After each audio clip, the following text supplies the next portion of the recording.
Hello. Hello. Ultra low latency, hello. Hello, are we live? Yes, we are live. Hello, Blower. Holy shit, hello, how are you doing? Why didn't your message pop up? Ah, there it is. Incredible. Holy moly. Holy macaroni. Holy, lasagna? Does anyone say that? You're doing good?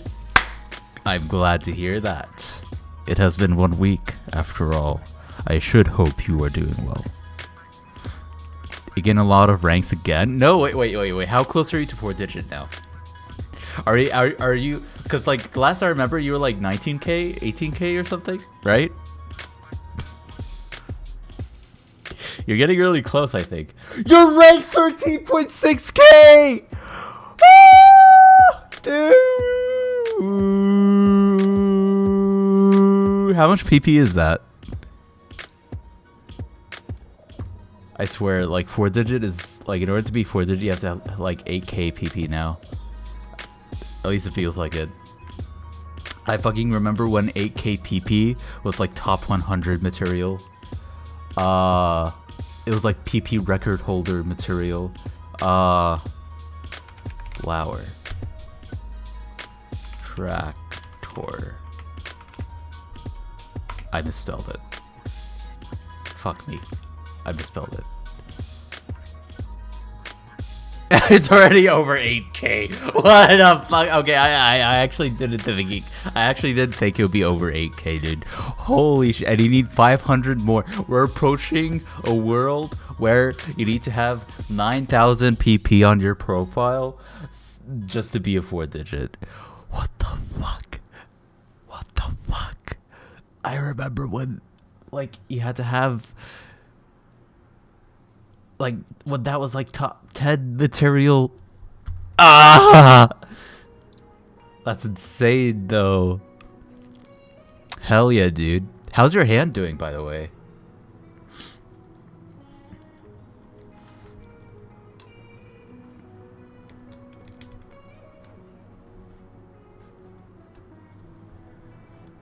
Top 10? When? Oh, it was like, I feel like it was like HFIC era, like when HFIC was in the top 3, something like that. It was like around when like within my first year or so playing, I think. Granted, within my first year of playing Osu, I literally just played the game in isolation from its community, so I didn't actually know anything about what was going on in the community for the first year. And then within the second year, I started to see little glimpses of like community things, like, oh, top players, oh, Cookiezi, ah yes, Cookiezi got him banned. Oh wow, that seems crazy. But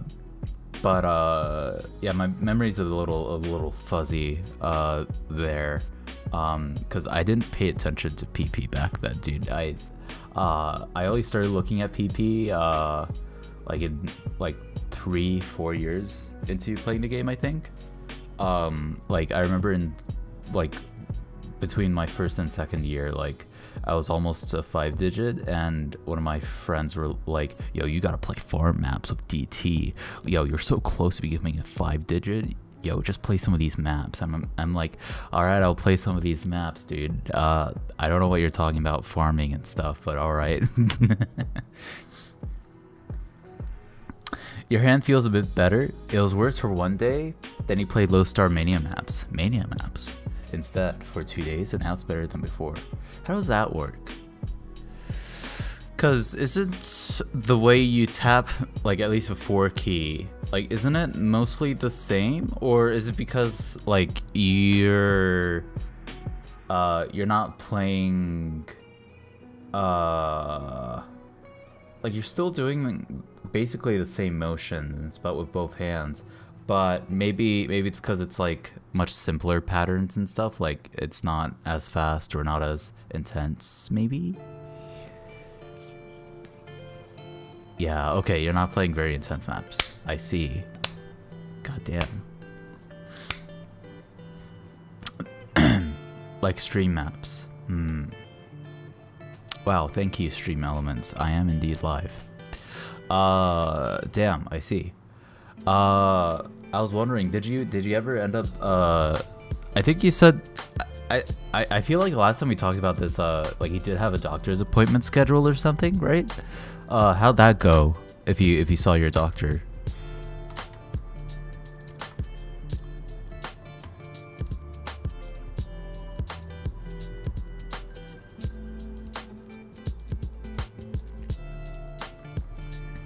I'm gonna start setting up the message for Discord here. Ah yes, thank you, Stream Element Spot. There was another more appointment which you forgot. Wait, really? Oh. Oh shit! Were you able to reschedule that appointment then, or did you just like kind of no show and went to the more important one? You got surgery on Tuesday. What? Okay, well that makes sense. Yeah, you definitely want to go get surgery. Wait, how do you forget about an appointment for getting surgery? How does that happen? What was it for? Levin!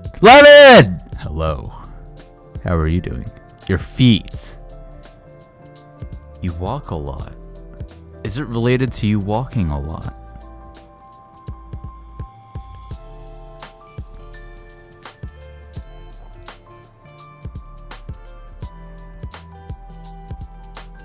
You have feet malposition. Is that like where like bad foot posture over time leads to like deformed structure?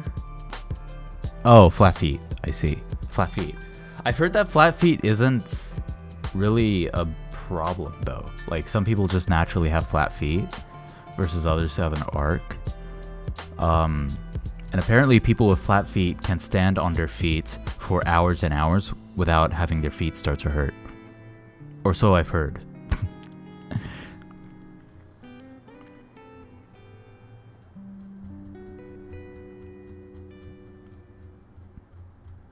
Yeah, I wonder how having flat feet would lead to you needing surgery. Wonder if it's like like it progressed into something that was actually bad, harmful. You got some metal feet pieces in your feet to correct it, and they got removed. Interesting. Okay. That makes sense because they do a similar thing with correcting like a spinal misalignment. I forget what it's called, but like if someone has like a curved spine that curves the wrong way, they use braces for that and stuff. You have flat feet and you didn't do a surgery. Your sister has that issue and it caused her pain walking. It fucks with your knees a bit. Really? I didn't know that. Also, hello, collector. Flat feet lead to pain flags. What? And here I was thinking that apparently having flat feet allows you to stand for hours and hours without feeling pain in your feet versus people with arched feet. I guess it was just like a fucking like false rumor type deal where it's like, oh, did you know this or that? But I didn't. I this is just something I saw online. But did you know that? I bet you didn't. It was probably one of those things. You got pain very quickly when walking. Damn, what? Has it been like this for a long time? I mean, I assume you were born with flat feet, right? So like, when did the pain start to happen from walking? Well, I mean, you can't stand an hour at all, bro. You were born with it. What the heck? I didn't actually know it was a problem to have flat feet. Damn. Your sister has these special soles that were made specifically for her, which made the shape. Which matched the shape. Oh. Wow, that's interesting. I had no idea, dude. Holy shit. Yeah, that's important. Damn. Well... You got the medal when you were... What? When you were 11 years old and you had to live with that? For like over half of your life? What the fuck? I guess that could make sense. I mean, in my head, I would have assumed that like you would have kept it for like maybe a couple of years, and then like you would have been able to take it off because like your body. Well, I guess the growth plates in your body don't close until like you're in your mid-20s, huh? So, okay, I guess that does make sense then. Damn. Damn, that's fascinating. So I'm assuming you can't really walk right now then, huh?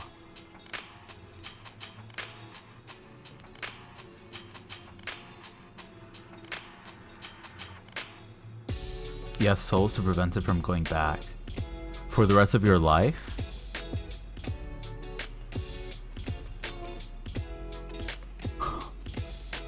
For the rest of your life. Holy shit. So even with all of this, it can still revert? Even after like your bones stop like rapidly growing and stuff, and like the growth plates in your bones, like they fuse shut so you can't grow taller anymore and stuff. And holy shit, I thought like your body would have been like, all right, this is how we are now, we're gonna stay like this unless like we get stretched out of proportion again or something. That's crazy to me. Imagine growing, you're 20 and same height as 15. Damn.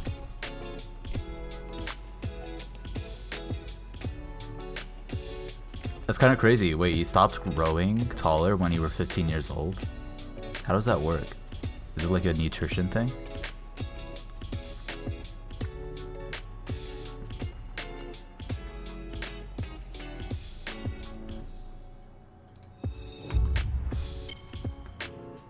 I need to think of an announcement message. You're 5'5" and have been the same height for years. Damn. Damn. Let me look this up. When do men's growth plates close? By the age of 18. But in rare cases, guys can grow a little more in their early 20s. So if we were to inject you with get taller hormone, health hormone, male edition, you could still grow a bit taller maybe. I don't know, dude. How tall is that in centimeters? Well, 5 feet is like... Fuck, I actually forgot. Was it like 150 centimeters? Fuck. Actually, wait, no, yeah, I was basically right. Yeah, off by an inch. Fucking 65 inches. 165.1 centimeters. You probably need steroids. Do steroids do that? Like if you take steroids when you're not even a fully grown adult, does it do that to people where it makes them taller? I don't know, that seems dangerous.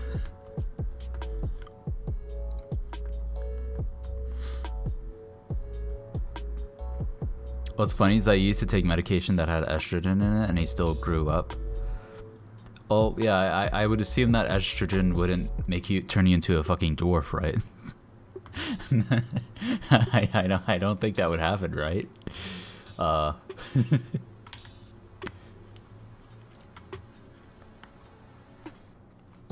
You don't know, but it's testosterone. Maybe I don't know, or maybe it's something that results from testosterone, right? Like some kind of hormone, like I don't know, some kind of human growth element. I don't know what I'm talking about though. Well, actually no, maybe I do actually. Hold on, because like I did a lot of reading on like tendon injuries and stuff, and like human growth hormone is an actual thing that can speed the healing of like injuries from any like physical activity. There's like something called IGF-1 and like tendons. Nah, I can't say this with confidence. I would have to like actually read it from the source, because yeah, I can't rely on my memory like this. I'm not a doctor. But it was something like tendons have less receptors to the human growth factor, whatever it's called. And so that's like another plausible entry point that like researchers are looking into as to like why scientifically like it's been believed that like tendons take longer to heal than muscles. Something like that. But I think it's beginning to get like there's like new research saying that tendons can actually heal faster now. It's just you have to do it the right way. you have to like treat it differently and stuff. Being 5'5" is a natural female repellent. You're grateful because you like being alone. Damn. So I guess it worked out then. Remember when you were young, 5-6-year-old, you had a problem that you couldn't feel any pain at all. Lemon? What does that mean? Are you telling me you couldn't feel any pain? Meaning that if your hand was on fire, you wouldn't feel that pain? And are you saying that that means that now you can feel pain? Because that's weird. That's strange to me, because usually people are born with that condition or they receive brain damage to where they stop being able to feel pain normally.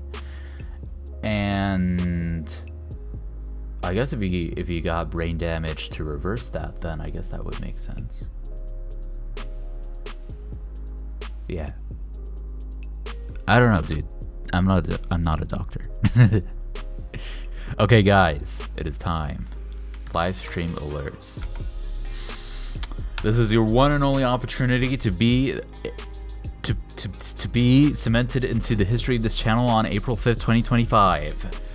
I'm gonna start getting the likes actually, hold on.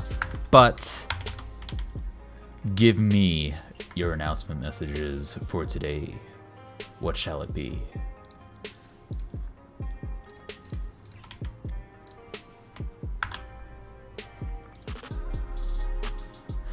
Rave the Fuzz. Holy shit. Hello. How are you doing? Lemon says, I love lemon. Alright. Lemon says, I love lemons. Blower says, very cool announcement. Watch now for free V-Bucks. Collector says, play Osu. Fuck. You didn't use the exclamation point. How dare you. Mania. Alright.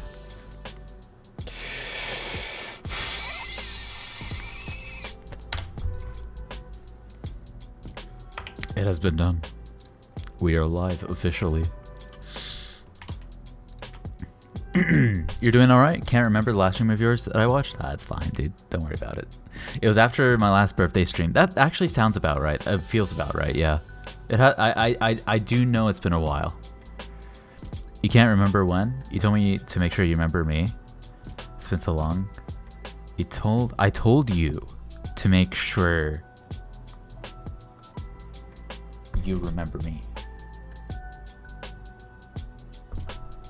Really? I told you to do that? I don't remember that. Levin, we've been through this before. Shut the fuck up. The exclamation point is very important. Anyways, yeah. Not gonna talk about it. Anyways, Foz. Damn. To be honest, I barely remember. So honestly, I think we're both doing just fine. Don't worry about it. You don't know anyone who uses the exclamation point unironically? You're looking at someone who does right here. He's sitting right here in this chair. Look at this chair. Doesn't it kind of look like an exclamation point actually? Actually, no, whatever. Fuck it. Anyways, me. You know me. And I'm a person who uses it unironically, okay?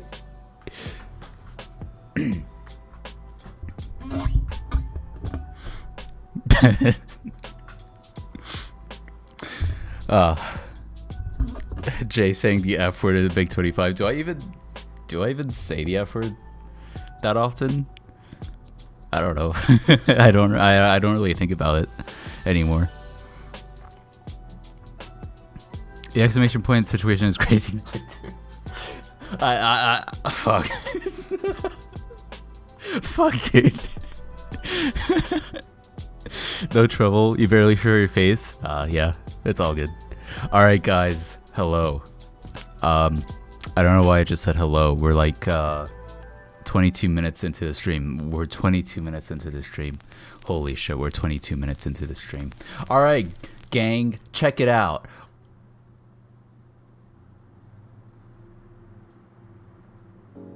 All right, gang, check it out. Apparently something crazy has happened.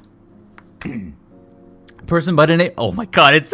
What the fuck am I looking at, dude? I don't even have to say anything. What is this? What is this? IVAXA. IVAXA is now number 2, overtaking a coal event. What happened? Everything is IVAXA right now. 7 hours ago, 9 hours ago, 8 hours ago, 4 hours ago, 6 hours ago. Is he about to take over the world?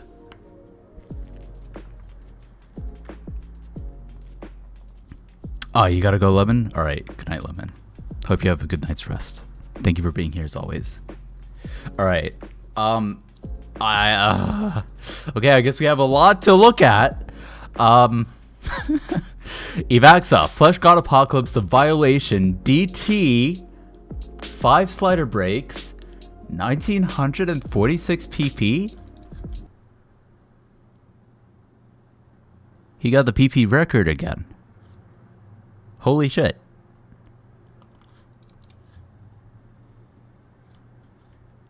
Wait. He didn't miss this time. And it's not an S rank. What gives? Give my man the S rank. Hello? Come on. Give him the S rank. He did this.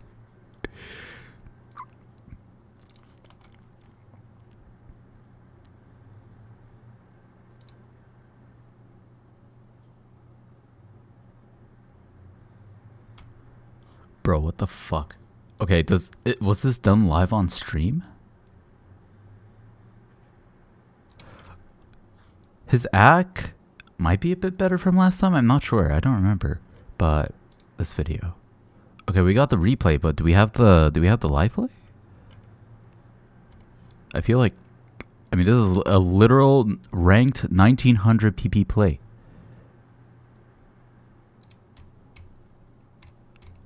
Was this not done live?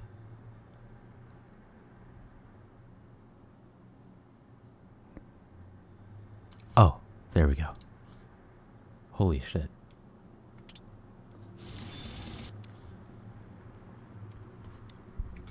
What is this overlay? Why is the PP counter so big? Why is it so big? Because they're gonna tell me what PP it is.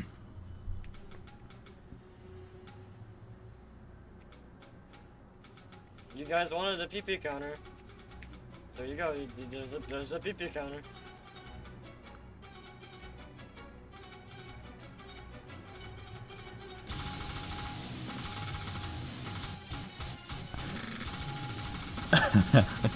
There's no way.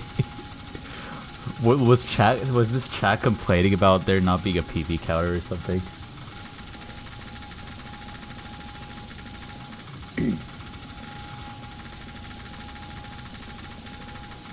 And again, this is 405 pp. I mean 405 BPM, right?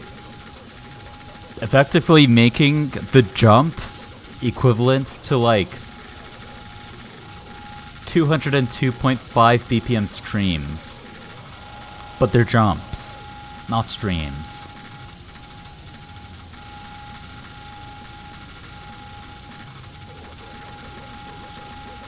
I feel like it's been like 30 seconds and he's already over 1k PP. He hasn't slider broke yet, actually. I think before he was slider breaking a lot, right? Yeah, just in a few seconds your top play was already surpassed. Yeah, same.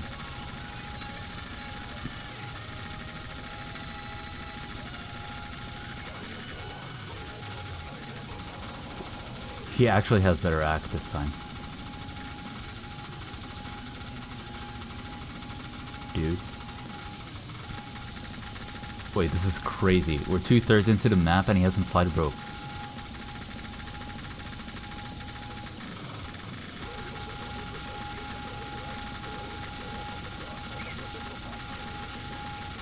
That was... Oh. On the... I mean, they're not even repeat sliders at this BPM, right? They're like buzz sliders, basically. I mean, I can barely tell at this point. He slider broke 3 times so far. The first 2 are definitely on repeat sliders. Bruh.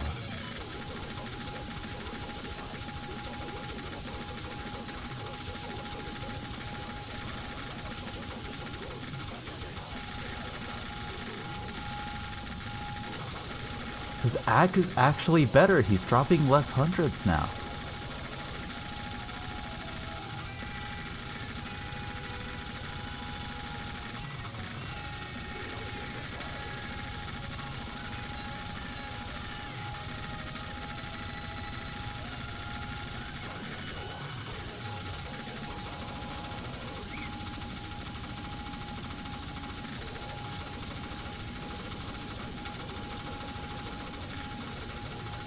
Holy shit.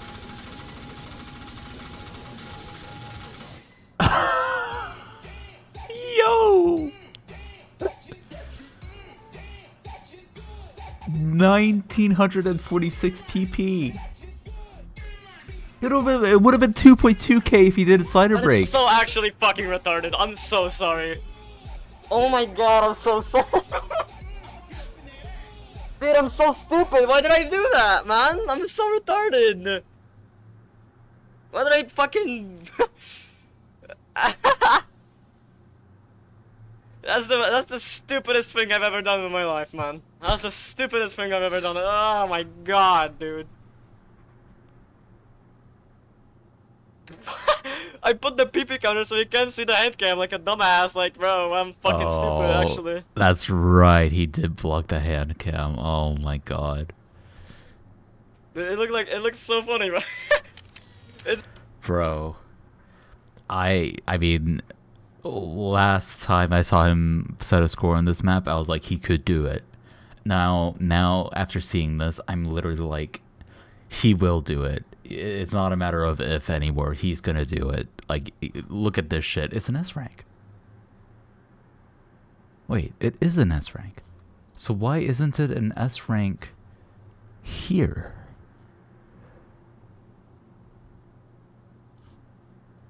What does this mean? Is this fake? I think everything matches, right?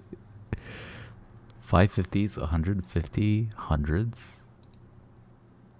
Okay, whatever. But I mean, yeah, he's. It's not a matter of if anymore. It's a matter of when. He's definitely gonna do it.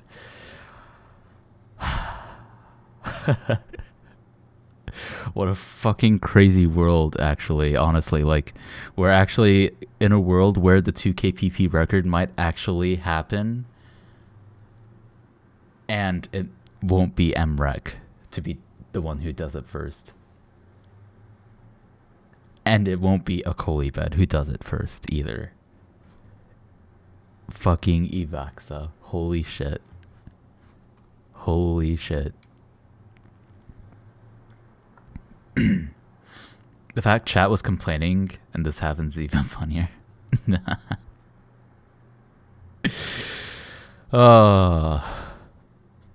He toggle cheats. That would be, I feel like that would be an even bigger fucking, what is it called? Even bigger fucking what's the word? Oh, my brain is imploding right now. Fucking scandal. Yes, thank you, Flower. A fucking bigger scandal than the Cloudful incident, because he's number 2 and he's been trading with a Kolibet and stuff. Oy. In a world where you want to break 200 PP, let alone 2K. Oh man. Okay, so what are these other scores here, dude?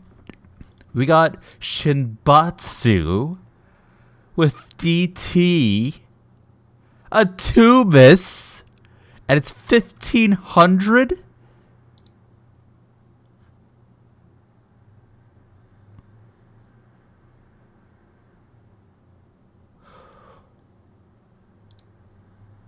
I feel like I want to see this. He also did it on stream. What BPM is this, though?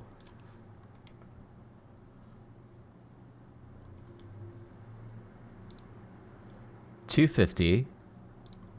It's 375, so it's not exactly over 400, but it's fucking Shinbatsu. It's the second to highest difficulty. I have to see it. What does this even look like?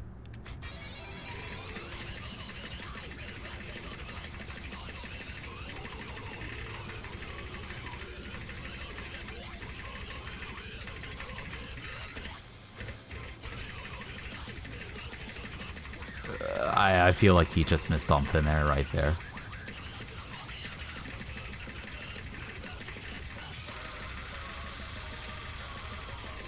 Okay, so there are repeating sliders to help with stamina.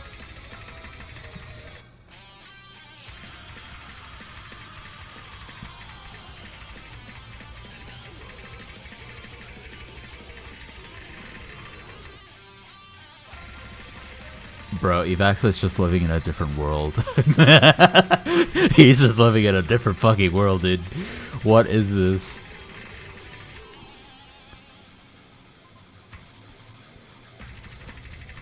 I honestly wonder, can he even play Osu in a multi-lobby anymore?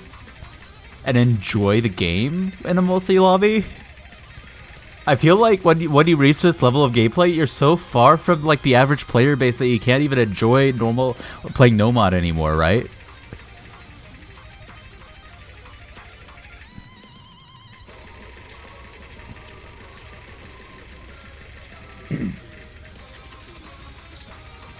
Mania PP being inflated versus this, I don't know, man.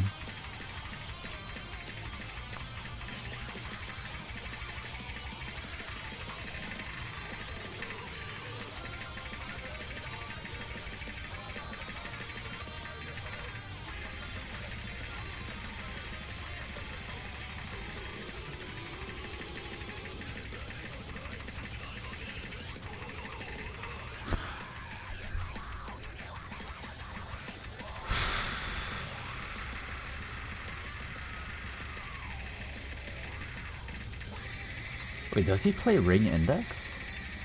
Is he doing this with Ring Index? Am I seeing that correctly?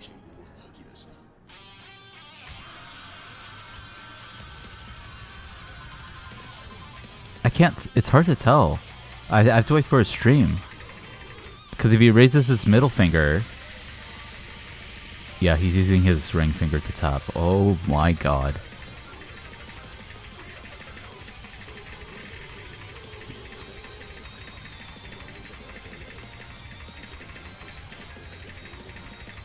I feel like that's even more impressive because, like, anecdotally, people say that he missed at the end. Wait, that was almost a reverse choke, I think. I just wanted the 1K, man. I just wanted 1K, you know? Just a 1K, he says. That's straight up, bro. Like a, I don't know, give me like a fucking warning or something, man. Bro, I was gonna say, like, his, like, tapping with ring index versus ring middle finger, apparently anecdotally the difference is, like, you have more power with these two more dominant fingers but less consistency, but because the ring finger and index finger are about the same length, you get more consistency with ring and index but less, like, straight up, like, power, sprinting bursts of energy type power. So for him to, like, pull this shit off with ring index is you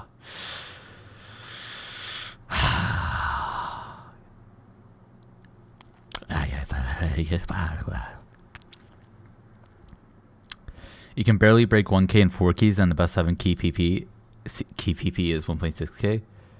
Yeah, I don't know, like, how you'd even compare that Mania to this kind of gameplay, dude. Like, it's like Mania's like two dimensions, and then I feel like this is like 2.5 dimensions because it's not exactly 3D, but it's like you're moving across a 2D plane.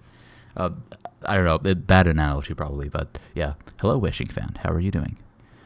How's tapping that fast even possible? That's what I want to know. And the fact that he's doing it with fucking ring index. He's doing it with ring index.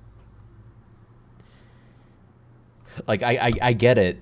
I get that it's like vibro, but controlled per finger. I'm familiar with vibro, but only for, like, whole arm movements. Like, fuck. I'm not used to doing it, but, like, something like that, like, where it's like where, like that. That's vibro, but, like, per finger controlled vibro is still, like, a concept that I can't imagine it until it clicks, until I learn it. I'm far away from learning it, though. Is Mania any dimension? You don't actually have to aim. True, it might be one dimensional then. I don't know. I don't know. But yeah.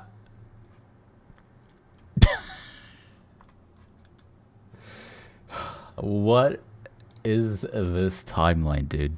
Holy shit. That would have been 1700 for an FC. The gap is crazy. MREC. MREC. MREC. He gapped MREC. He gapped MREC. I feel like we've never seen anything like this happen before. He gapped MREC. This is at least the first time I've seen this happen. Okay, so what do we got? Is this the same map? It is. 1 hour apart. A 1 miss on Megalomania. Okay, I'm not familiar with this map.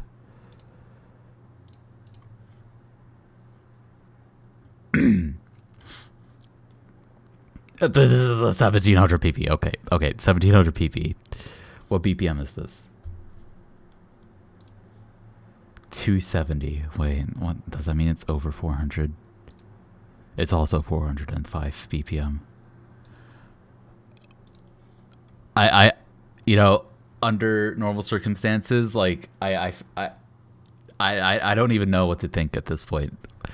he's like unlocked a new caliber of gameplay, and he's just exploring new maps that are 270 BPM, and he's playing 405 BPM stream maps.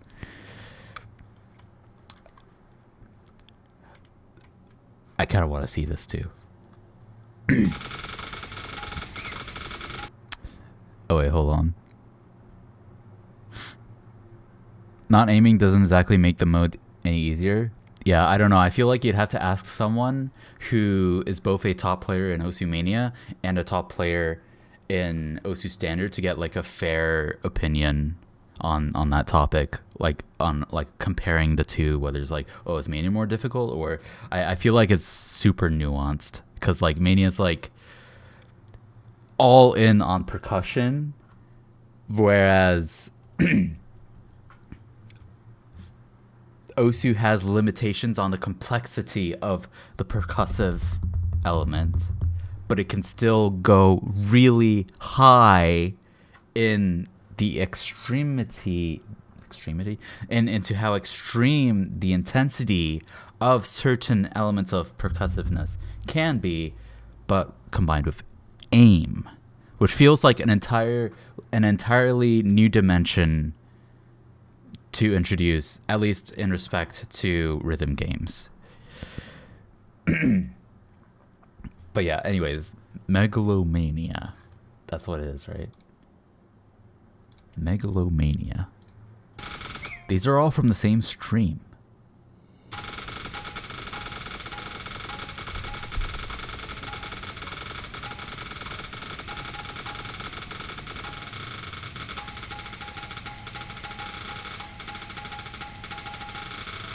Okay, that was interesting, because Unstable Rate was more spread out for that introduction, but now it's tightened up a bit since the streams are more are less aim intensive.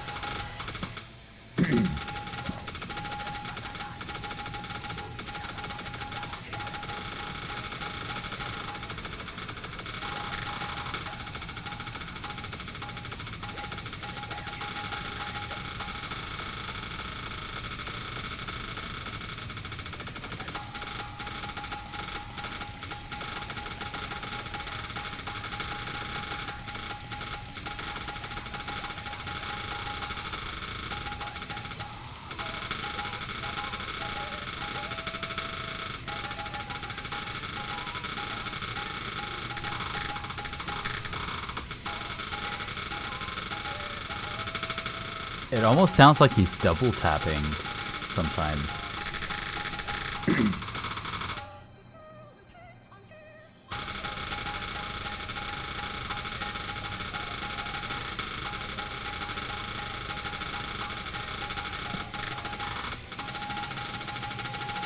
Wait, I just realized he hasn't missed a single note or broken his combo yet. Oh, fuck.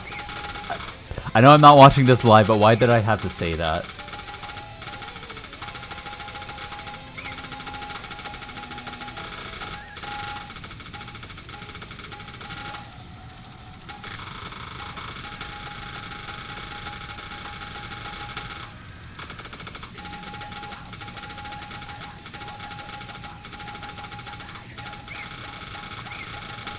Like, because of the song, certain parts look like an alternating map, but it's 200 fucking BPM, 202.5 BPM. So it's like a small like space stream element, but it's more like a space burst, I guess. It's not even an alternating pattern anymore.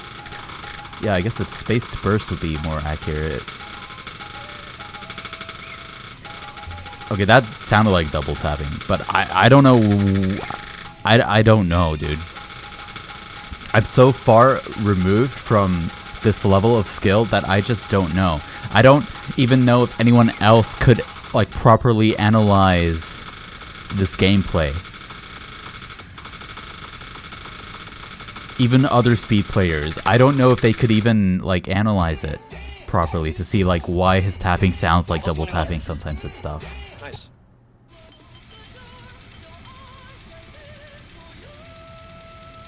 Nice. This is his new normal. It's his new normal, dude. One miss. And I think there were like some slider breaks. Hey. Hey. Alright. IVAXA is just built different. Literally. I think it was like a year ago when he single tapped Euphoria, right? ATA Euphoria. This is where we are now. 7 hours ago, 6 hours ago. Wait, this was he got a 4 miss an hour before he got his 0 miss. His accuracy was 95.5.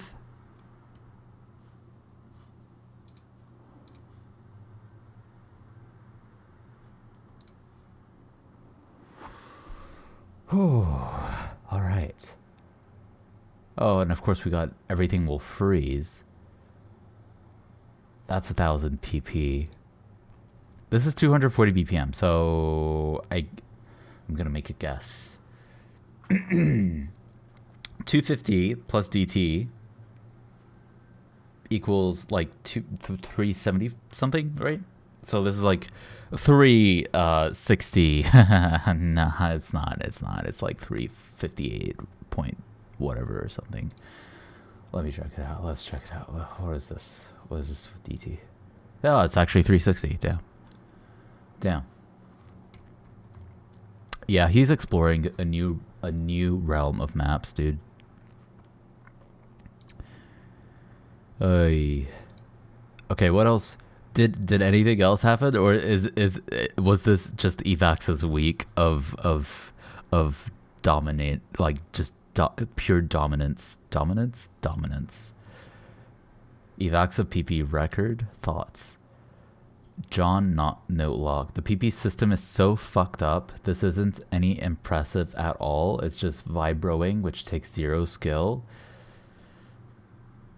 I don't know about that, dude. Try and vibro for like 10 minutes at a time. You won't be able to do that. It takes skill to sustain that. Like, you're using very specific fast twitch muscle fibers that you typically don't target in day-to-day life. So like those fast twitch muscle fibers, you're really zeroing in on those fast twitch muscle fibers, and you have to develop those, and way more than the average person ever would. So I disagree with this take.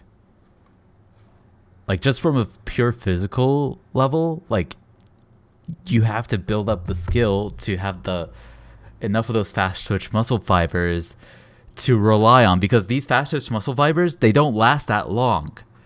By nature, they don't last that long. They run out, and then it shifts over, and then the energy gets depleted, and then it shifts over to like the slightly more stamina capable muscle fibers that are a bit slower but more like capable of endurance. By nature, fast twitch muscle fibers don't have much endurance. Yeah, vibro, and anyone could do vibro in bursts if they train themselves to become self-conscious of what to target, you know?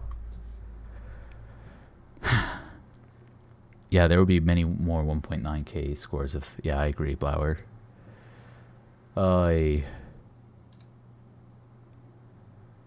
IVAXA. Oh, dude. Wait. Yeah, that's fucking crazy.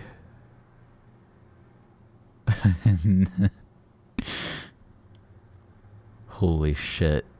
PP 2.0? Wait, there's a new PP plushie? I wonder what the difference is. I don't have any Osu plushies. 2000 PP sent to you a friend request. I don't know. I don't know about that. Emmerich, professional Osu player. I think of Emmerich. Ah, yes, Emmerich. That is Emmerich. Bro, I feel like Cappy here. I feel kind of bad for him because Evax has just taken over this map. I feel like #1 player. Dude, I legitimately think like IVAXA just took over Osu for this entire week. Not even this week. It was just, this was literally today, right? Literally just today he took over the entire subreddit. I don't know if there's anything else that could compare to anything from him today.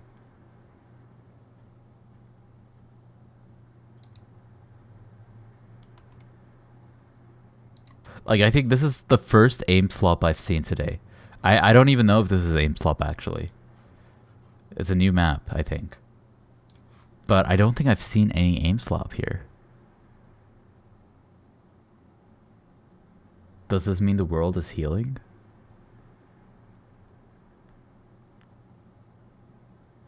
Wait, the results of Osu caffeine trial. Wait, this might be interesting. I think I remember this guy. If he's the same guy that was like, I'm gonna do an experiment with Osu and caffeine,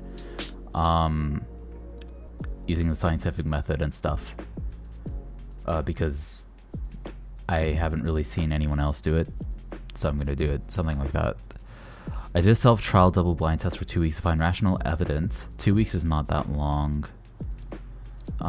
It's better to go for like a couple months, because some, like, it depends on the person, but like exposure to caffeine and stuff, there are the short-term effects, and then there are the longer-term effects that can come from that, and 2 weeks is just not enough time.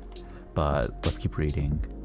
So Warden claimed that caffeine 100 milligrams and L-theanine 200 milligrams increases performance in Osu. Gotta keep it simple for the experiment. I'm doing another trial, another one. So we already did one. I want many people to participate as possible. Anyone can participate. Oh, okay, so he's trying to get a larger data pool. You don't need to take caffeine. True. Having a control group is extremely valuable here. And those who can use pills or coffee, whatever, you just gotta play the same maps and keep a track of your scores for a couple weeks and keep fit. It's a good starting point. But there's so many there's so many variables that aren't accounted for here, at least from what I'm reading. Like, what if they're training and stuff and they just naturally improve? Like, they would have. There's no way to like measure, like, if that same exact person would have improved the same amount without caffeine if they were taking caffeine, because they already took the caffeine and they already improved. You can't undo the improvement because their muscle memory was already trained to play at that improved state. So there's already, like, it's already tainted. Like you can't undo that. Telling OC the players to keep fit is a funny one. True. You feel like if you have to drug yourself to make yourself better, it's not going to get you any better. It's not really you getting better. I understand that, yeah. This post is very late because you were going to explain it in the video instead, and didn't because you want to move to other projects. It takes extra, it's an extra step, and like, if you can just write it out like this, yeah, it's fine. The post is very late, so yeah. Projects, aka different tests. I'm not going to summarize the conclusion of the study, because the whole rest of the post is required to understand the conclusions and its limitations, because I'm evil, and filter out the okay. I mean, I guess this works. Yeah, that works. You don't know why they need to test if coffee gives a better performance? The studies already exist. Well, it's because Osu, there hasn't been a study that does it exactly with Osu. So we can only draw correlations, but we don't have the exact pinpointed data directly tied to Osu. So, yeah. It's just science, dude. It's just science. With science, you want to have solid data everywhere. If you don't have solid data everywhere, there's always a chance that It's not true. You have to approach everything with skepticism and question everything. So yeah, that's just how it works. Let's see. Motivation brief primer to the philosophy of testing. Then I'll describe the testing protocol. Then I'll talk about the experience of the actual 2-week test. And then I'll talk about the results and what they mean. And then I'll reach a conclusion of the trial and talk about what I do differently in the future. Yeah, that's really constructive. Motivations plus what are trials? Okay, so original post, a lot of people were saying things like, we already know it works, we already know it doesn't work, we think it works, it doesn't work for me. Yes, this is what happens when you don't have any solid scientific data to back up things. You have a bunch of people saying things and they have different experiences, and there's a lot of right stuff and a lot of wrong stuff, and it just depends on who you ask, but there's no solid data to back anything up. It's well known that there have been a myriad of trials on caffeine. Convincing evidence has been produced that caffeine increases performance in a wide range of specific activities such as running, weightlifting, and even CSGO. And he actually cited a study from a good website. Caffeine supplementation improves the cognitive abilities and shooting performance of elite esports players, a crossover trial. Okay, so this is probably like one of the closest things to an actual study related to caffeine use and Osu gameplay. But it's still pretty far away because CSGO is a very different game from Osu in many ways. Let's just read the abstract here real quick. We explored the effect of 3 milligrams per kilogram of caffeine supplementation on the cognitive ability. I wonder how they measured that. And shooting performance of elite esports players. 9 esports players who had received professional training in esports and had won at least 8th place in national level esports shooting competitions. After performing 3 to 5 familiarization tests, we employed a single blind randomized crossover design to divide participants into caffeine trial and placebo trial. Yeah, okay, that makes sense. Caffeine trial took capsules of, that amount of caffeine. Placebo trial, or placebo capsule, 1 hour rest, Stroop task, visual search ability test, and shooting ability test were conducted. So visual search, maybe that was how they measured the cognitive ability. CAF trials performance in Stroop's task congruent in terms of congruent condition, P equals 0.023, and visual search reaction time of 20 items, 0.004, was significantly superior to those of the PL trial.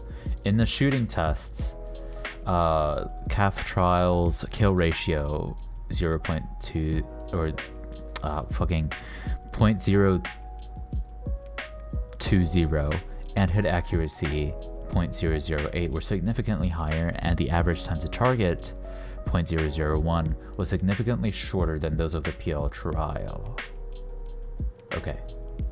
Caffeine supplementation significantly improves esports players' reaction times and shooting performance. And this is their conclusion from this data. Okay.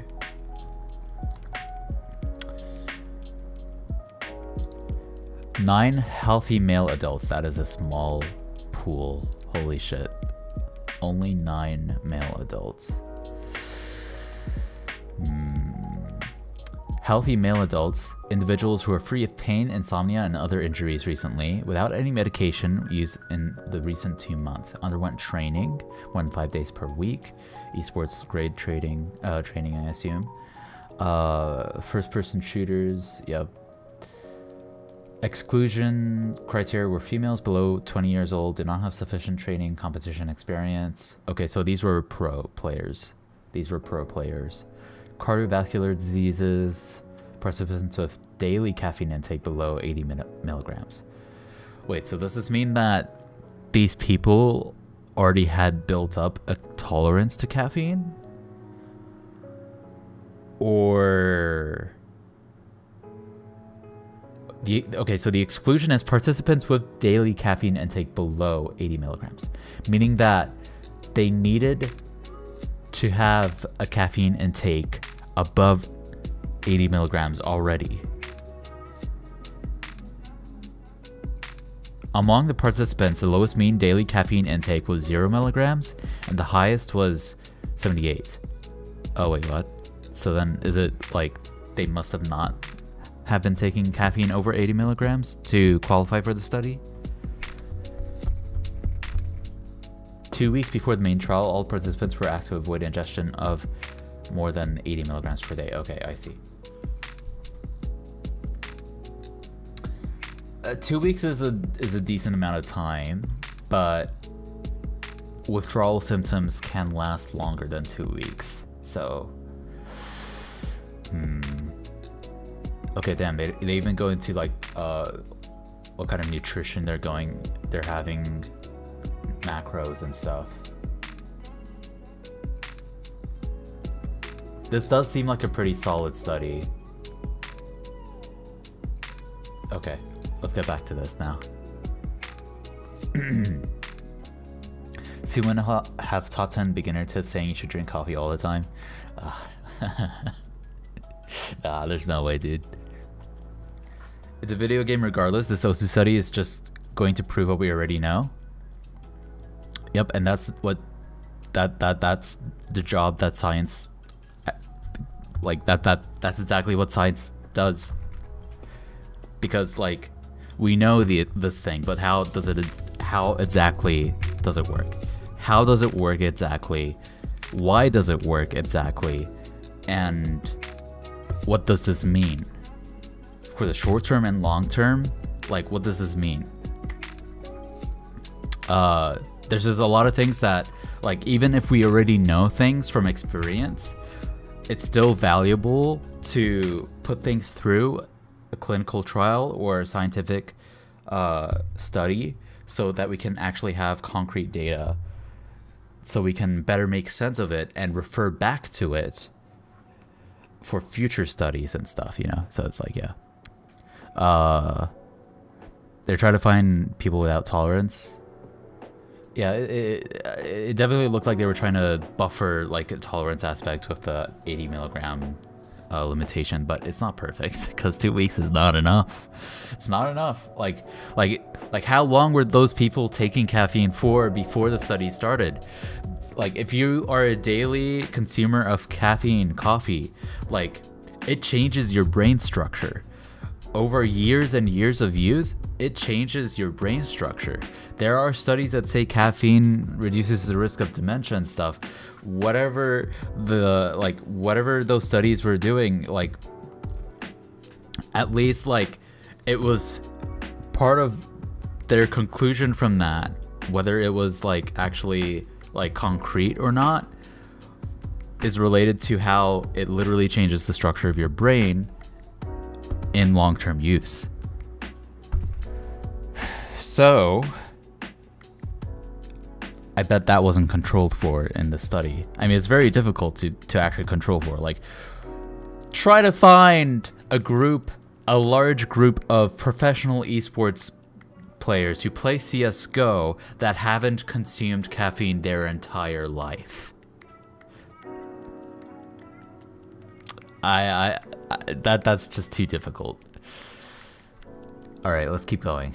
The CSGO that found caffeine supplementation increased the performance of elite esports players on shooting tests, but these activities still don't necessarily extrapolate to OSU. OSU, I just realized he's not using the exclamation point.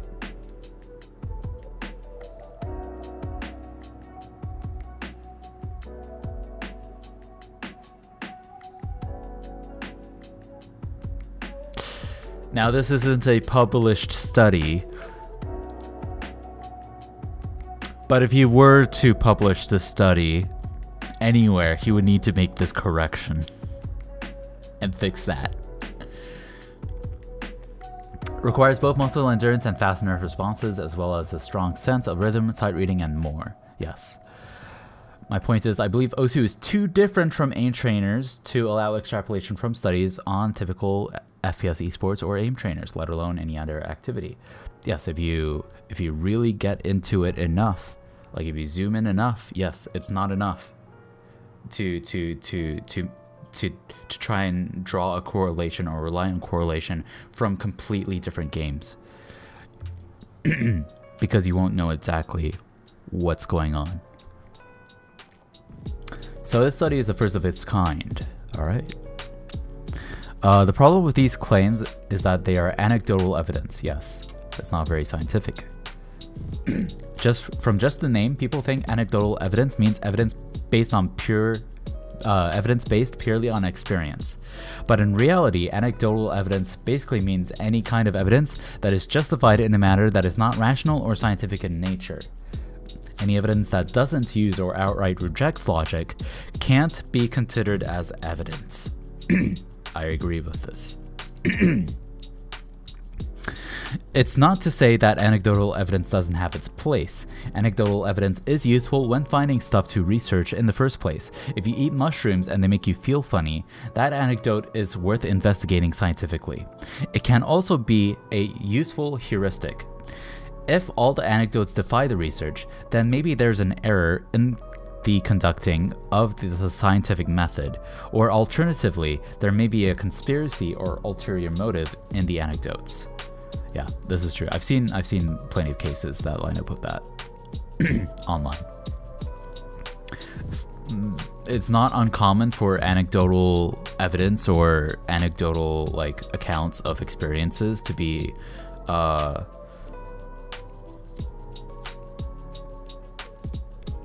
unbiased. Like it's hard to find any that like you can't guarantee that anything anecdotal isn't at least influenced by some element of emotion.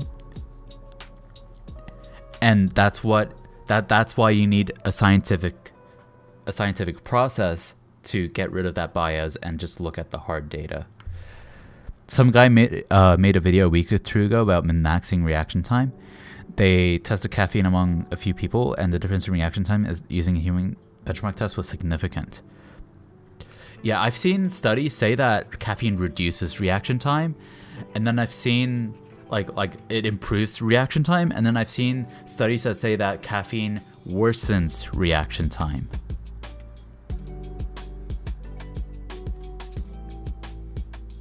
So what does that mean, right? Inappropriate! Hello! Welcome back! We're currently looking at an interesting Reddit post about the first ever attempt to scientifically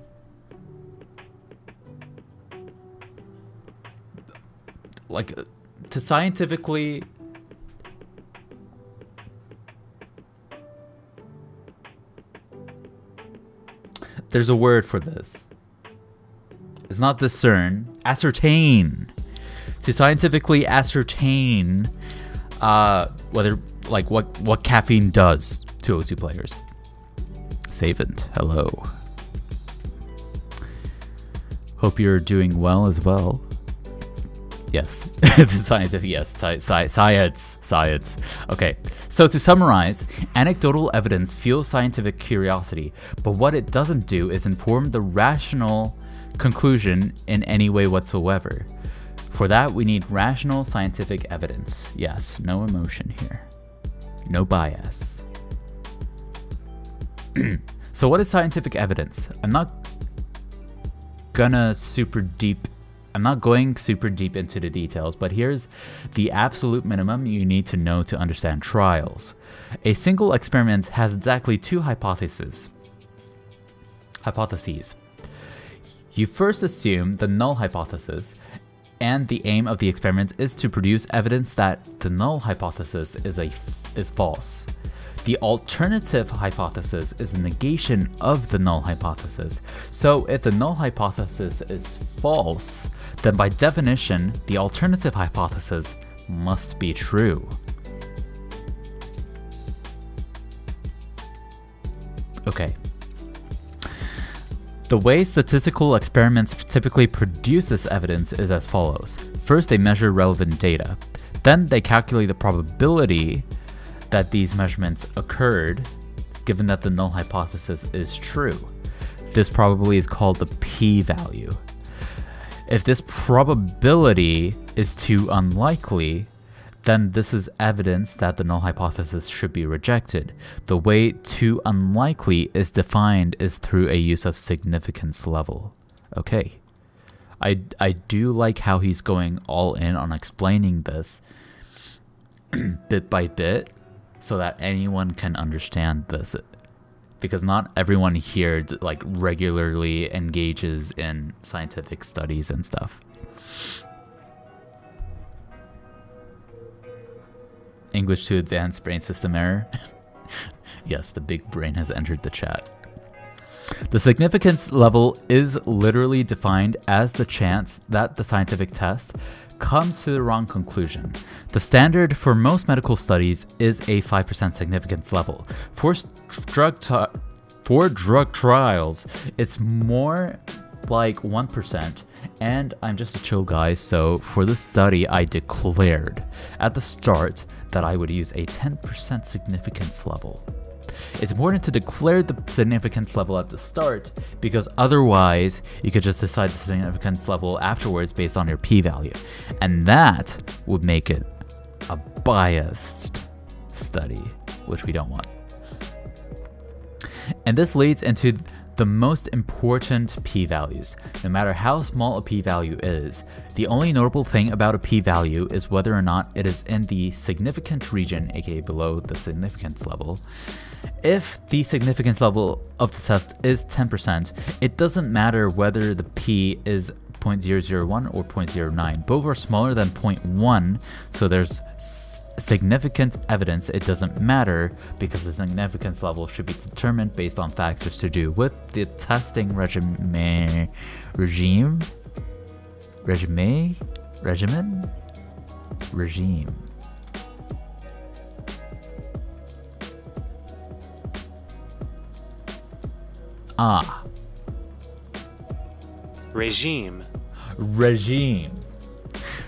And I decided that as an individual body, I cannot justify a significance level on par with that of a peer-reviewed journal.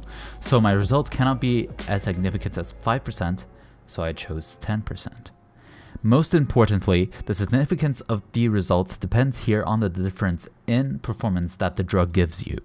If it turns out that caffeine does affect performance, aka the alternative hypothesis is true, but said effect is not big enough to show up in a trial using a 10% significance level, then one needs to consider whether or not it is actually worth taking in the first place. Okay. You're gonna be real, this looks like nothing burger? It's still interesting. It could turn out to be a nothing burger. Then, if it turns out to be a nothing burger, then scientifically, it's a nothing burger. But right now, it only looks like a nothing burger. Okay, where was I?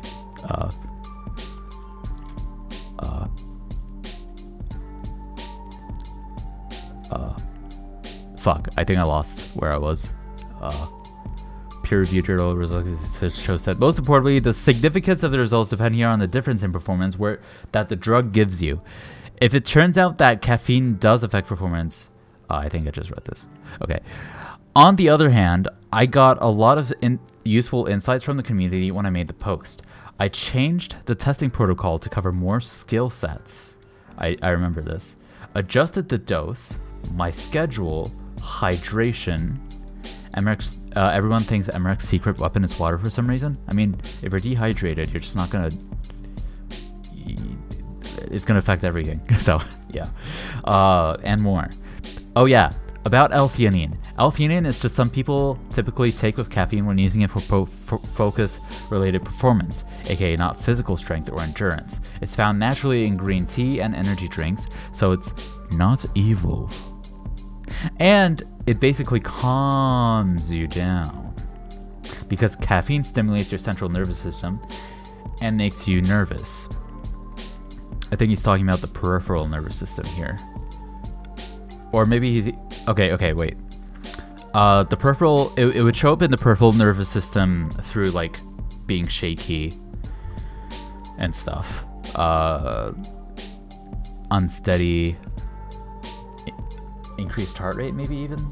It's been a while. I'm a bit rusty.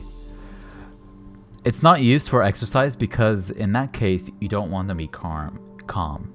But it's good and typical combination for video games. Caffeine does a lot of other things too, so that's why the two drugs synergize instead of canceling out. Oh, he used the word synergize. Synergy. Oh, synergy. Okay, not keep this hush hush, but I have been drafting a video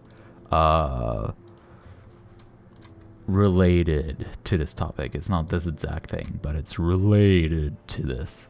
And there's some truth in what he's saying here.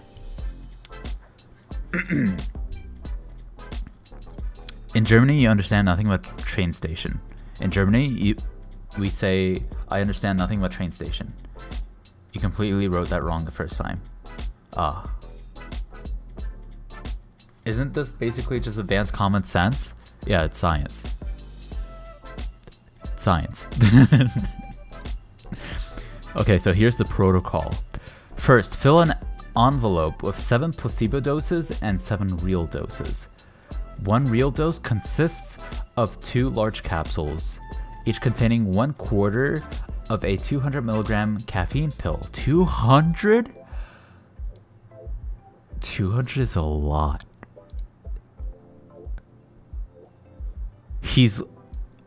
Okay, so he's literally going for the maximum recommended safe dosage of 400 milligrams of caffeine a day.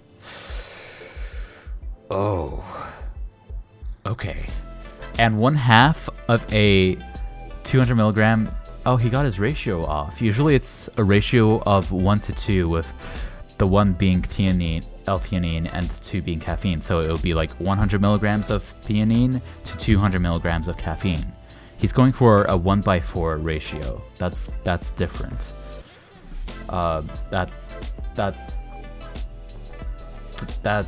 That's gonna change the results. 1 placebo dose consists of 2 large capsules, which both maintain small fragments of cashew nuts. Okay, cashew nuts. So that the placebo dose feels the same as the real dose when shaken. I wonder why it would be cashew nuts though. Why cashew nuts? I understand why he's not going for sugar pills in this scenario, but cashew nuts? Then I de-rust on OC for a week by playing the game normally. Finally, every day for 2 weeks, I ingest a random dose from the envelope, shaking it first. I warm up on 3 selected warm-up maps. Get 3 scores on each on 4 sets of 3 maps. 3 scores on 4 sets. 3 scores each on 4 sets. So he plays 3 maps 4 times and gets 3 scores each time he plays the map 4 times? But I think I'm just confusing myself here.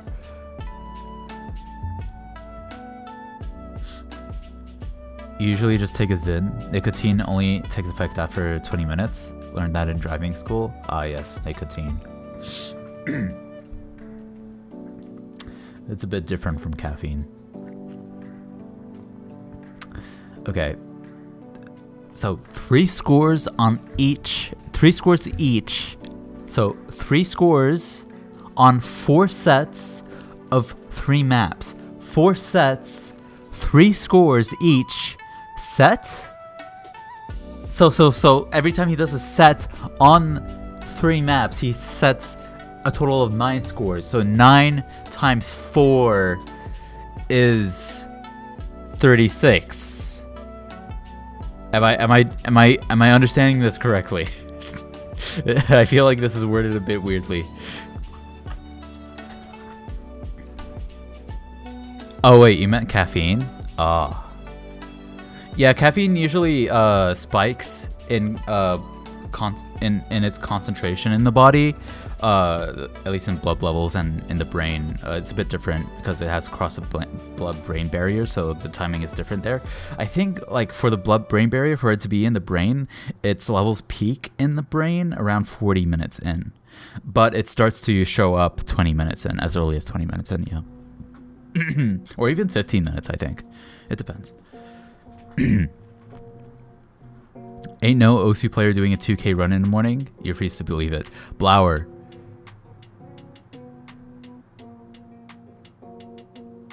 Are you here? Hello, Blower. Rave the Foz claims that there is no such OSU player who would do a 2K run in the morning. Blower, what are your thoughts on this? Nicotine is instant. It's instant if it's absorbed in the buccal tissue in your mouth and your gums. But if you ingest it normally, it's still gonna have to pass through your digestive system, which takes some time. And if you eat it with food, it'll take longer to reach. The food will basically like make it take longer to reach its peak saturation. False, says Blower. Ray the Foz, what do you think about Blower's response to you? Savins, when he used to compete, they would give you hydrozes. Wait, when he used to compete? Oh wait, yeah, because you used to play Apex competitively. Holy shit! Hydrazine, what is this? It's used to help control anxiety and tension caused by nervous and emotional conditions. I've never heard of this. What the fuck happened to this website? Okay. It's used to help control anxiety and tension by nervous... Okay, but how does it work? The medicine is also used to relieve symptoms of allergic conditions. It's an antihistamine. What? Preventing... Wait, so... It's an antihistamine? Is it like a generation, like a first generation, second generation, or a third generation antihistamine, though? Because I take a third generation antihistamine. It's a Zizal. Its technical name is levocetirizine dihydrochloride. It's basically like the next generation version of Zyrtec. A lot less side effects, and it's more potent, so the dosage can be lower.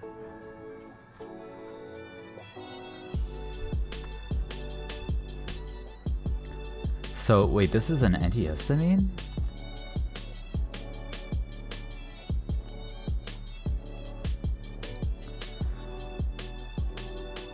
Drug interactions.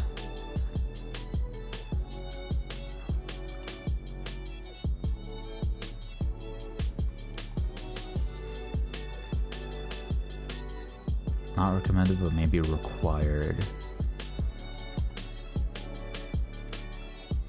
I don't recognize these immediately. Apomorphine.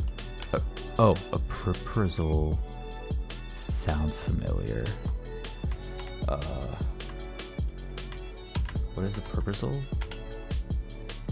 Manages to treat schizophrenia. Mania? Ah, yes.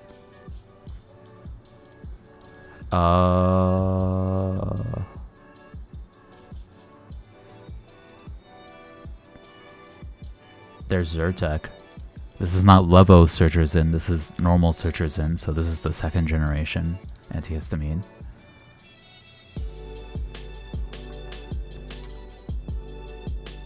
I've heard of this one too. What is this? Produces a calming effect on the brain and nerves, helps to reduce anxiety, prevent seizures, and promote relaxation. It can cause paranoid or suicidal ideation and impair memory, judgment, and coordination. Combining with other substances can slow breathing and lead to death. It's used to treat certain seizure disorders. Okay, so it's like it calms your nervous system, I see. Or it sedates your nervous system, it depends. It's one of those two. This wasn't a banned drug like Adderall and roids.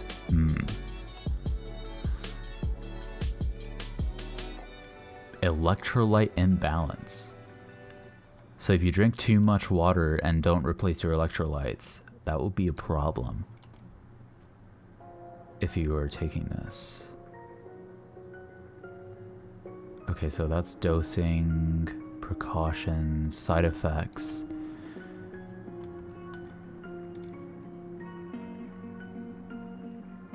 Puffiness, that's interesting. Fast heartbeat. I would think it would do the opposite. Unless if it affects blood pressure to make your heart beat faster. Overdose. Okay. Interesting. Okay, but how does it work exactly? Like, what is the method of, like, what does it do exactly?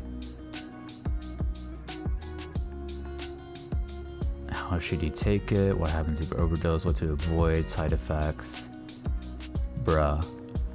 I want to understand, because this reminds me. Again, this is a topic that's related to a video I've drafted a little bit. This is interesting. I want to know exactly how this interacts with the body. How does it get those, like, how does it achieve this? Because hush hush, there are these there are also these prescriptions called beta blockers, and these beta blockers literally block your body's physical ability to physically produce the symptoms of being nervous. Does this do that? It doesn't seem like it, because it says it's a antihistamine, but why would an antihistamine control anxiety and tension caused by nervous and emotional conditions? How does that work? You drank a lot of water, blood regularly checked. Yeah, that makes sense.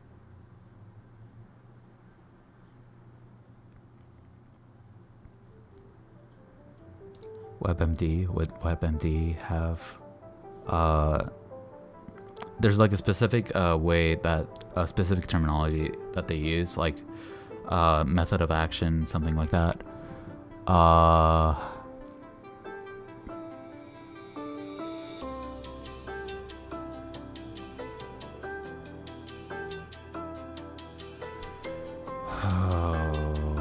What is the, like, what does it do exactly? It says it's an antihistamine, but what makes it different from other antihistamines? Why does this antihistamine reduce the physical aspects of anxiety? Side effects. Fucking...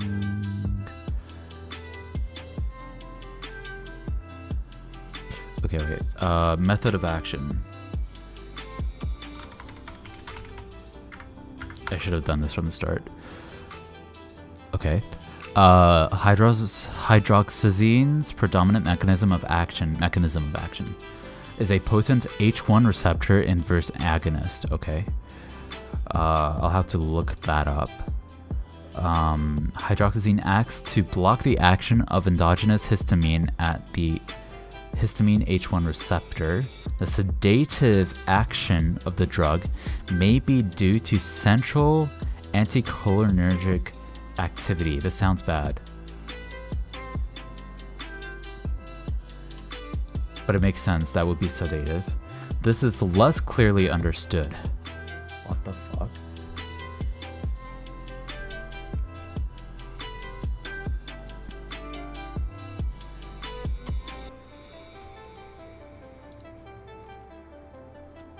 At one point, You were watching replays and how you were looking at. Now we're looking at drug. Yeah, this is true. I mean, this is just, it's interesting to me, dude. Okay, that's exactly what it said. That's clinical data. Biological activity. Is there anything here? It's a first generation antihistamine. Oh hell no. The second generation antihistamine cetirizine, which is Zyrtec, is one of the metabolites of hydroxyzine. But cetirizine differs in that it appears to not cross the blood-brain barrier to any significant level. Interesting. Whoa, wait, so this is the first generation that precedes Zyrtec. And I'm taking the third generation of this, like the third generation, like, descendant of this for allergies. What the fuck?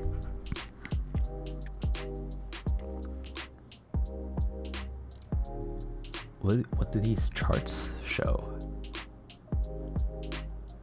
Dopamine? H1 receptor. Not really sure what I'm supposed to be looking for here.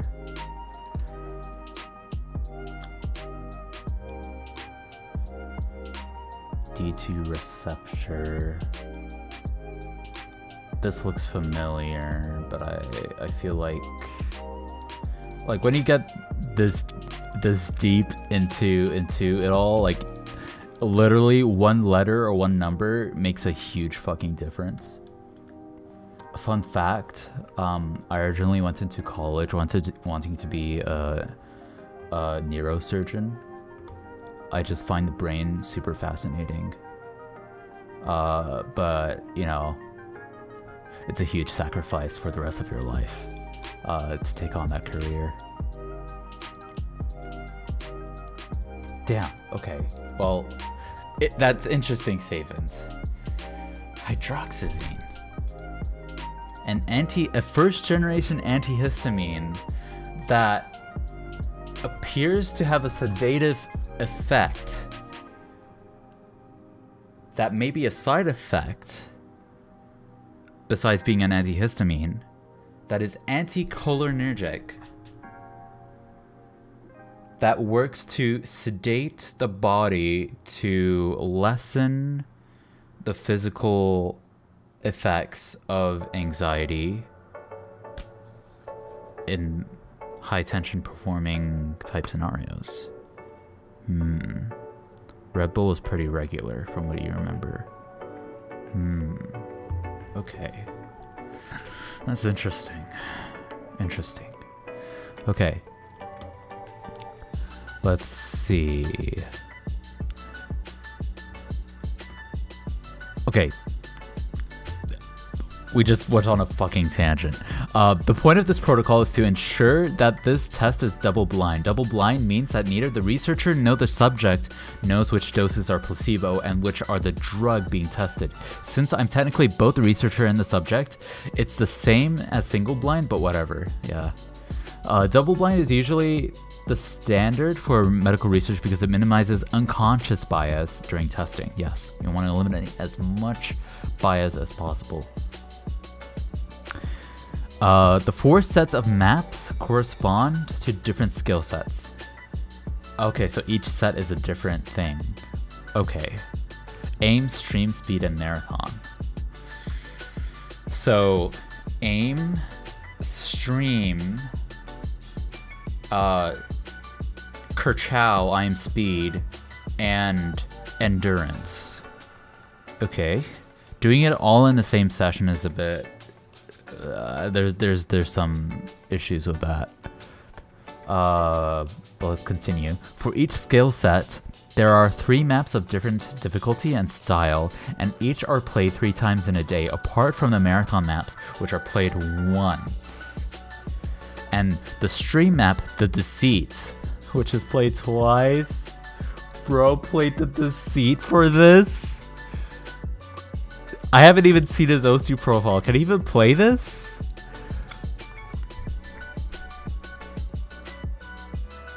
Oh shit, your messages weren't coming through? Damn. Did I ever have a Zyn? No. I've never taken nicotine in my life.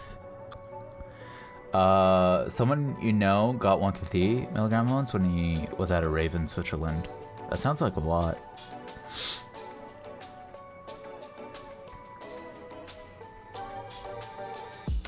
Damn. Okay. For each skill set, okay, this is heat. The order is kept the same, and the whole process typically takes around 3.5 hours. 3.5 hours, okay. In order to minimize noise in the data, I need to keep the control variables constant. Yes, that's what you want to do with the control. For the following variables, I decided on protocols to keep them constant. Sleep is a big factor in performance, so 7 to 8 hours of sleep per day. A morning shower every day. Okay. Bedtime is midnight to 1 a.m. What? Oh, when he goes to bed. Would have been better if he had an exact time to sleep, but okay. Wake up time is 7, a 2-hour window for waking up. 8 a.m. 9. 8, 9. I wanted to have a baseline of exercise during this study since I want to model the average healthy individual. More on this later. This means a 2-kilometer run every morning. Oh, this is where you got that. And no other exercise during the testing period. Huh. So only cardio. Okay.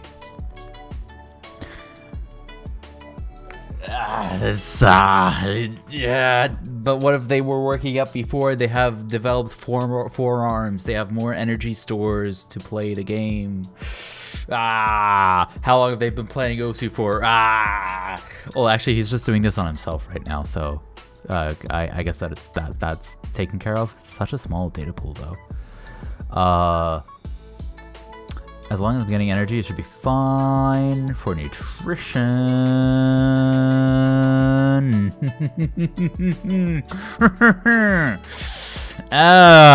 No, nutrition is way more important than that. If your body's not used to, like, if your macros vary and the method by which your body gets glucose from whatever you eat changes and it's not used to that, that's gonna have a huge effect. But okay, he has carbs for breakfast every morning, 50 grams of granola, and that's complex carbs, I think. I'm not sure actually. Granola. No other source of caffeine during the trials, like coffee or tea. Soda? No soda, just water, nothing else, not even juice. Dopamine is, I mean, that would have been ideal. I don't know if he actually did that. Dopamine is also something to keep in mind. Doing something like binging reels for 4 hours is going to at least have knock-on effects and ruin the results for the day. It will. It actually will. It affects, it'll affect like your ability to focus on things. No gooning. Damn. 30 minutes of TikTok every morning. Okay, so he's keeping it controlled. 30 minutes of reels every day. But there's so much variation. You might as well just omit it completely. There might be a rebound though. You would have to like omit it for a couple weeks and then start the study. No YouTube shorts. No YouTube shorts, but TikTok and reels every day. Okay. Discord as I need it because I gotta record my activities. 30 minutes of music maximum. No screens after midnight. This kind of feels arbitrary, dude. You either omit it all or you like, okay. Collector, you do 2K every day, 2K calories from the fridge every morning? No way. Incredible. 30 minutes of TikTok, yeah, I don't.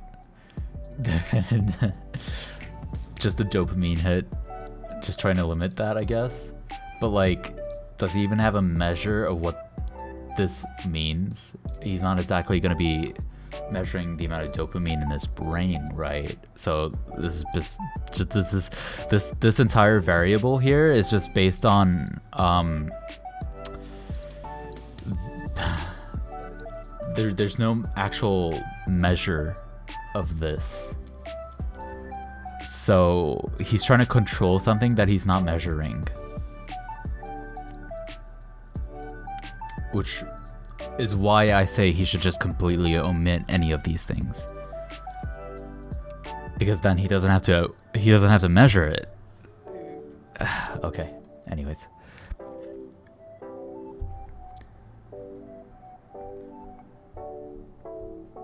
Or make it so you can do all of that after doing your OSU session. That might still have lasting effects into the next day. You want to minimize it as much as possible, at least. Yeah, I don't know. Let's see. I also set out the basic limitations of the test.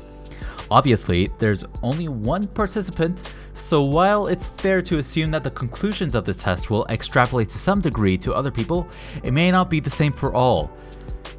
It's good of him to state this in bold. It may seem obvious, but when it comes to science, you have to do it. You have to state it. You can't leave room for skepticism. Or skeptics, I mean. The participant is performing regular exercise, cardio, eating healthily, and washing regularly. Cardio is different from strength training. There are some similarities, but there are differences that matter. So, okay. Limiting social media consumption. Trying to get better at the game, not just playing for fun. Okay. This is a very, like, there's no solid definition to measure this. A cisgender Caucasian male, 19 years old, a purely occasional consumer of caffeinated substances, so 50 milligram caffeine pills a couple times a month, tea a couple times a week. These attributes may not be shared by other players, so the results of this test will not support excessive extrapolation to the, that reside outside of the bounds set by these attributes. I also take essential medication in the morning and evening, but there's no suggestion that it would modulate the effects of caffeine or L-theanine. Okay. Generic Boots brand of multivitamin. If he has B vitamins in that, it's going to massively affect how his body deals with caffeine. Creatine is huge, but 1 gram isn't that much. But still, creatine, well, it's not enough for there to be much activity in the brain. 1 gram is barely anything. You need to have like at least 5 grams to at least saturate all muscles in your body, and then have some like barely noticeable effects in the brain. 10 grams is where you start to see effects in the brain. 2ED. What is 2ED?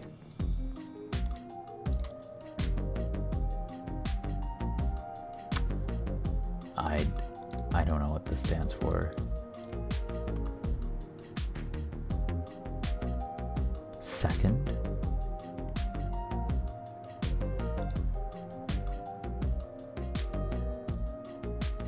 What? Second? I'm not sure if that's what that is. Amlodipine. Amlodipine. What is amlodipine? Calcium channel blocker. It can treat high blood pressure and chest pain. Brother, this is gonna affect your ability to physically exert yourself. This directly affects your ability to physically exert yourself. Creatine actually dulls some aspects of caffeine, by the way. And it does that by like kind of blocking some of the calcium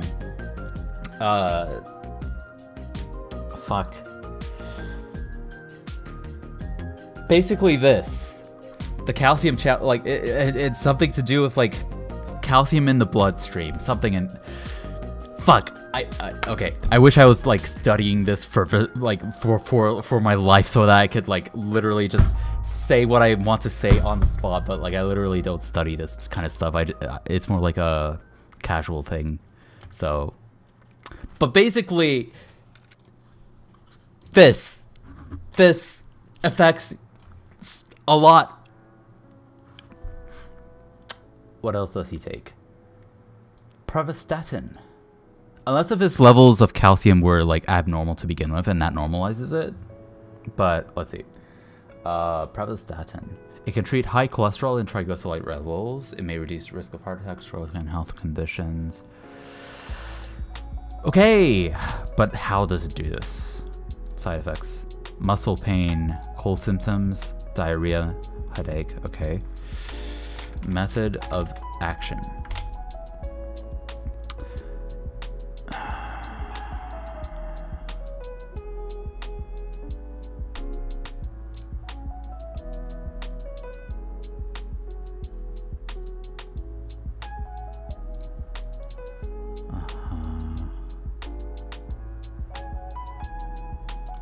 Heart disease,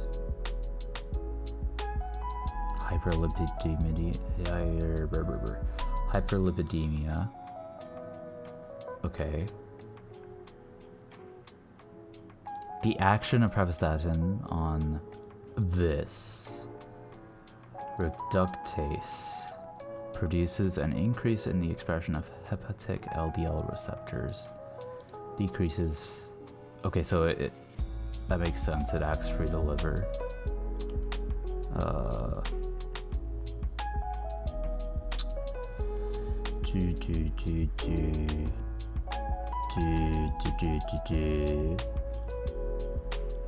Okay. Okay, I don't see how that would affect Osu gameplay. Other than like reducing cholesterol and improving blood flow in general. If there was any buildup of cholesterol. There are studies too that argue that creatine doesn't impact caffeine. Yeah, right. That's the beauty of it all. Contradictions everywhere. All right. Tacrolimus is used together with other medication to prevent the body from rejecting a transplanted organ. So it's an immunosuppressant. Suppresses the immune system.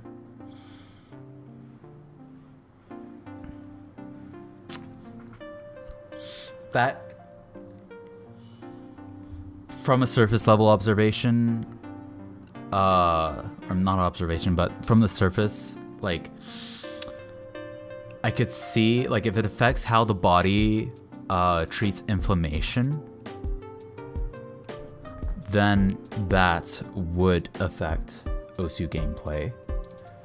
If not, then maybe it won't.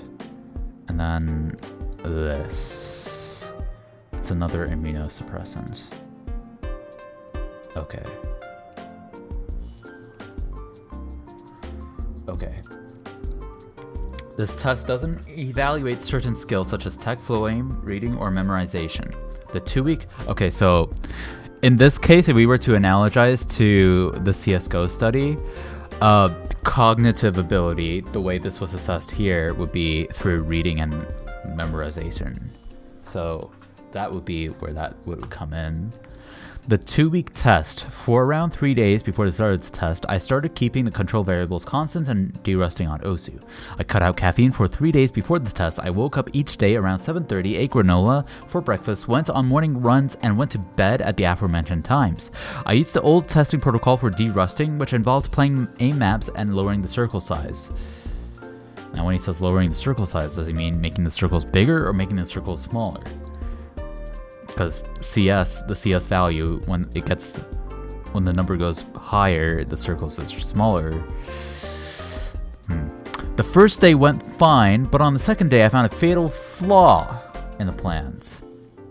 I planned the testing period to happen at 6 p.m. every day. This was fine for the first day because you got a placebo dose. How did he know that? How did he know that? How did he know that? Isn't he not supposed to know whether he got a placebo or not? He put all the pills into an envelope so he wouldn't know. So how does he know? I'm not sure if he actually mentioned how he would be able to tell after the fact. Like after the study is over. Okay, but on the second day, I had the equivalent of around 3 cups of coffee's worth of caffeine in the early evening. Oh God. So he ended up falling asleep around 4 a.m. Yeah, no shit. Caffeine stays in your system longer than 12 hours, dude. He took a day's break and started the test again from the beginning, this time doing the testing around 2 p.m. Yeah, if you're gonna take caffeine, you gotta take it earlier in the day. That shit, like, its lasting effects, like, stay in your body for over 24 hours. But in your blood, it stays in your blood for at least 12 hours. It lasts a stupid amount of time in your body. Hello, Akeno. We are reading Osu's first direct study on the effects of caffeine and L-theanine. Here are the results of the test. For some, but not all, of the code, I rely on code generated by ChatGPT. Code? Code for what? This might sound lazy, but ChatGPT is better than your average mathematician at this kind of task. Okay. Hypothesis testing is the most grueling way of combining reading comprehension with high-level mathematical knowledge. And I don't want to mess up the test because I don't know enough about distributions. That being said, ChatGPT doesn't do certain things as a matter of course, like correcting for family-wise error rate. So at some stages, I prompt it to go in certain directions with the testing. After generating the code, I run it in Jupyter Notebook. After putting the data in the data and aggregating the results, I come to a conclusion, write it up. For processing, the data needs to be cleaned. The way I entered it in the first place is kind of jank, but it is what it is. I see, so these are screenshots of his chat with ChatGPT. I also got some jank interpolation for some missing data. Choir jail, so he has the maps in here. Fucked. I used ChatGPT to make some code to generate fancy ass badass graphs. All the graphs of the data are in Jupyter Notebook file. Make it available here for some samples. Okay, so the first graph. So this is a map. This is categorized as aim. This is the miscount. So he's only measuring miscount here, not accuracy or unstable rate. Just miscount. So the mean value, first, second, and third. Caffeine plus F. What is C and F? What is F? Placebo. I see, so on day 1, placebo had a huge, well, it had an effect on the 3rd run.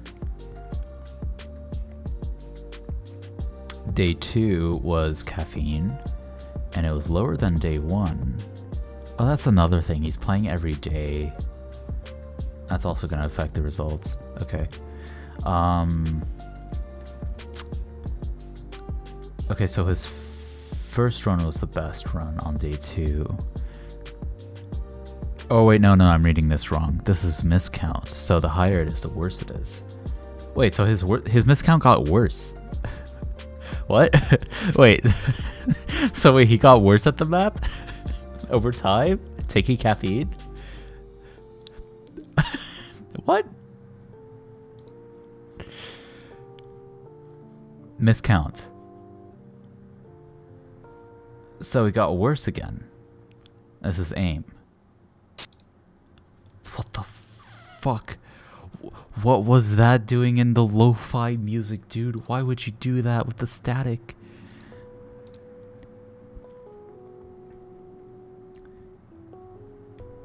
The same map, mind block. Probably. That is another thing. That is another thing. Oh, this one's flat as hell. It got worse initially. Caffeine worsened the miscount again. You see, the problem with caffeine is that it makes you shaky. So you'll miss a lot of notes from misinputs and shaky aim.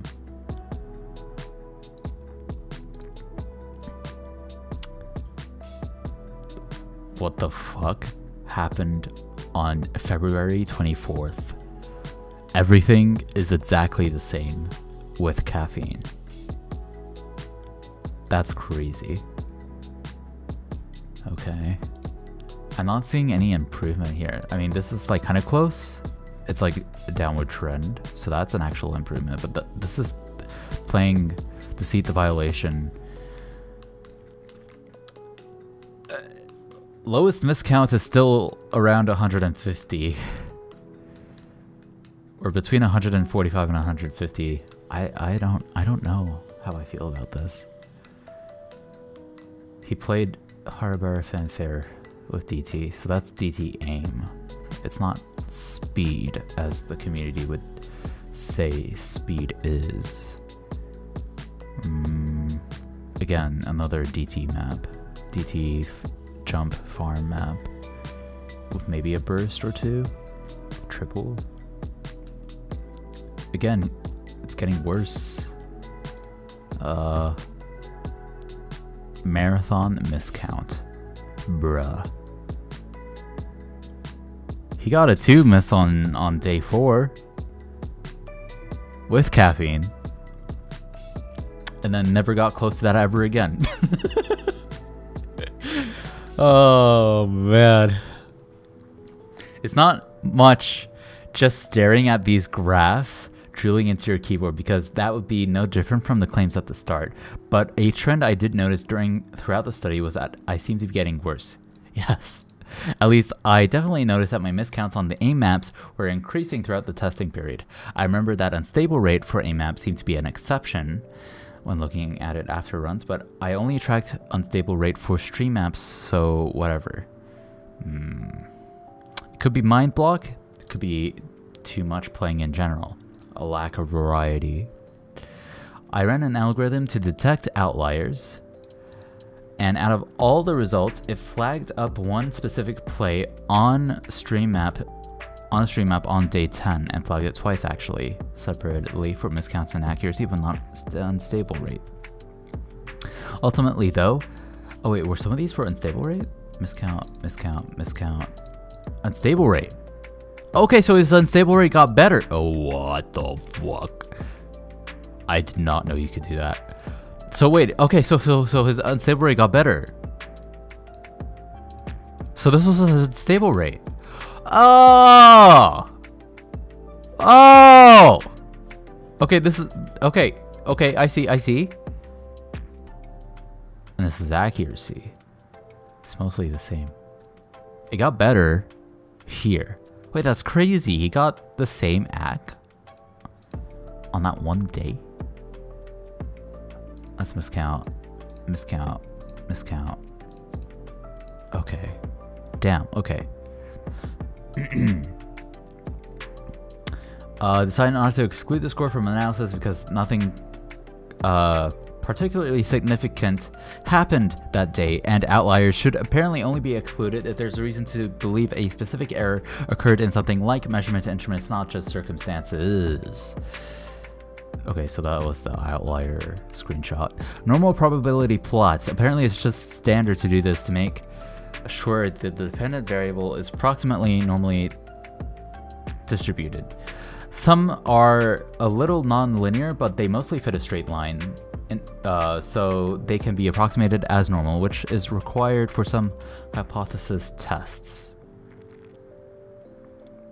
Okay, I see.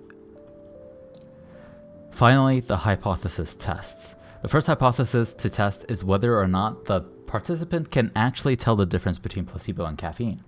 Here I used the chi-squared test, and the test is significant at the 10% level, so there is sufficient evidence to suggest that yes, I can predict with confidence which dose I've taken. This kind of makes the double blind part of the test pointless, and if I did it again, I would do something simpler like alternating placebo and caffeine, or doing consecutively all placebo and then all caffeine. Nevertheless, it's a good first result, and it suggests that the power of the study is high enough to have the ability to make statistically significant predictions.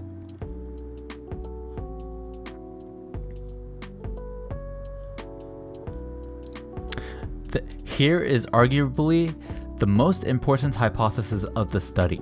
There is a t-test to determine whether there is a difference in the mean scores with and without the live dose. AIM maps. 10% significance levels. These are the values. Significant is false, false, and false. So none of these are significant? Is that what that's saying?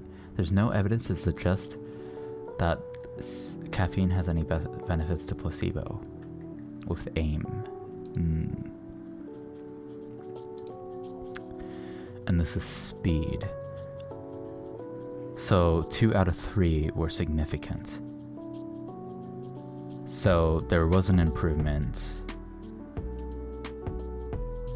with caffeine for speed.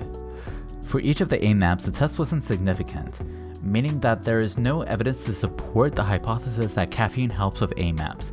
But with 2 of the 3 speed maps, the test yielded significant results.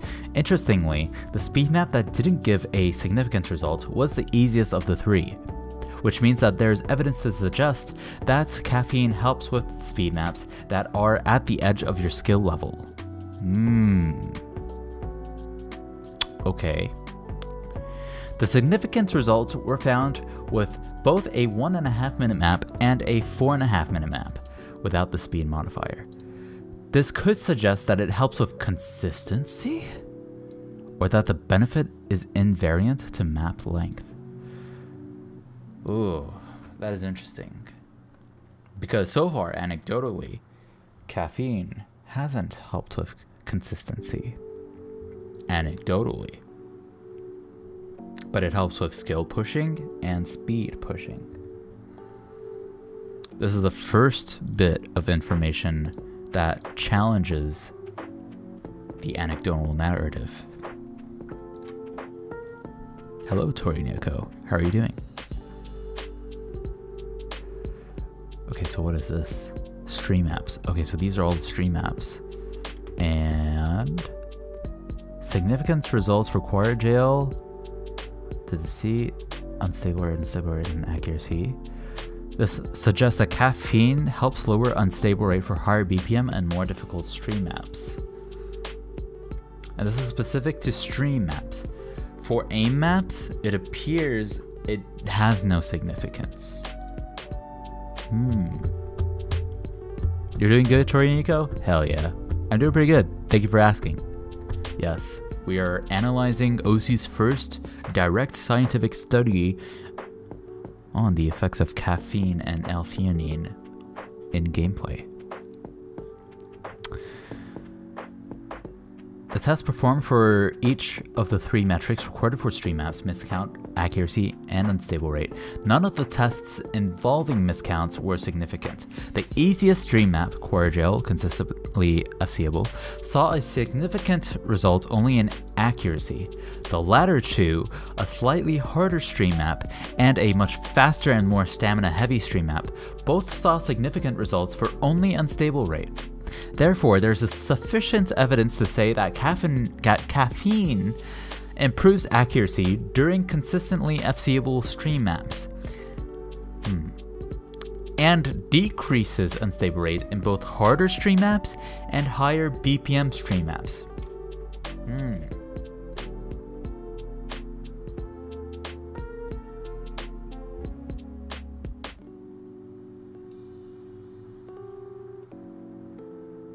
Okay.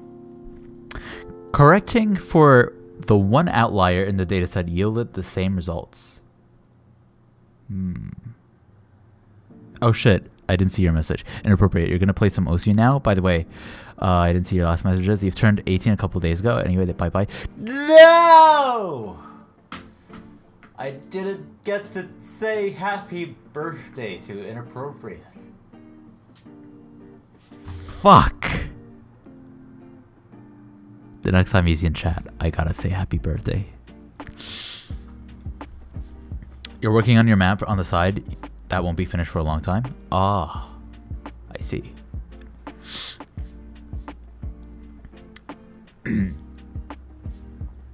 Okay. In total. Hold. All right. In total, 16 hypothesis tests were performed at the 10% level. And modeling this binomially,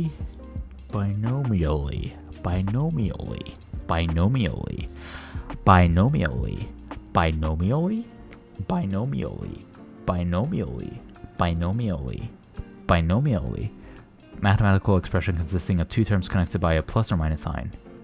I see. Okay. On average, for a drug that is identical to placebo, you would get a 1 to 2 wrongly significant results. E, open bracket, bin, open parentheses, 16, comma, 0.1, close parentheses, equals 1.6, close bracket. But here we get 6. And if the drug is identical in action to placebo, then the probability of that occurring would be 0.003. This equation. This is a very rudimentary way of saying that this test didn't fall victim to the multiple comparisons problem. I also decided to exclude the Marathon maps from testing because I was not confident in my methodology for assessing performance. I understand that.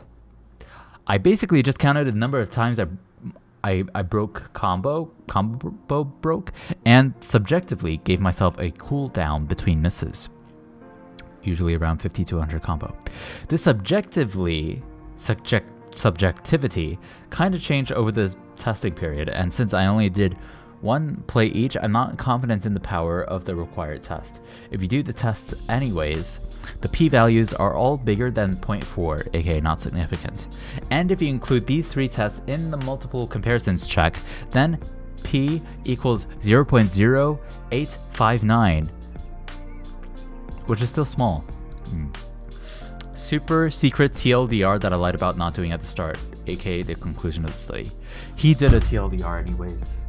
Alright, so to summarize, this study produced rational evidence for the following claims. Caffeine and L-theanine increases performance for speed maps with high miscounts that are at the edge of your skill level, but still passable. Or aka passable, so not passable yet, but almost passable. Miscount being around 20 to 50. Accuracy on easily FCable stream maps. Unstable rates on harder stream maps, unstable rate on high BPM stream maps. No evidence was found in tests conducted to investigate the following claims. Caffeine and L-theanine changes has a modulatory effect on performance for A maps. It's over. Speed maps with low miscounts. Miscounts on stream maps.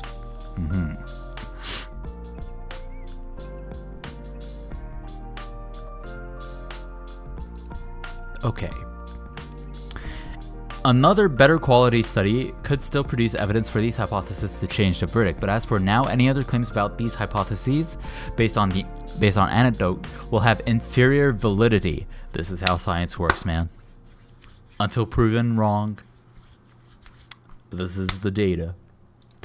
And I encourage those that believe the contrary to these conclusions to rationally investigate, aka replicate the study with themselves to add more data, because this is literally just all on one person, the data size pool is all coming from one person out of more than 8 billion people on the planet.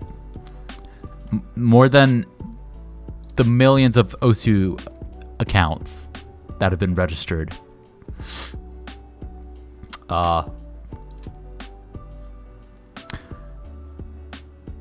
Despite including marathon maps in the study, there wasn't satisfactory data to do an analysis. Man.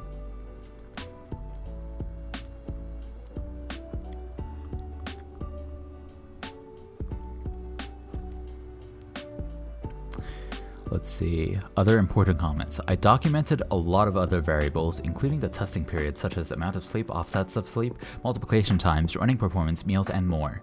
Therefore, there are a lot more post hoc tests that could be conducted during using this data. I'm not against doing these tests, but it is true that more insights could be extracted from this data. I'd end up being stuck on the same dataset forever. There are a lot of improvements I would make if I did this test or something similar again. So it's by no means a gold standard, but it's the highest quality test done so far in this area. This is the fact that remains. It's the highest quality test done so far in this area, because it is the only test that has actually been done in this area. And so scientifically, this is the truth.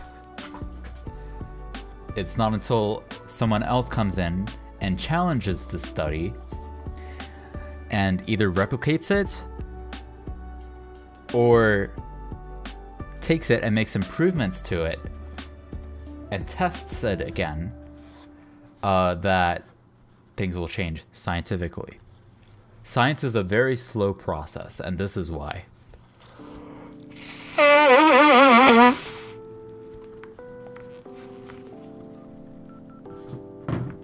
Goddamn. Here are a couple things I'd do differently in the future. Okay. A double-blinded ended up kind of being useless here, but only because my sample size was small. For a study with more participants, I'd keep the double-blind aspect, but if I do another self-study, I might ditch it. The most prolific self-experimenter Alexander Shulgin commended double-blind studies, but I'm hesitant to use the same reasoning since he was investigating exclusively subjective effects like self-perception from psychedelics, whereas I am investigating performance, which is as far away from subjective as one can get. There was a slight flaw in guessing part of the study. It's nice knowing that I could tell when I was taking the substance, but I only recorded that after the sessions were over, meaning my guess may well have been influenced by my increased performance on my maps. Yes. That's the problem. That's the problem. If I did the test again, I'd probably wait half an hour beforehand and guess before starting. That would be better. I think I'd lower the intensity of the test. Yes, 100%. Playing the deceit, man. What I should have done at the start was set constraints on how much time I would put in each day, and then calculate the power of the tests to determine how many conclusions I could feasibly come to.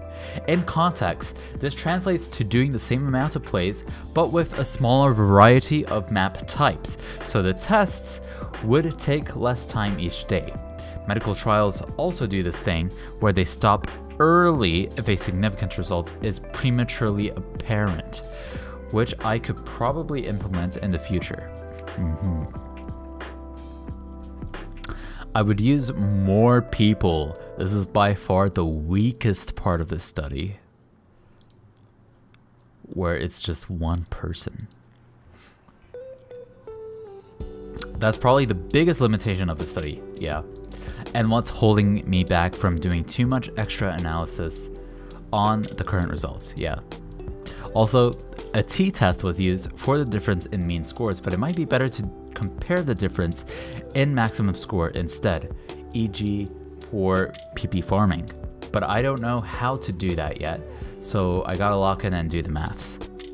This test measures performance, but it might be better to measure improvement.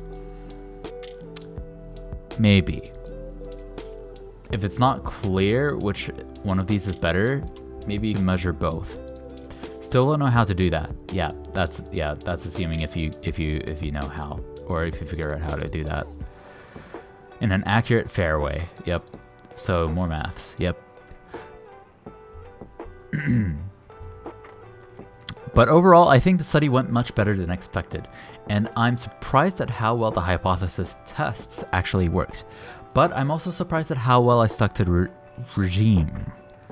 I think it means regimen or something, but there were 1 or 2 late bedtimes, and I occasionally brushed my teeth after my shower instead of before. I mean,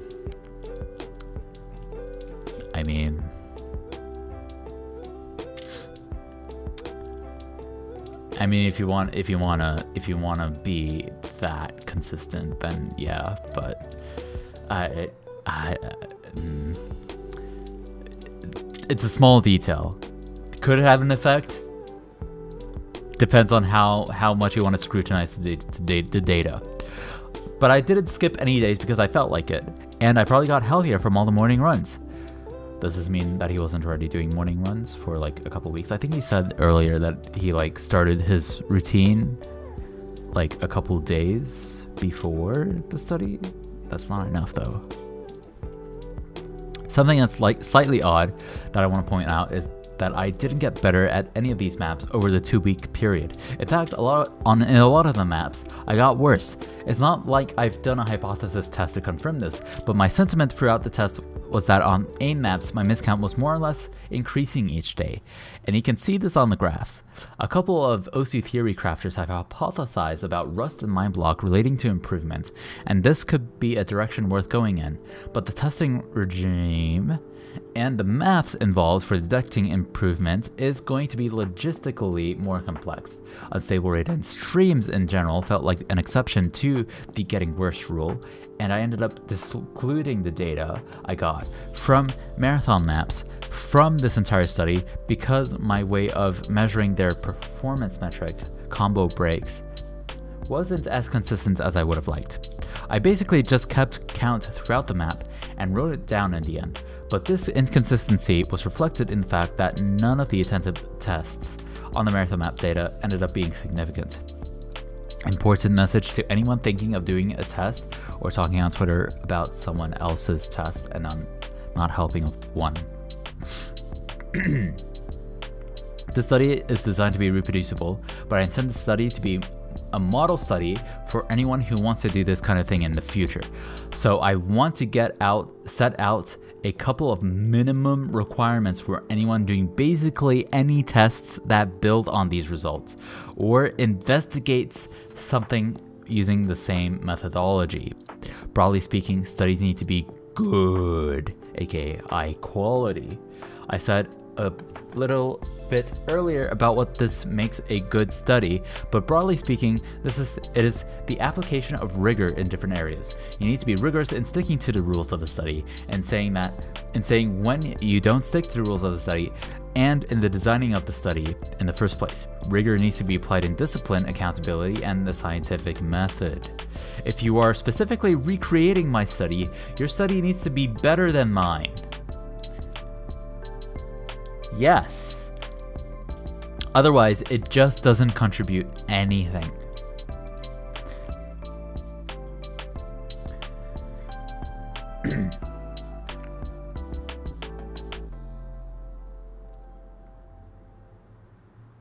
Now, in psychology, there are studies that replicate studies for the sake of testing to see if the results are reproducible.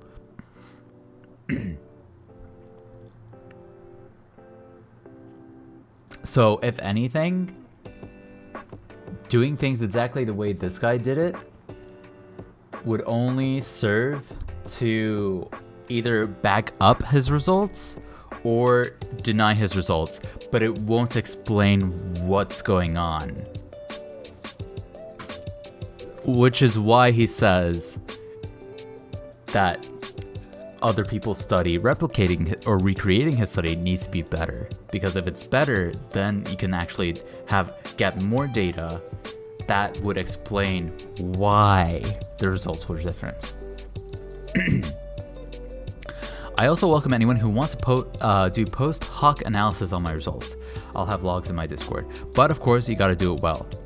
The last thing that I feel needs to be said is that I strongly object to the inclusion of unhealthy people in studies relating to optimal performance that generate conclusions for the general public.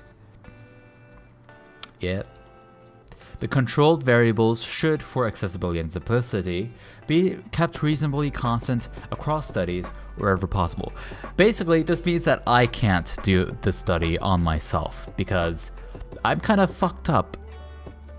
I got sleep issues and stuff.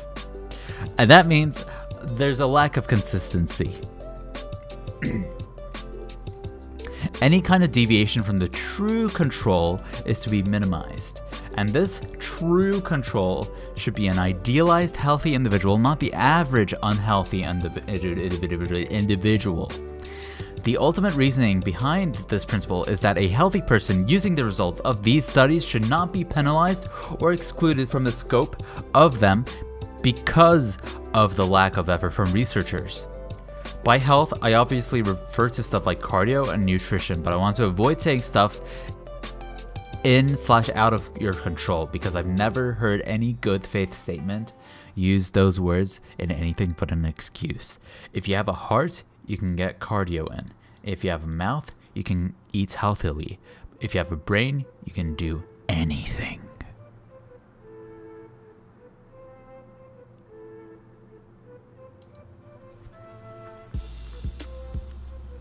Therefore, all protocols for studies on performance and improvement should at the very minimum include daily exercise, regular healthy meals only, a healthy rigid sleep schedule, regular washing, gotta take those showers, some kind of mental exercise, preferably a benchmark so it can be regulated and recorded. I see, okay. Individuals being studied cannot do the following during the testing period or in a controlled period beforehand. Smoke or vape. Goon. Why is he? He's calling out these players, man. Take recreational drugs, including alcohol, like cat. Eat junk food or takeaway. Have a BMI that is under or overweight. Doom scroll on any app.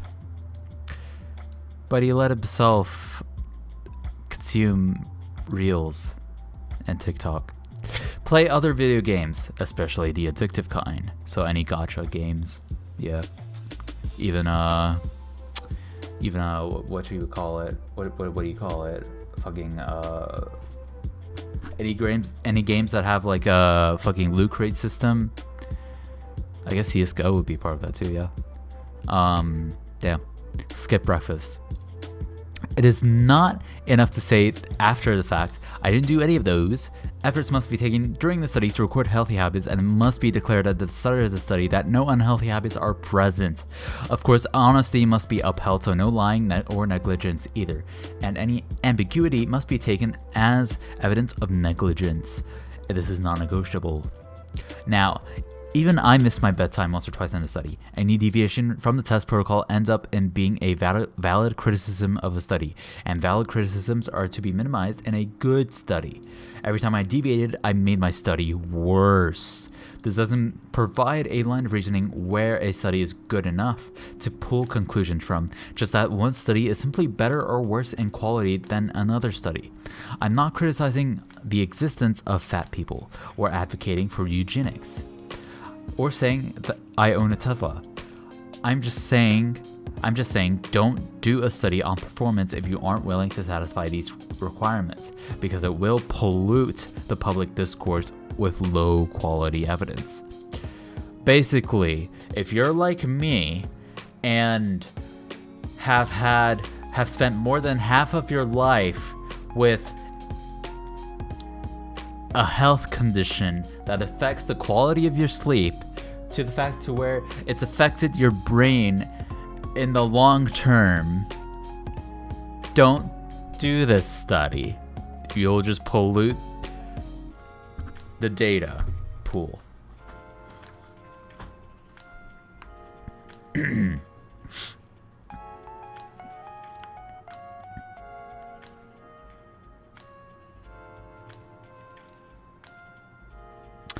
time zones don't exist. Bedtime. Oh man, yeah. That's like one thing I wish. I wish like all my viewers and I could just have the same time zone. That way, like no one would need to go to sleep. A couple out, like, cause like what happens every stream is like I say goodnight to everyone, and then by the end of it, it's just like, oh, everyone went to bed. Now I'm gonna go to bed.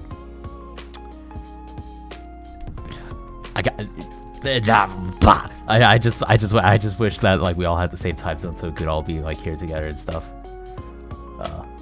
Okay, let's see. Next study. So he's gonna do another study. Okay. I'm interested both in investigating caffeine with more people and in investigating different substances. I also want to investigate different goals such as improvements. As such, I believe that the ideal next step is to do a wide-scale study of a large population and analyze trends. Okay, I like what he's doing because he's actually, like, even if this isn't on purpose, it's still showing progression because he did a study before this that had a ton of limitations and issues with it. This is an improved study from the old study, and now he's talking about the next study that will improve even further. So he's showing progression, and with this progression, there's going to be a history of concrete data that can be looked back on and discussed and analyzed. Let's see, I need people who are willing to do the following. Play a select set of OC maps every day for a couple of weeks. Probably everyone included will be playing the same maps as well. Record details about their general routine, waking time, bedtime, meals, drug take, and caffeine, be healthy. In addition, it would be nice to have people who could do the following. Help with the code. Want to write something to get scores from the OC API this time. Help with the maths. Want to do an actual post hoc testing and ANOVA.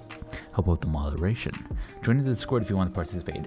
You don't need to do anything special like take caffeine pills, but I might request that more or less people do a certain thing to balance out the groups for better test power. Drink coffee. Even that's a bit iffy because like there's a huge difference between taking a caffeine pill and drinking coffee. Coffee has so much other compounds in it besides caffeine that synergize with caffeine. This is why drinking coffee feels different from taking a caffeine pill. It's kind of like how drinking tea feels different from drinking coffee. It's because they have different metabolites in them, a different profile. And those different profiles of metabolites interact with caffeine or change how your body like works with caffeine. Anyway, I hope this inspires people to do more tests and think more critically about OSU. Feel free to ask me questions about the test or discuss the results in the comments. I am interested in this, however, I cannot actually participate in this study because I am not a healthy individual, unfortunately. So I'll just post this in chat. If any of you are healthy individuals that meet the requirements and are interested in this, join that Discord right there.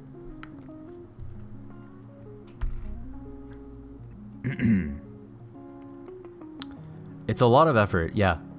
Like, the reason why it's taking this long for anyone to actually properly do studies here is because it takes so much effort. It's difficult to do by yourself, out like in your free time even.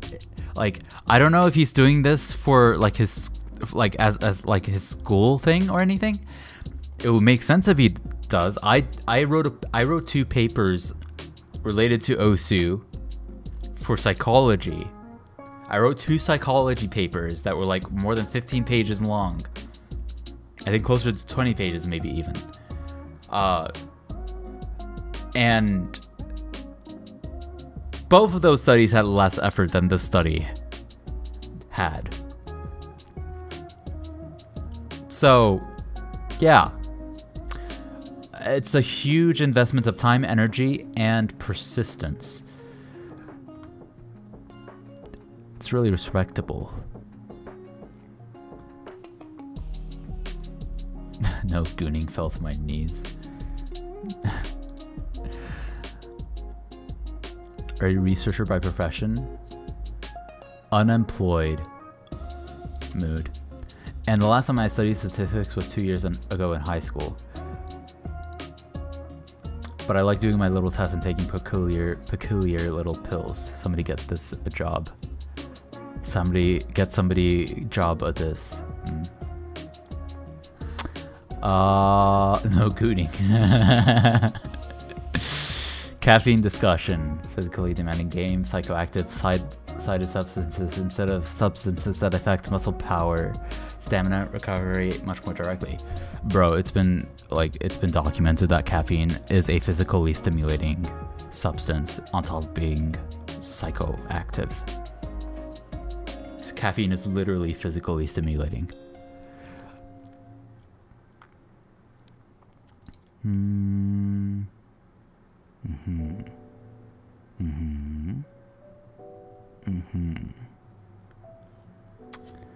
Opinion is a big one. Happy to see someone mention it. Okay.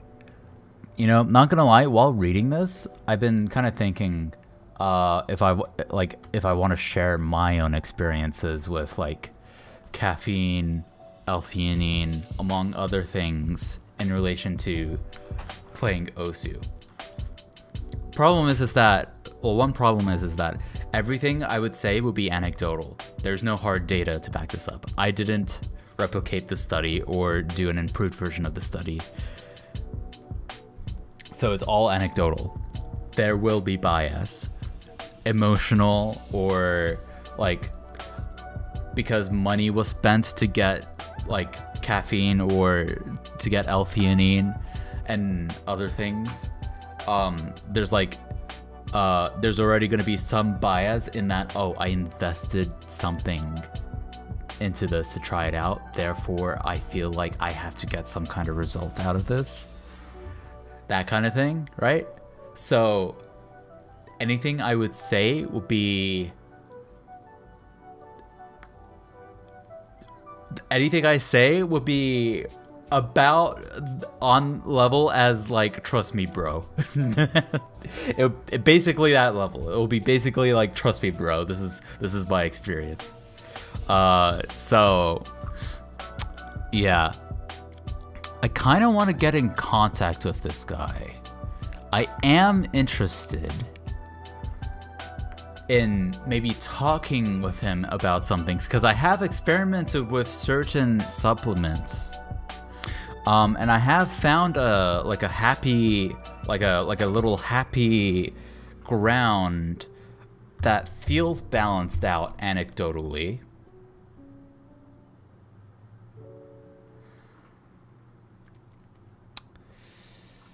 I don't know where I would start with this because in order to like test everything that I have tested scientifically here, it would take probably years. But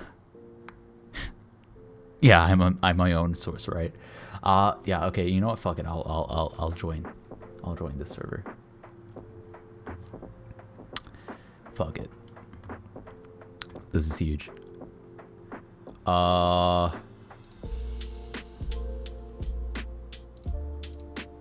Okay. Let's see.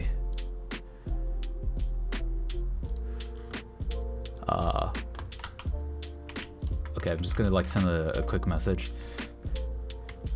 Yo, I just read the entire study posted on the subreddit and found it to be very insightful and fascinating.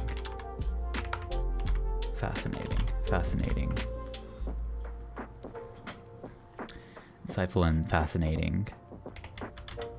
I wouldn't consider myself to be a healthy individual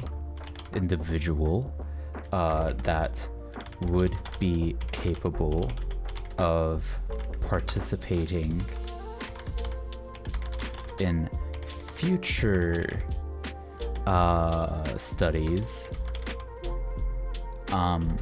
but I am interested in possibly helping to shape future iterations of the study, along with exploring other supplements.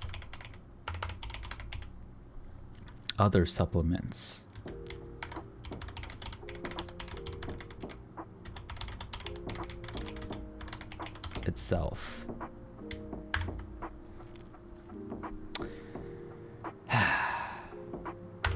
Yes. All right. Holy shit. This could turn into something really cool. I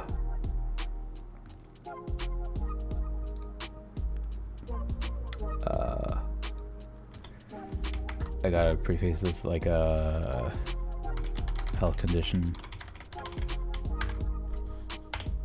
Yeah. Okay. Let's see. Oh yeah, names are truncated, so I can't see who these people are, but this is the server owner. Okay.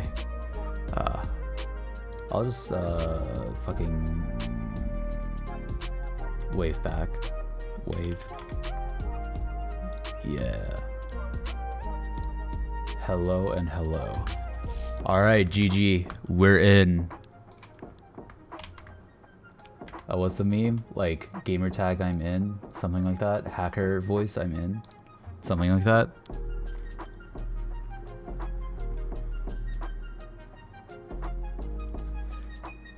I wouldn't consider myself to be a healthy individual. Paints a much worse picture than is true.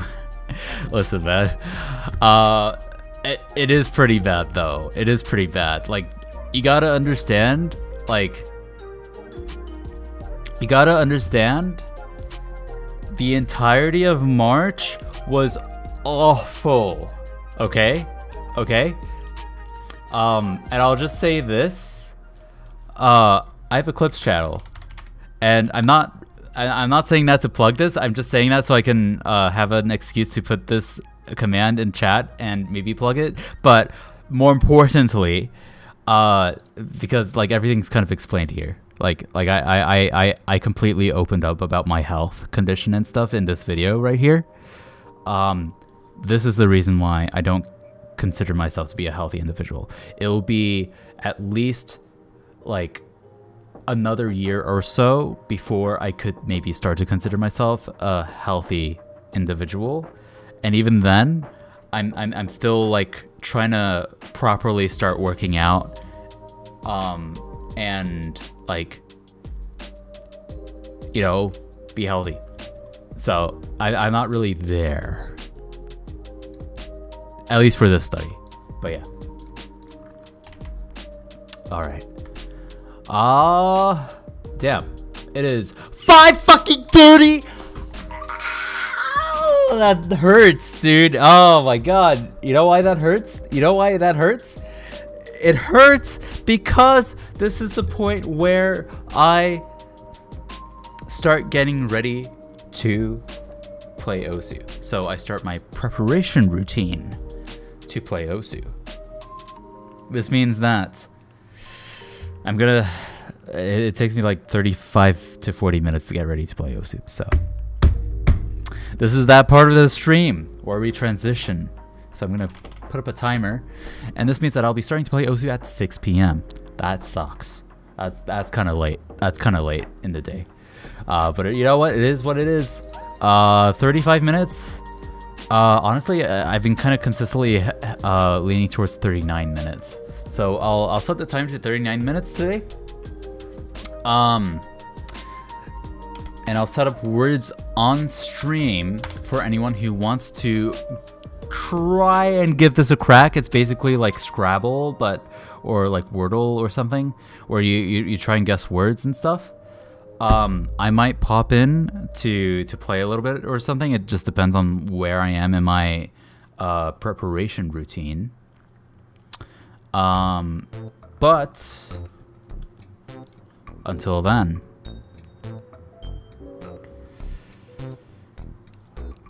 I'll be getting ready to play osuopt. So, all right, I'll see you soon. You have to go to bed. Go to bed. I'll say goodnight to you in chat maybe if I see your message. But if not, then oh well. Why did this start playing again? The fuck?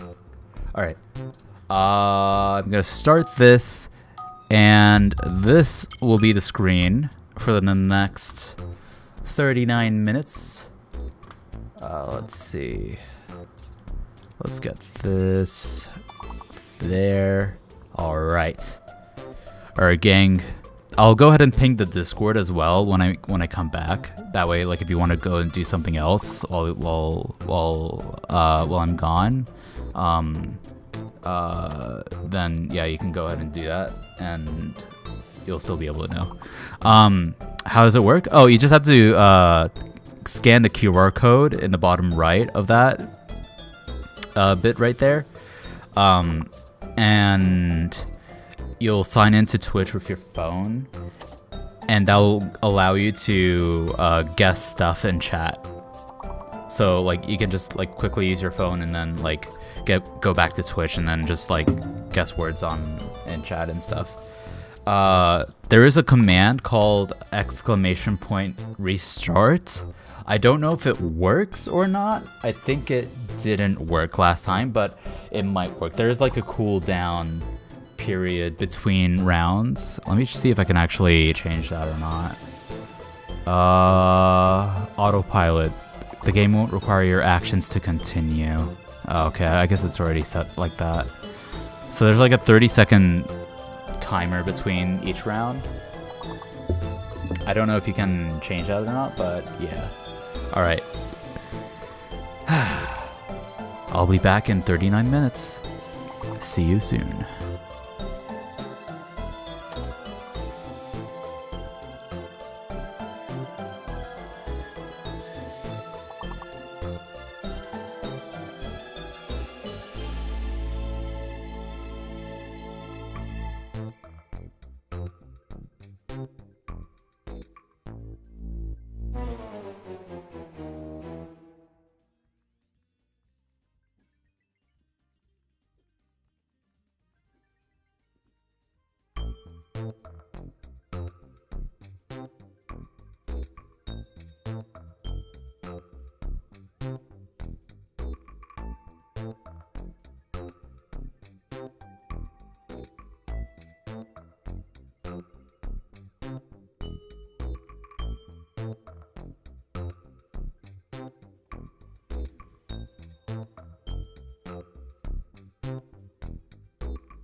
Well, hello, hello. Looks like I didn't actually need those extra 4 minutes. Was it 4 minutes? I forget. I'm actually early this time. Let's fucking go. Hell yeah. RIP to that current game that just started, though I don't think anyone's actually playing it right now, so it's probably safe to switch away from that. Hello, I am back, and the camera is crooked once again. Hello, we are back. Hello, Lauer. Thank you. Oh shit, Ayumi was here? Damn. Bad timing. It's all good though. Let's go ahead and yes, I wrote a note for myself before I left. Fucking add a semi-transparent gradient behind chat. Notice how when I bring this white window behind chat, notice what happens. It's a lot harder to read chat, isn't it? There's been a problem that has been a problem for a long time, and I'm gonna attempt to fix it right now. Let's see what I can do. I'm gonna add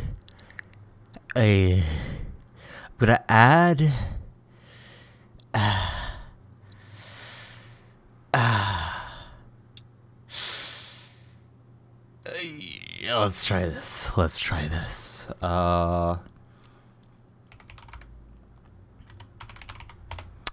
Okay, I'm gonna try that, and then I'm gonna background gradient. No, background. Oh, wait. What do I do? A bunch of spaces. Oh, yes. And then I do this, and that, and that, and that, and that. Actually, that's probably too much. Okay. And now, the gradient. Oh wait, there's no gradient for this. Damn. Gradient? No, that's for the text itself. That's not going to do anything. Okay, well, that's all I have to do. And now I add this behind the chat, right here. And then I just do a little bit of that. And would you look at that? We got a semi-transparent background. So now if I were to open Notepad and bring it here. Oh. Is that any better? I think it looks a little better. You can kind of see.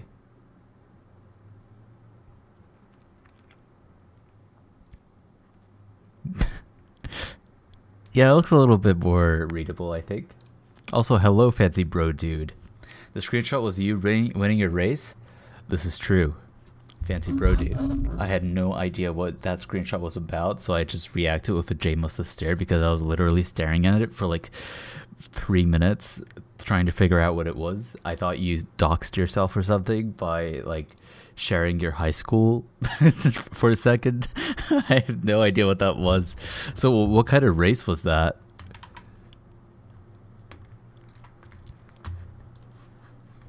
Also, let me bring this semi-transparent the background over here as well, so I can help make the chat on this overlay more readable. That should work. And then I gotta do it here as well, don't I? Bring it in. Let's bring it in. Restream chat. And we make that bigger. We bring that up. And then, is it tall enough? Fuck. Can I stretch it? Yes. Let's fucking go. Hell yeah, we got that. We got that look to it. It doesn't look great. Honestly, I kind of want to have a gradient, but I'll have to like Photoshop something together. Will I remember to do that? Probably not. And then the OSU overlay. It's a mile race. Your first mile win after like a year. The 5:28 is you. Let me take a look here. Let's take a look here. I will ping, stating that I am back. But first, let's see. The 5:28. Oh shit. So wait. Before I before I show that live on stream, Fancy Bro Dude, are you okay with me showing that image on screen? Just in case you don't want your entire full first and last name to be leaked, and possibly even your school and maybe other sensitive information about yourself.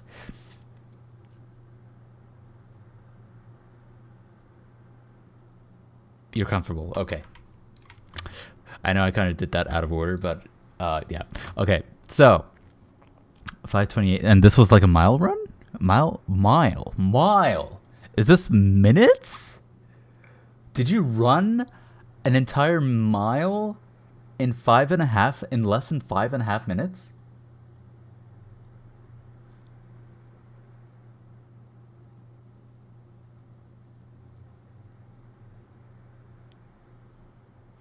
April 3rd. So it was literally 2 days ago. Heat 5 out of 5. I don't know what heat means. Holy shit. Is that fast? I don't know, because I never ran long distances or longer distances in school. I was just in general PE.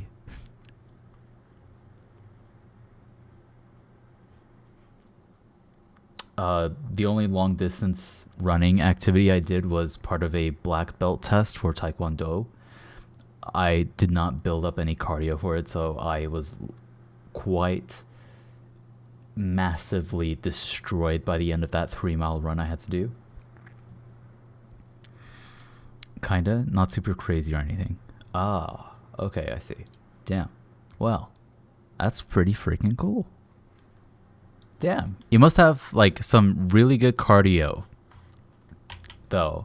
Like if you run regularly like that's probably pretty good cardio. Not gonna lie, my cardio was also better when I was in high school. But it wasn't because I actually did cardio. It was because I went to a giant ass fucking school that is comparable to some college campuses.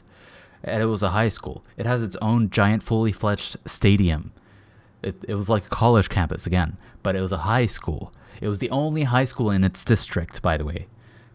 And a lot of my classes were in opposite corners of the fucking school. So bottom like corner of the first floor versus the top corner on the opposite side. And I only have 5 minutes, and it's more than a mile between them. More than a mile. I every weekday I would be speed walking, and I like. At first, there was barely any time for me to even stop and think about anything or like look at anything. I'd just be like cutting through the hallways, cutting corners as if like I'm a fucking car in a racetrack, and like going up and down steps and like fucking like going 2 steps at a time and shit. And then, from that alone, my cardio was better because I did that 5 days a week, at least 7 times a day.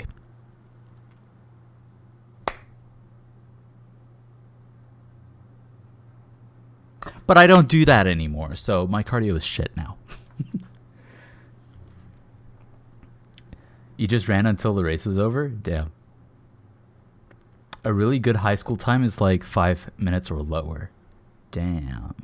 You can run pretty fast, but having the stereotypical Osu physique, you can't keep up very long. Yeah. You see, like, when I was in high school, like, I just straight up believed that I wasn't built for stamina. So, like, I was great for short bursts of energy. So, sprinting. That's it. That's it, though. I hadn't experienced a proper pump anywhere in my body at that point in my life. So I didn't actually know what it was like to have good endurance. I didn't know that it was something that you could actually build. That I just thought it was I literally thought it was genetics. That's how I used to think back then. I was like, oh, my genetics are probably like, oh, I can only sprint and do short bursts of high power, but I can't do long extended endurance stuff. And now I do cardio. Granted, I got to get back on things because a couple months ago, like, I was doing cardio at least 3 times a week, which is okay. But since moving to this new place, it's mostly been once a week or once every other week. This past month, it has been once every other week. Same with my workouts, once every other week, to my dismay, because of how bad my sleep has been. When you don't sleep well, the chances of you injuring yourself when doing physical activity goes up. And actually, this is important because this is actually a good segue for me to share some important information. So, starting last month, since my sleep was so atrociously bad, my hands have weakened. They have gotten weaker. And so, if I'm not careful, my injuries will come back. They do complain. My middle finger has started to complain. My thumb has started to complain again. It's sending me signals. So, starting next week. This week I've been taking things lightly, but starting next week I'm going to start doubling down on what I've learned from physical therapy and everything, which includes using these to strengthen my forearms again.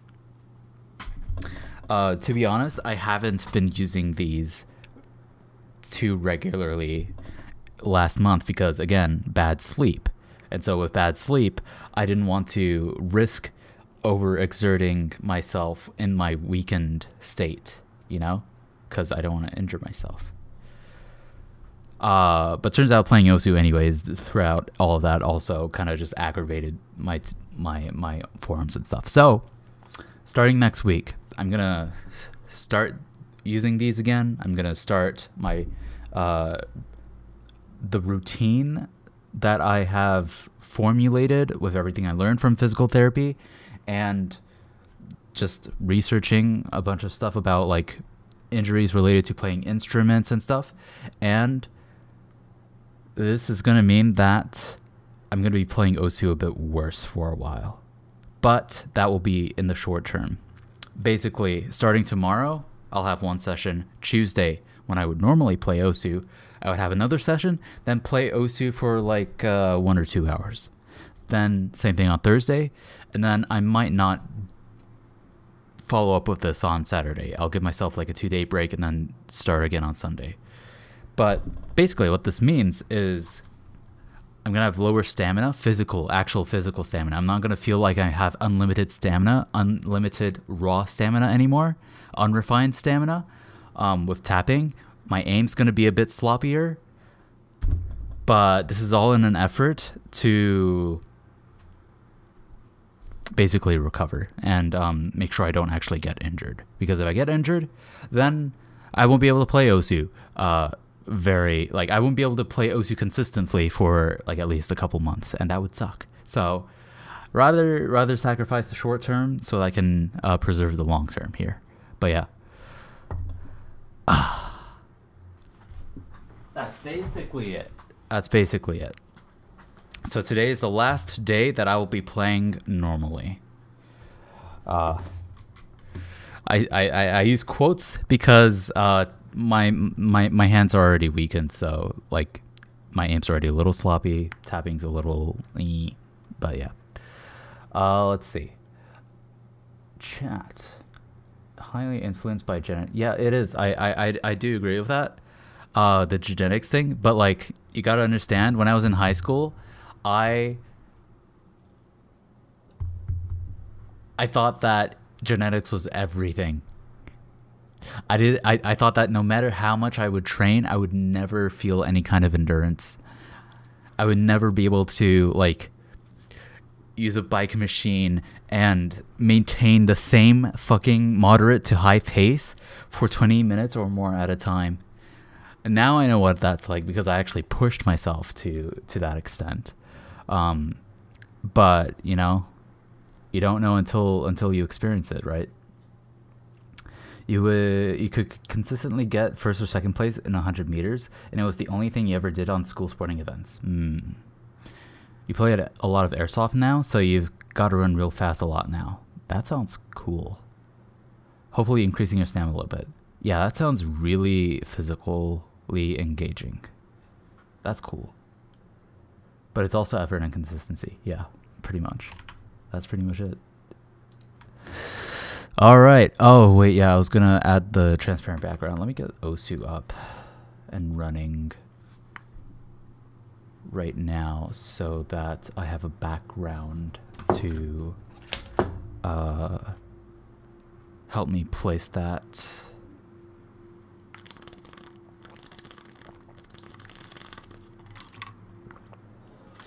Oh, I have my computer muted.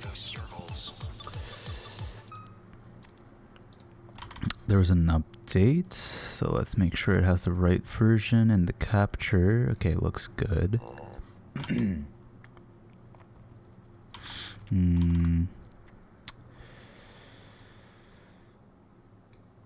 All right, capture. It's cool until you fracture your finger by getting shot. Did that happen? Wait, did you say that? Does that mean that you've actually experienced that before?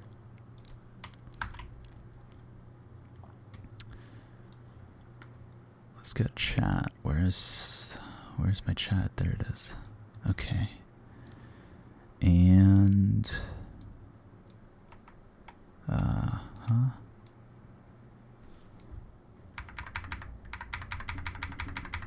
okay, I don't know how I feel about this, because like chat does block some of the play area, and so having a gradient behind chat,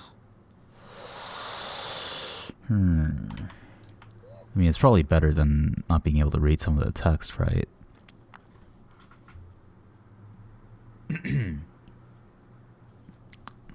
You had it happen twice?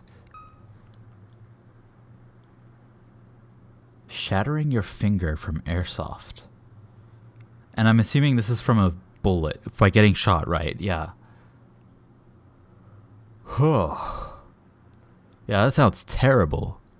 Holy shit, how are you even able to play Osu? They're never big fractures, but they hurt a lot. My god, dude.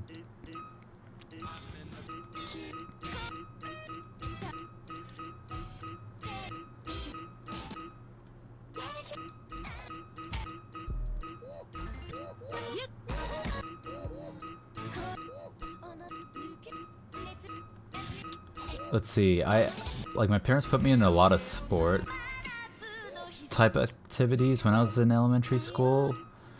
I had swimming classes, I had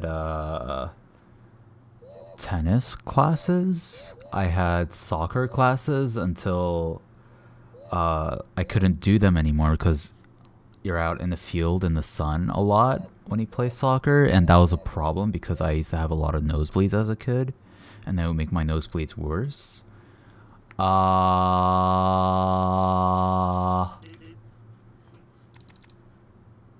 What else? I was in golf for like 2 days in middle school. just was it golf? No, it was tennis. Never mind. I never learned golf. And then yeah, that was separate from my summer tennis classes. And then Taekwondo was the I tried basketball for a little bit. I only tried it out for like one day, and I decided I didn't like it. So then we tried out some other sports, I think. Probably the ones I already mentioned. And then Taekwondo came in, and that one stuck. And then I went all the way to black belt there. Also, goodbye forever. But yeah. If we were to talk about right now, the closest thing to any of that would just be me going to the gym to do leg day and only leg day, because I haven't quite figured out how to incorporate upper body workouts with my OSU sessions very well, because it's always a sacrifice. When you do upper body, it also like it affects your grip strength, and that affects how you play OSU, which is like There's definitely a point though where like your grip strength gets strong enough to where it no longer affects your OSU gameplay to do upper body workouts. I just have to push myself through that. Maybe I could do that in this like upcoming like period of time where I'm also going to be like re-strengthening my forearms. Maybe I could do that, yeah.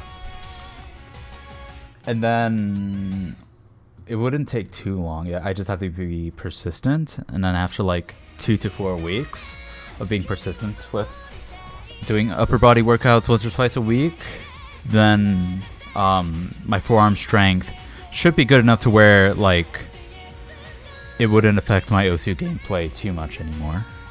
That's the hope, at least. Sometimes you play paddle tennis and hit up the driving range. Paddle tennis. What's paddle tennis? You did a little Taekwondo when you were younger, but never got into it. Ah, damn. Yeah, I feel like Taekwondo, like with Taekwondo, it really depends on what dojo you end up going in. Sometimes, like, just it's about the experience, like the instructors, your classmates, and stuff. If that environment isn't like if you don't vibe with it, then it makes it hard to stick with it, you know?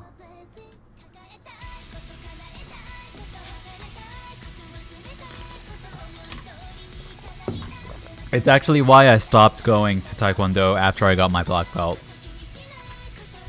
Because the way they handle things after you get your black belt is so drastically different than before you get a black belt that it actually completely killed my enjoyment.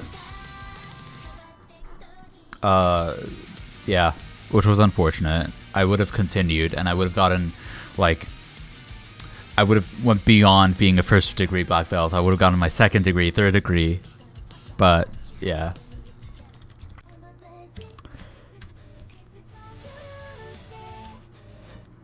Oh shit, let me ping Discord. Let's take a look here.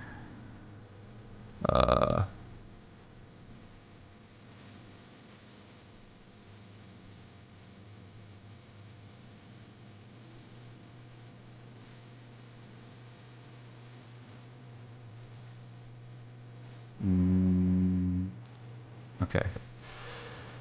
Oh shit, I just got some messages from the owner of the Discord with the caffeine study, dude. The OSU caffeine study. Oh, I'm excited. I saw some discussion about caffeine metabolites. Holy fuck. I'm gonna I can't fucking wait to talk to him about it. Holy shit. I wonder if he'd be open to like helping me put together a video about it too. It'll be really interesting, but that's for later. Right now, let's ping Discord again. Osu now. There we go. this. What the? Oh, okay. Yes. Alright.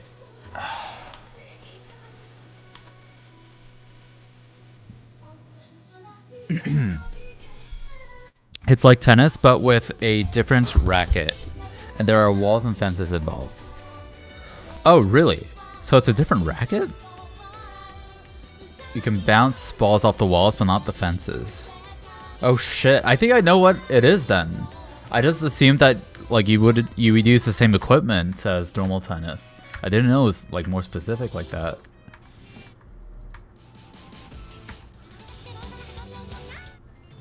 We got the OWC Rubik's Cube, holy shit. It's ranked now, holy.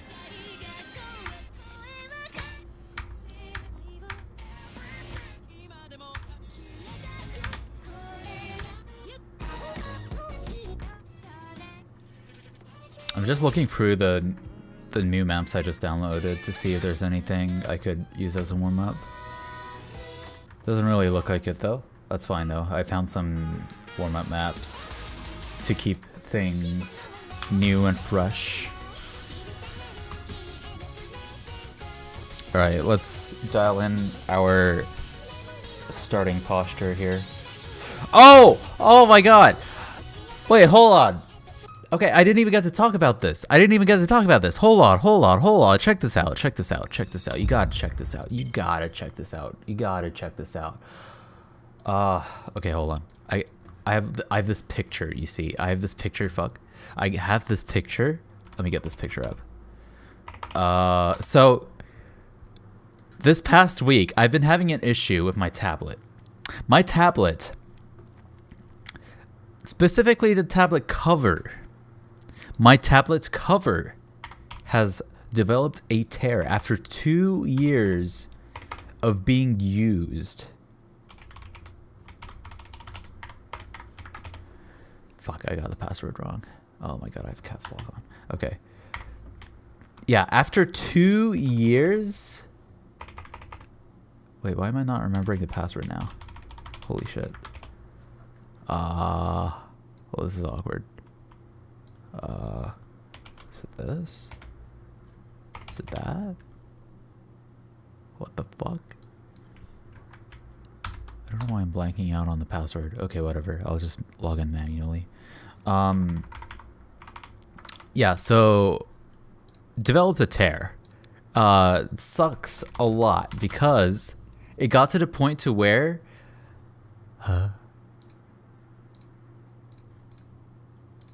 it got to the point to where... Is it telling me my email's wrong? Oh my fucking god, dude. It got to the point to where, like, it messed my aim up every single map I played. And it would happen... It would happen in this area of the screen. So let me switch back to my osuopt menu. This region of the screen... There's a tear like around here, and there's a new tear like down here and somewhere around here. And it would affect my aim. My aim would always get caught moving this direction. So if I were aiming like a slider, it would get caught, and then I would lurch forward, and then it would always break me out of my immersion and flow state and everything. And I started to get super conscious about my aim, and I wouldn't focus on the song anymore. Terrible.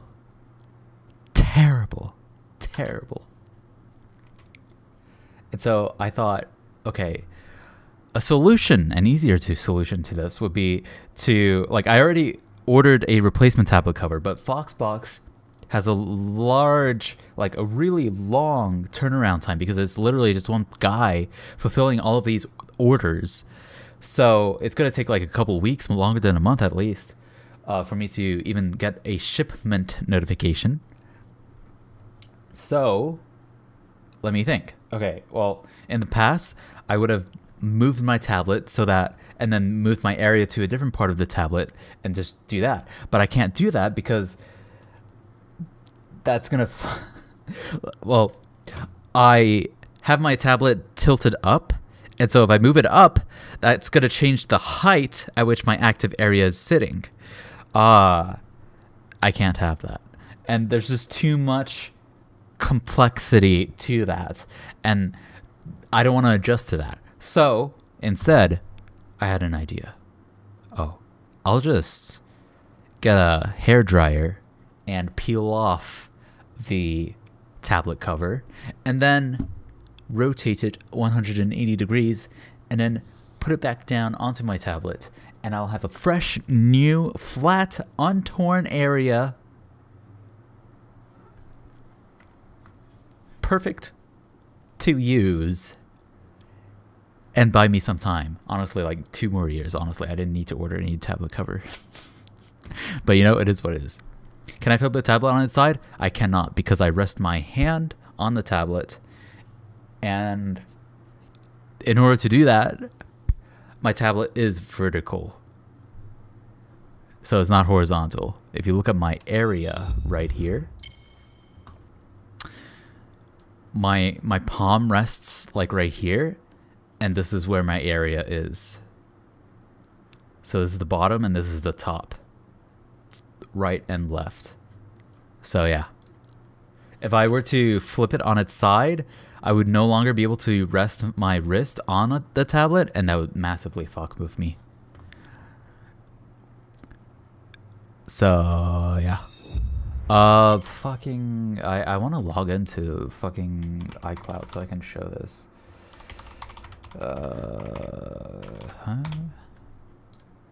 Continue with passcode.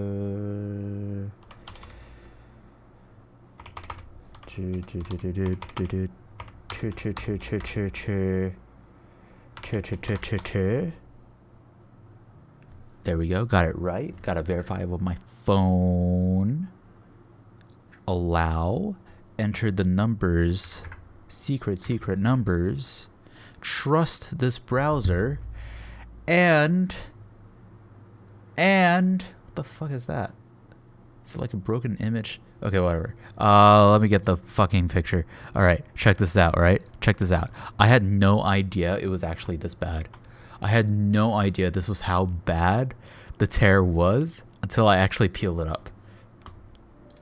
Look at this shit. Do you see how bad that is? Oh, oops. Do you see how bad that is? No fucking wonder. That's the big tear that my pen was getting caught on at towards the bottom center of my area. And these were like other micro bumps / tears that I didn't know I had until I flipped my tablet cover upside down and put it flat back down. I didn't even notice, dude. It's so smooth and flat now. Pretty bad stuff. So technically, for the past couple of weeks, maybe even months, my aim has actually been a little nerfed because I wasn't even aware of the unevenness of my tablet cover there. But yeah, hello Torah. Good heavens.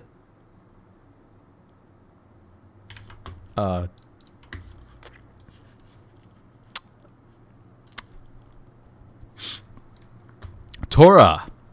Ah, dearest Torah, thou most faithful of mine pixelated brethren, thy yearning for the blocky realm hath not gone unnoticed. Verily, I do behold thy plaintive cry when, J-Mustard SMP, when? And my heart doth stir like a creeper upon the cusp of detonation.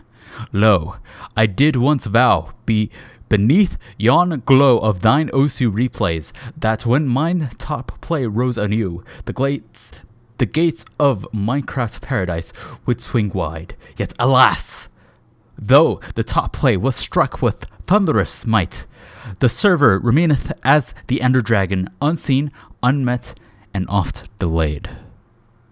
But hearken, the truest vow now lieth with the coming of mine next YouTube magnum opus, a creation forged in 5 moons of strife, procrastination, and life's cruel RNG.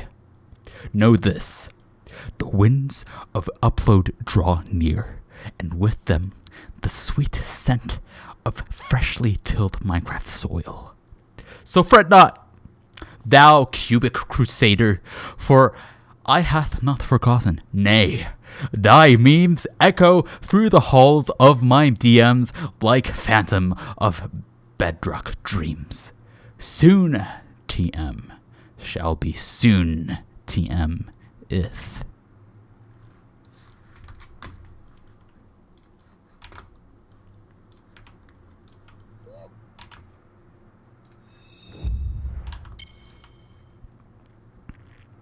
What did I ask ChatGPT so it gave you such an answer?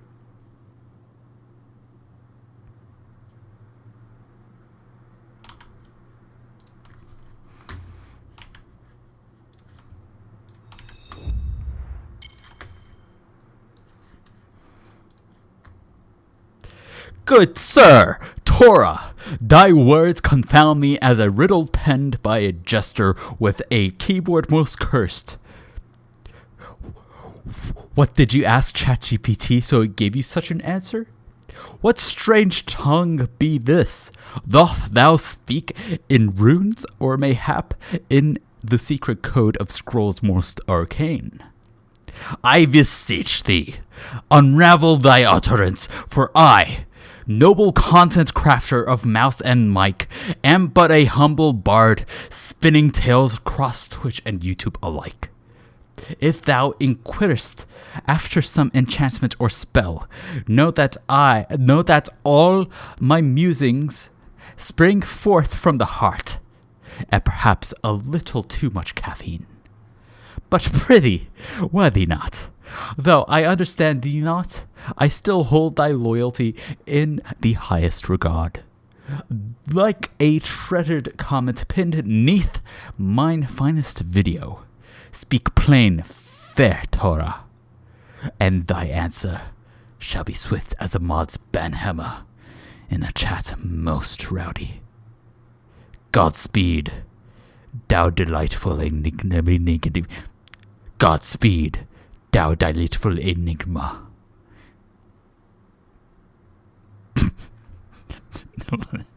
They added me in that fucking meme. What the heck? Yeah. Nar. Nar. That's all asked that too. Yep. The exact same fucking pattern of like questioning happened to happen like right before or like shortly before I started streaming. All right, let's drink water.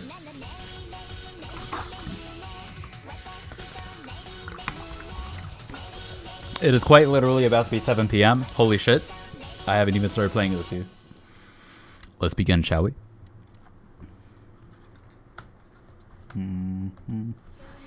Okay. This is all the way over there. That's how it feels. So the armrests need to be a bit closer to me. How's the hand cam looking? Fuck. How's the hand cam looking? That looks pretty good. That looks even better.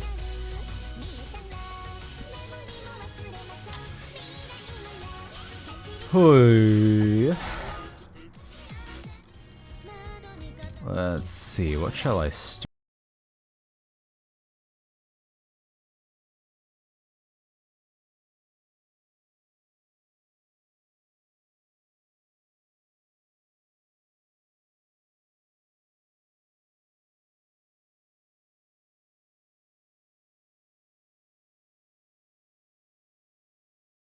Fucking IVAXA did.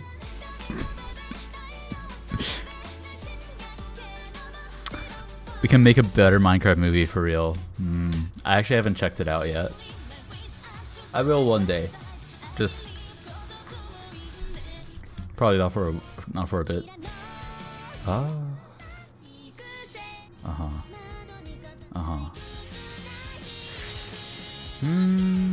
I think this one was pretty good as a starting map. This one was also pretty okay.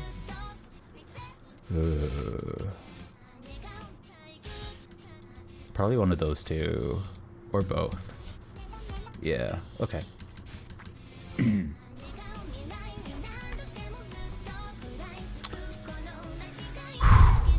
Let's begin.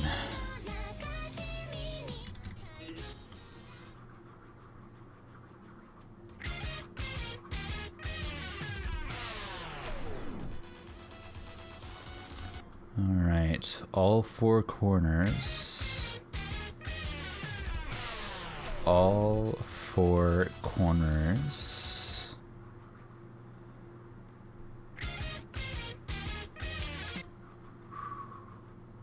I can reach them. And let's see, closing my eyes, where does my pen lay, moving up and down. Okay, so it's a bit too far to the left, but that will probably be adjustable. How does this feel? That feels fine, that feels fine. Crisscross, up and down, side to side, star. Alright, let's roll. Once again, you can see performance. You can only hope to reach. One day. Don't worry.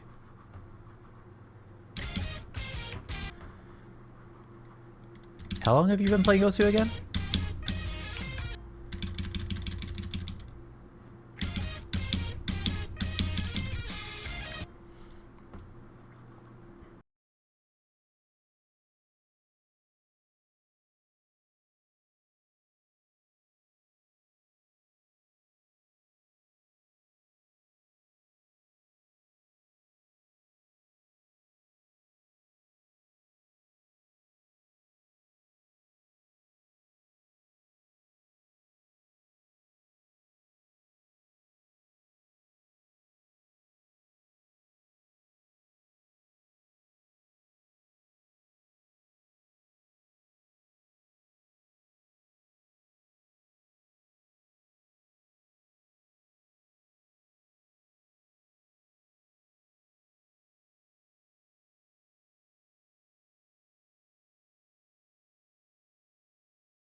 You technically started in 2019 using a $5 euro.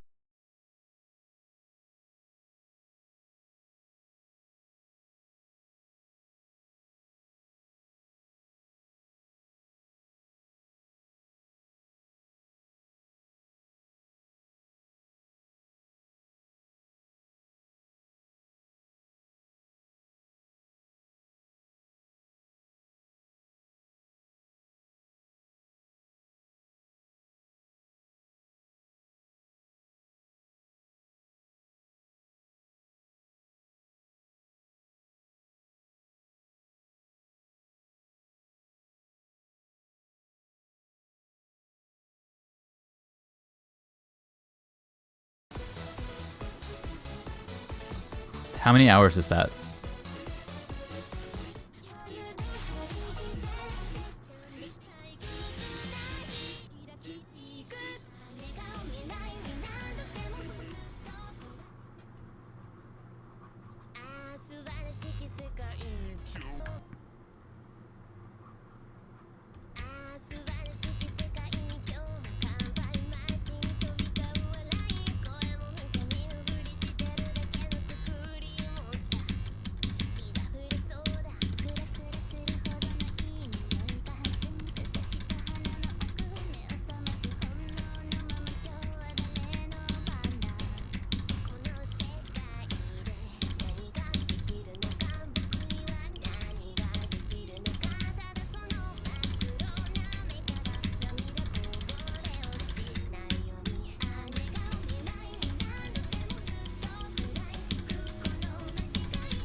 I have so many low miscount runs on this map. I should just try and like FC it already. Maybe I'll give it another go. Go for the FC finally, you know? 174. Wow, that's actually really low. I think that's a good playtime ratio to performance. You say instantly, like it was just like that, but it was more like you suddenly started getting better very quickly. Yeah, yeah, yeah. That seems reasonable.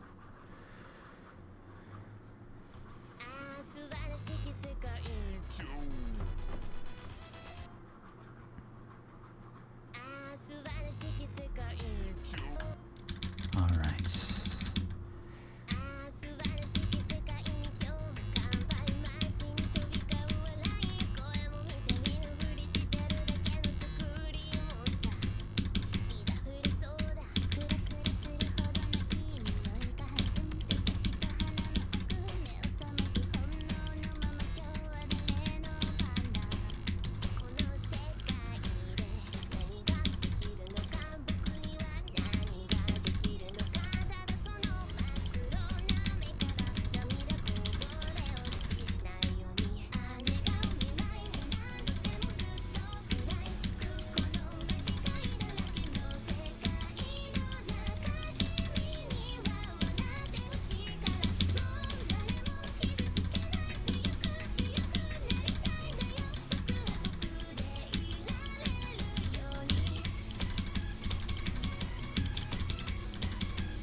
I tense up too much this run.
Yeah, I think that was a worse run overall, just because I was like going in with too much tension. I may have gotten a better max combo, but I made way more mistakes. Missed slider ends and stuff. Lower rack. It's all good though.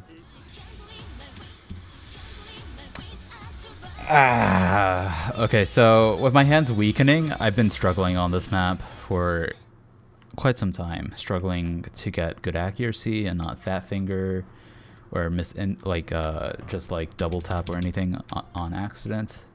So if I fail this map, I'm just gonna move on. You think you've got the potential to be a 5-digit, but you can't put enough time into OSU to get there anytime soon? Yeah, I'd say you need to have at least like 2 to 3 good sessions a week. And when I mean good sessions, I mean like good, dedicated, isolated, high focus, high quality sessions that last 2 to 3 hours minimum. That's like a sweet spot. It's like my personal sweet spot, although my sessions tend to go longer than that. But yeah, that's where I'd say like you get the most consistent gains from.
Okay, so I know that looked really bad. But that's actually the best run I've had within the last 4 weeks. It's actually not at the fucking bottom of all my plays. So, yep, there's hope that I'll return up here and regain the progress that I was making. How can you play OSU for 3 hours at a time? Bro, you watch me play OSU for more than 5 hours at a time every Saturday.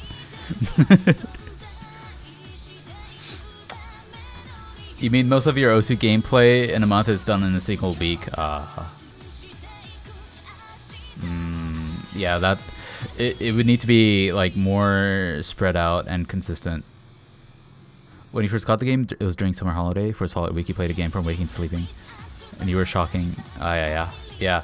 So like doing it in small bursts like that, you will get an improvement. It might be a bit slower though. It depends. So some people like honestly they're like outliers where like people like manage to get to like 4-digit like that. There's probably at least one person like that who's been able to do that.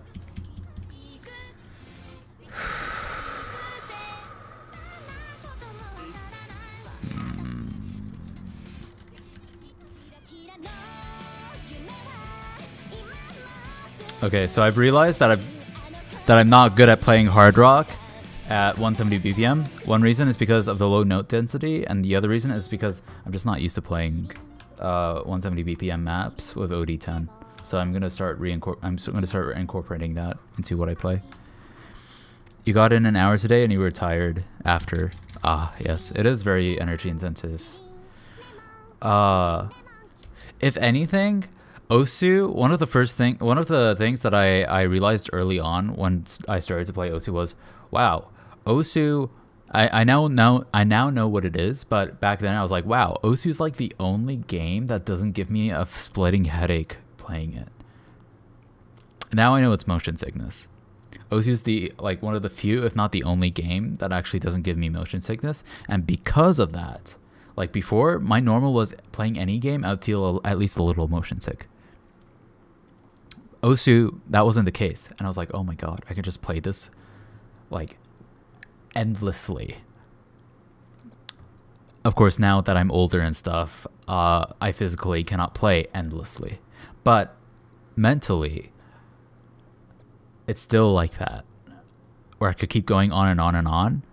But now, like, I get tired because I need to sleep and, you know, my sleep stuff. So, yeah. Osu Standard gives you a headache, ironically. Dude, watching Osu Mania gameplay gives me motion sickness. I don't think I'd be able to play it.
So like this is a map I could easily FC with high AC. The problem is I'm not used to playing 170 BPM maps with hard rock, and so I lose a lot of AC on triples.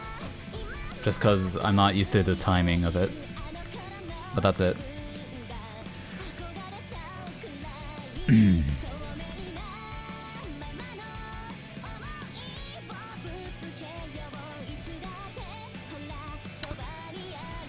Hui.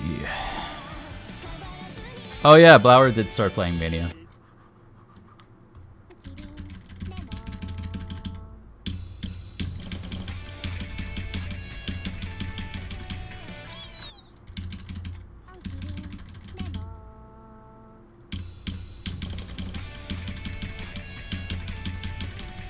Ah.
Man.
I was a little better, but I still messed up a few times.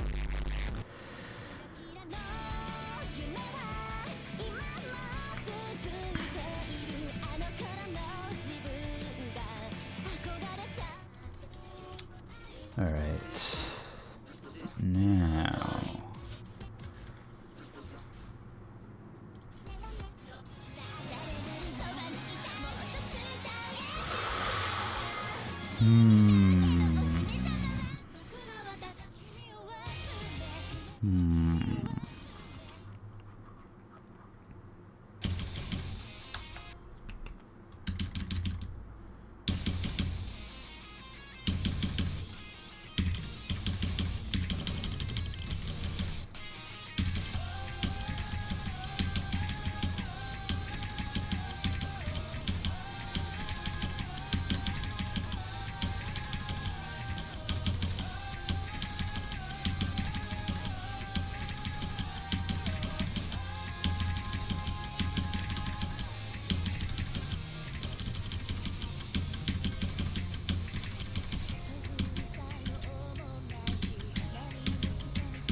I'm tensing up too much, man.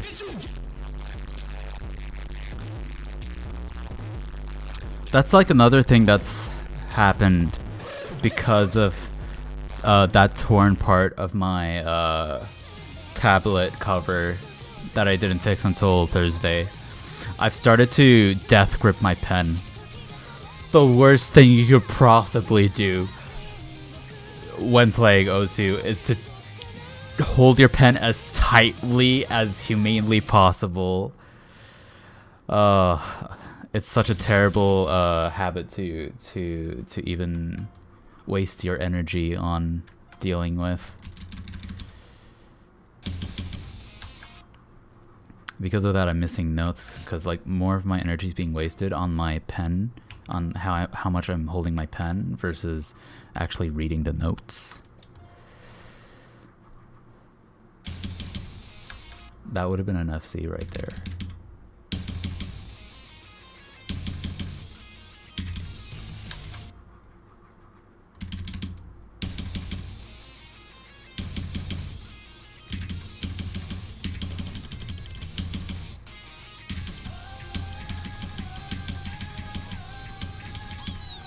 I'm gonna play another map though, because I'm like tapping notes later and stuff on that, so I gotta play something else. No, maybe this.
No.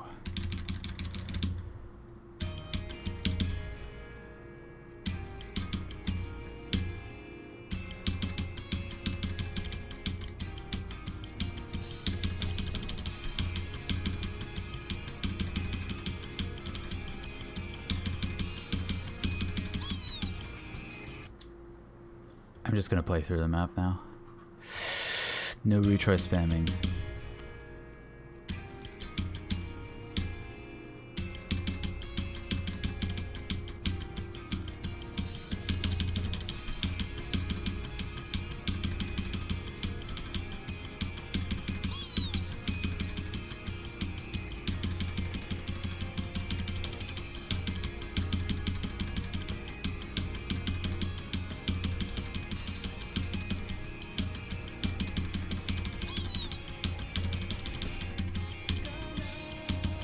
So I was under aiming that.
A lot of simple mistakes were made there. I had a way better run on Thursday.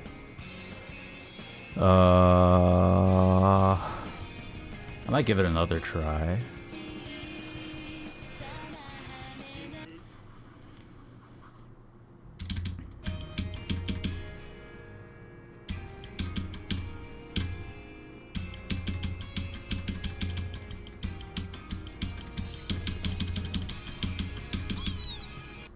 Okay, hold.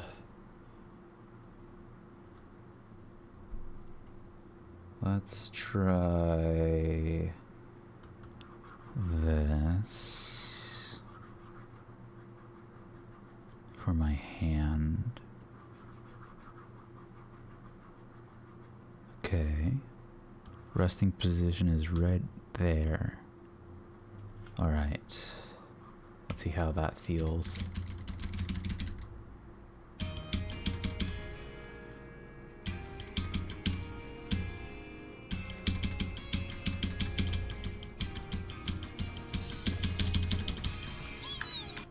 Okay, I'm tapping early now.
I'm like missing notes way too easily.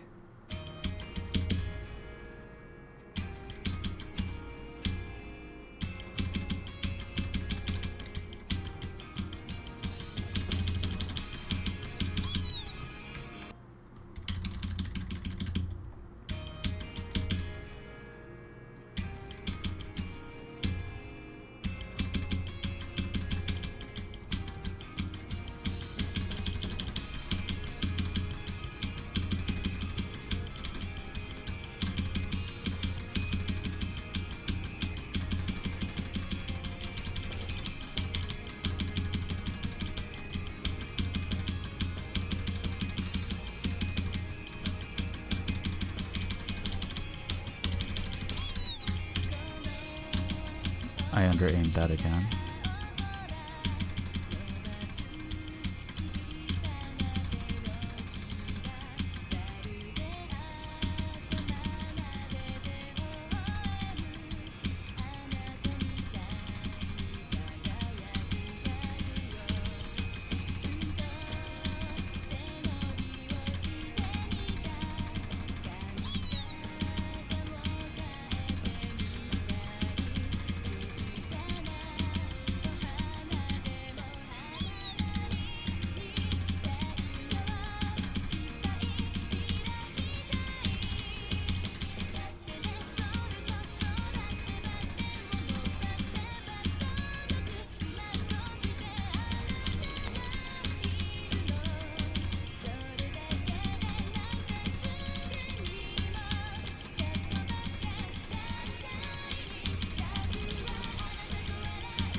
Okay, I'm not gonna hyperfixate on this, but I'm making a lot of simple mistakes.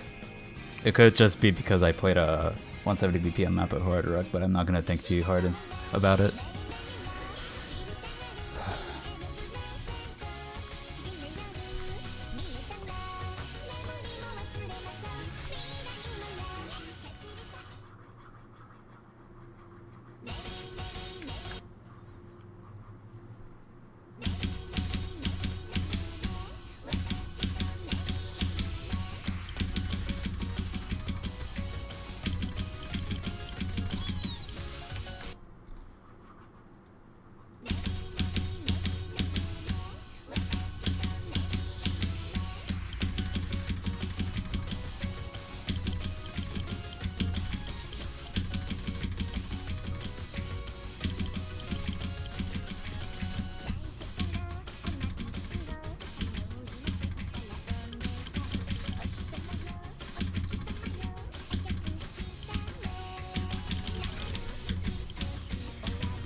again.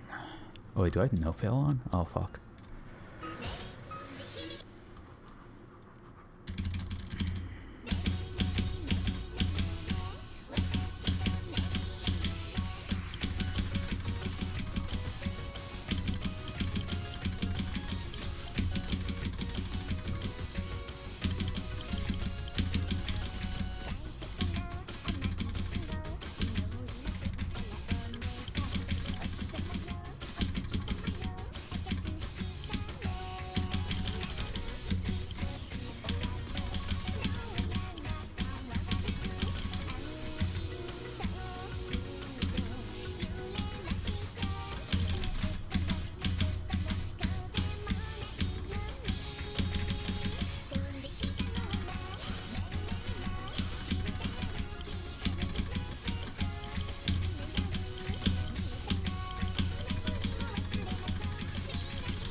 That was only 4 misses. That felt like 12 misses. I'm very capable of this. It's just, well,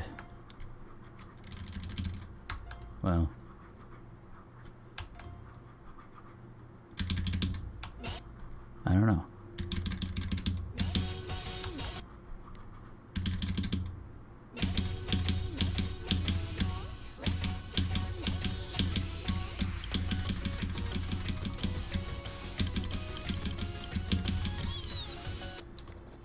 One thing I'm noticing is that I'm tapping streams late, and that's probably because of the 170 BPM map earlier.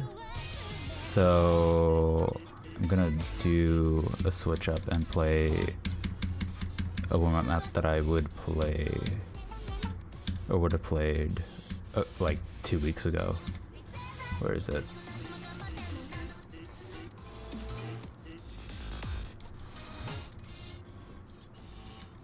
Yeah.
That was really bad. I don't think I was lifting up my middle finger on those streams at the end, leading to those misses. Not great. Right. Now for that other map, that's like 7 minutes long.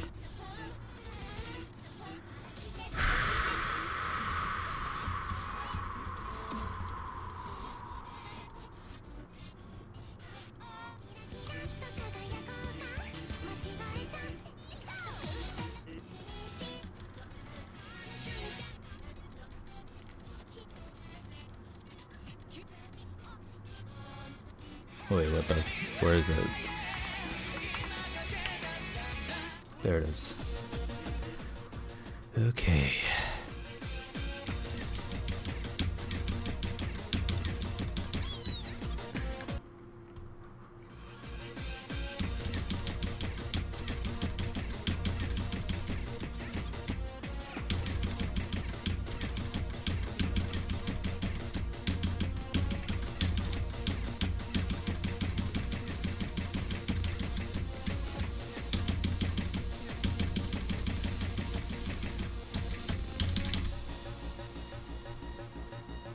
Yes.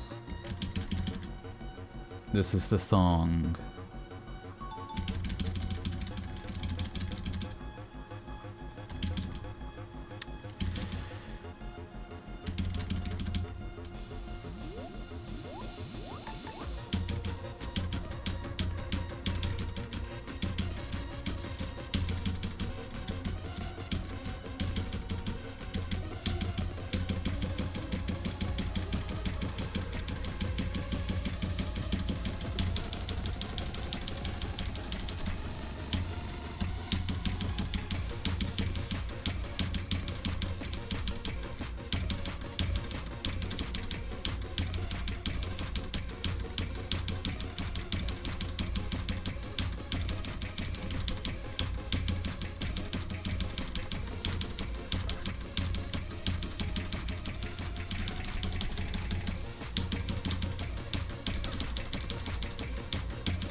Huh.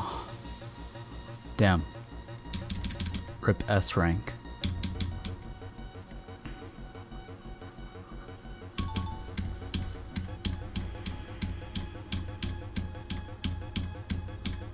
Almost FC'd the first half of this map. Damn.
I hate how I had like barely any misses, and then I just counterbalanced all of that lack of missing.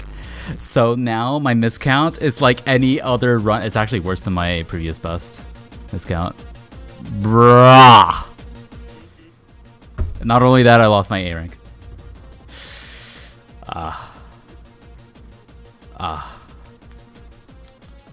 That was good though. Good until I just flubbered all the misses and...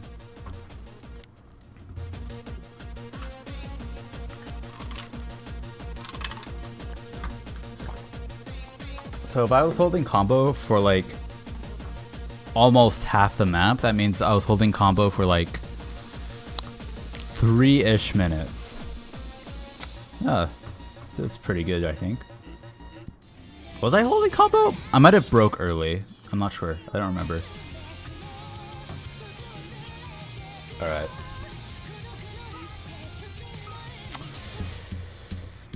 Let's see.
Oh, you're gonna go to sleep now, Collector?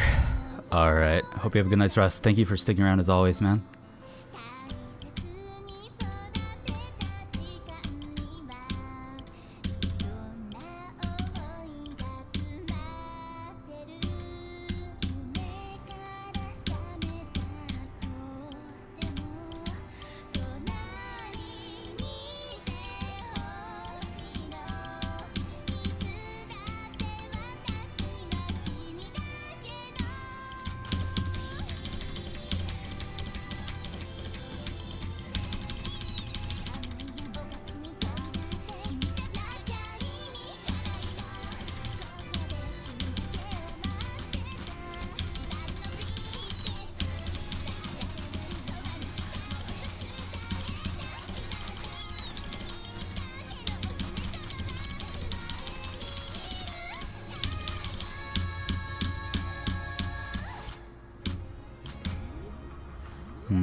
The map feels pretty comfortable to play. Apart from this, the BPM change, it's pretty comfortable to play with Hard Rock. This time it affected me and where I didn't fully readjust after that BPM change ended. I'll give it another go.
Nah, I'm kind of making the same mistake still. Ah, okay.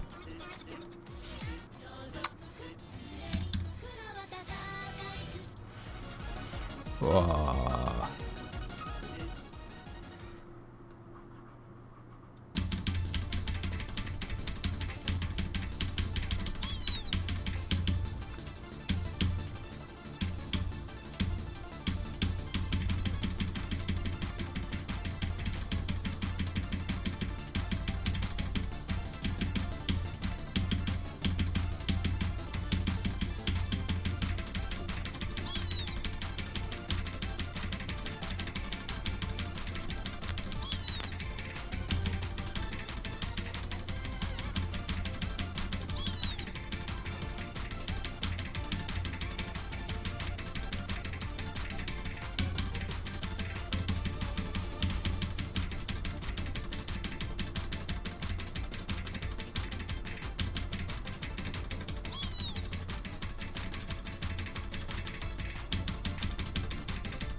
Yeah, my precision has definitely suffered from this past month.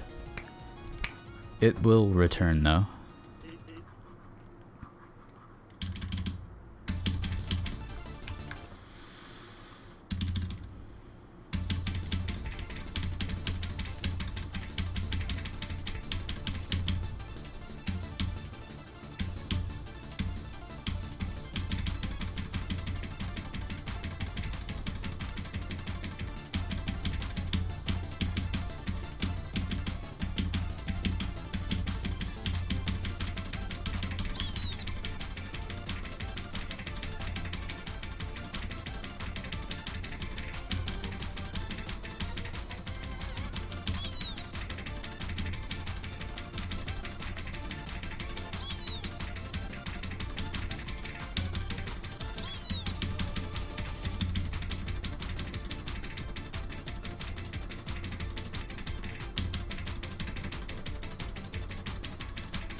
Ah, it's a little better.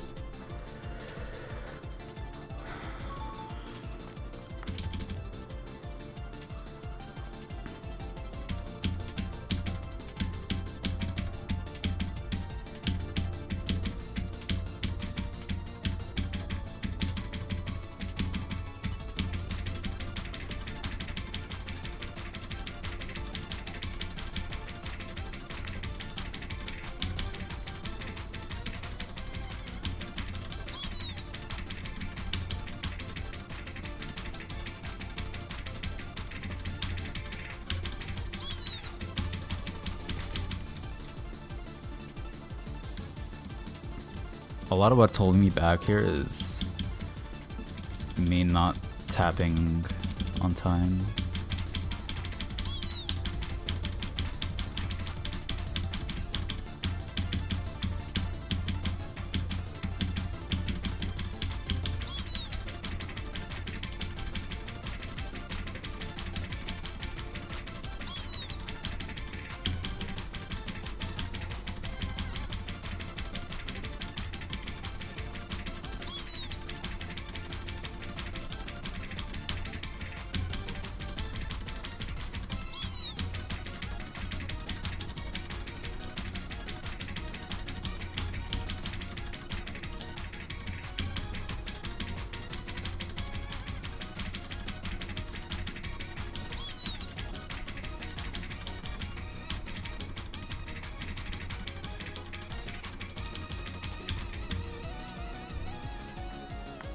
So basically, throughout the entirety of March, I've been tapping everything too late.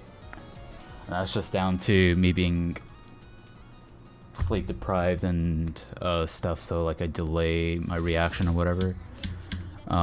Even though it feels like I'm playing normally. It will go away soon. Soon.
Okay, 6 misses. I really need to get 99 AC on this, so less than 500s would be ideal. But it would mean that I would need to like basically play the first section of the map perfectly.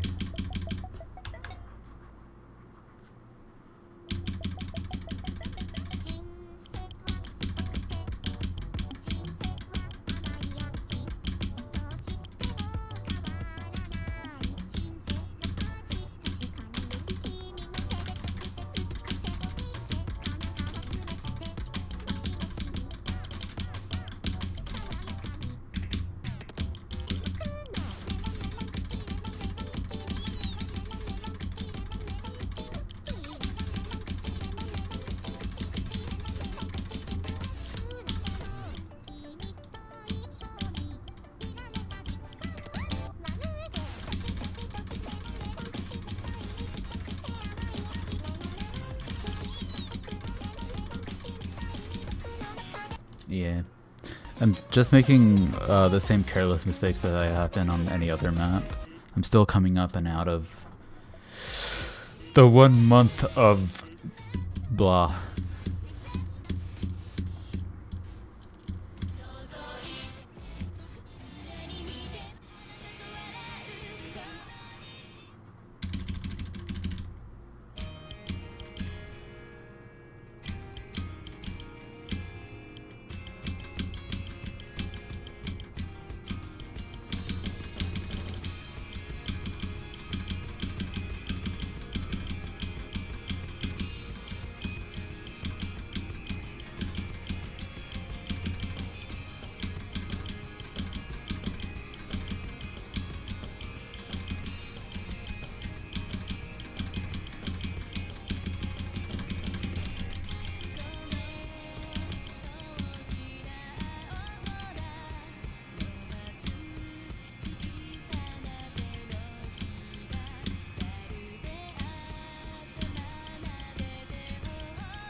Oh, that was just 2 misses? I felt like 8 misses.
Bah. Ha. I'm still death gripping my pen.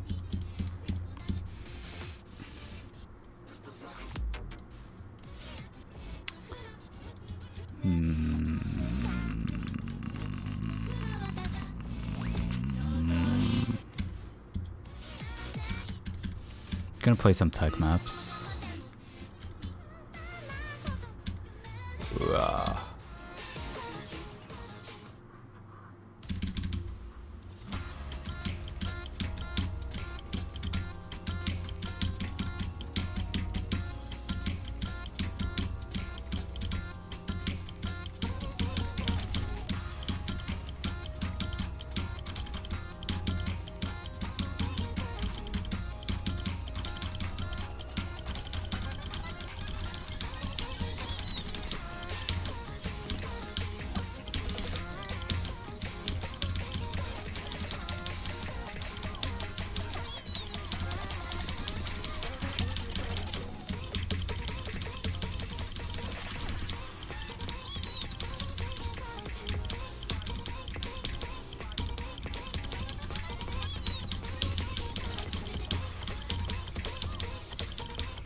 Man.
Man.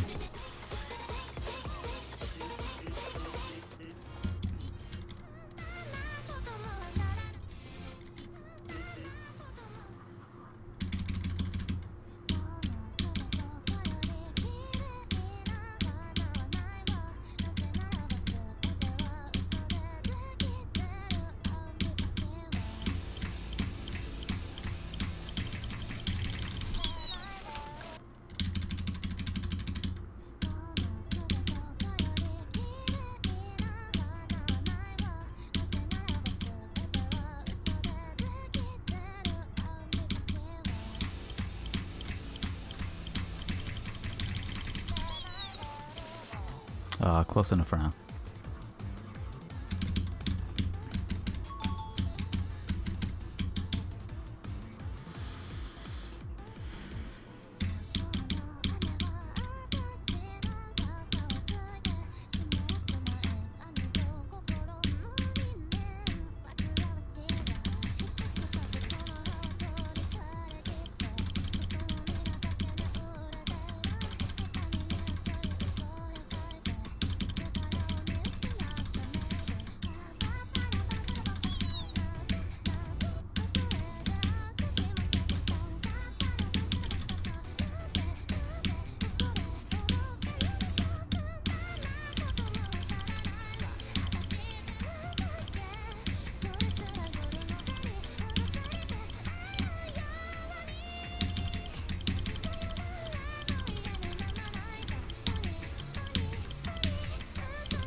I need to play more finger control in order to hit that properly. Osu has been running for 7 hours, 13 minutes, and 5 seconds. Oh man.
Okay, I'm getting a bit better at this map.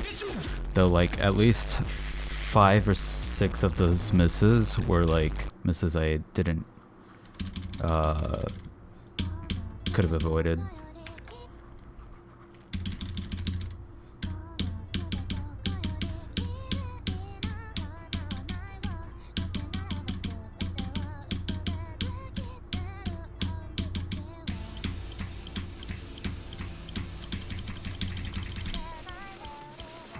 All right.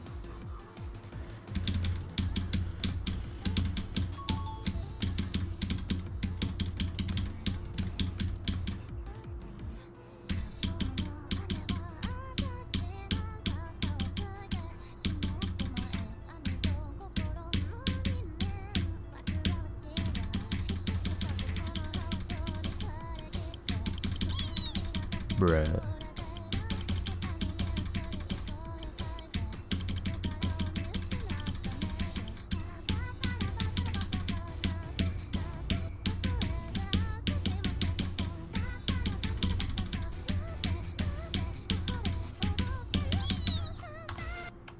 Bruh.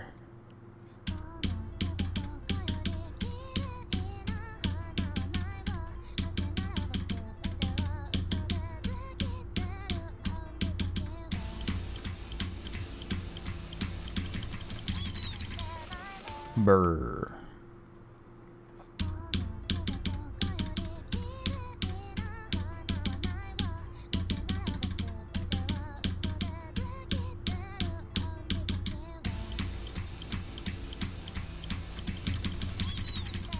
Brr.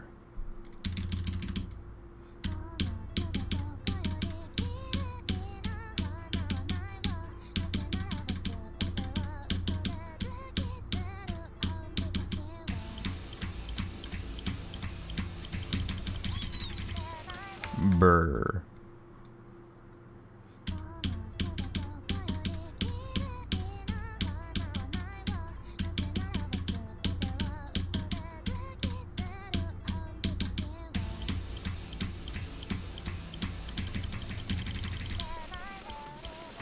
Alright, we held combo.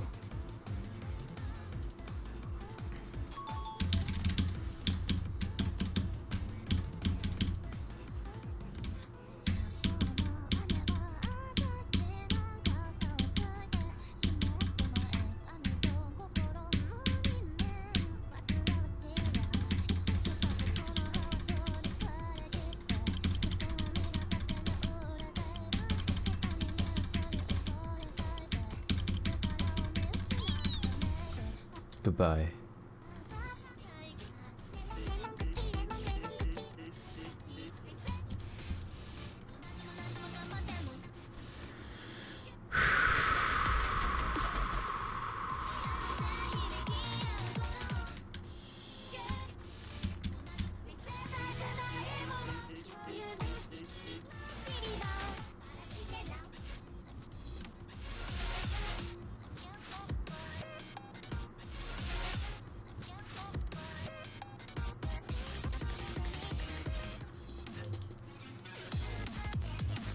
Oh, is this the new version of the map?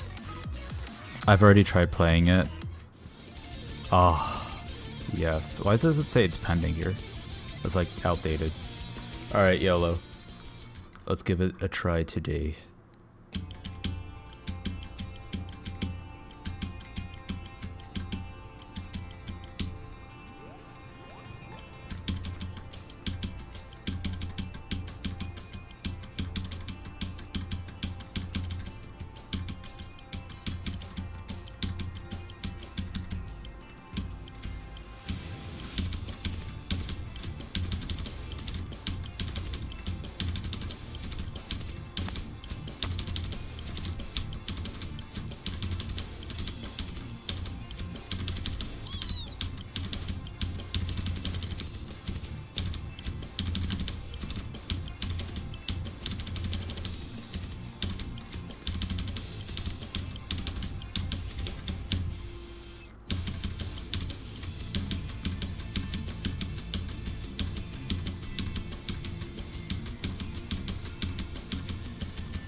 GG. Let's see if you have a score on it. You don't. GG. Do you think you could set a score on it?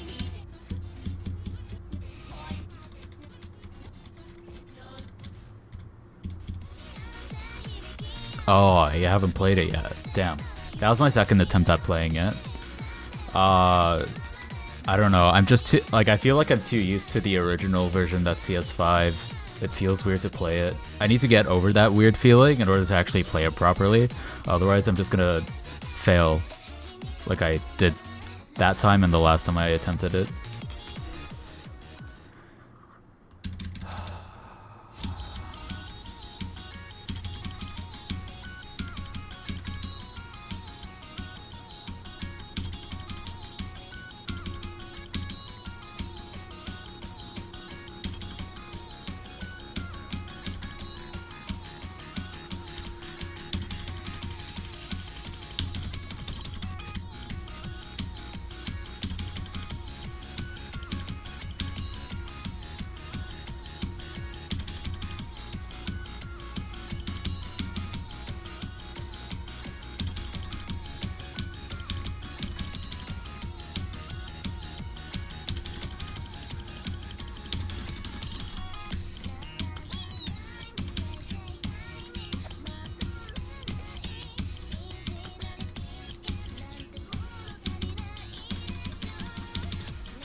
My eyes.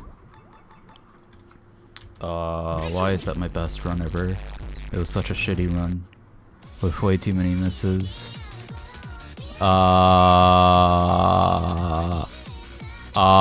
I wanna get less misses. Hold. Uso Tapioca will be next. Isn't that 200 BPM?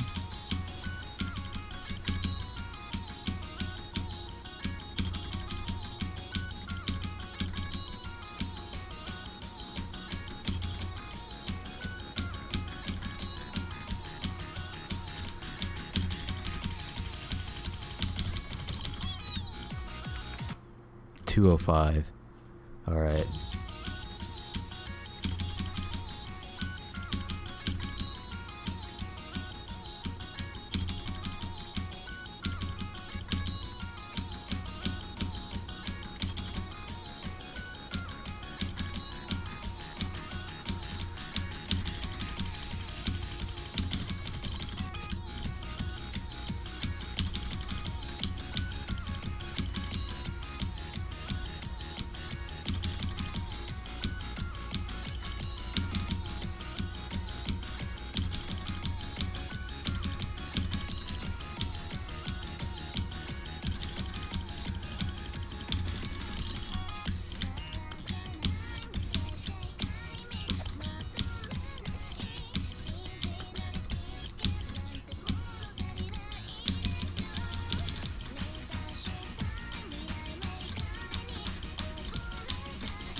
I feel like that should have been less than 10 misses, but it wasn't.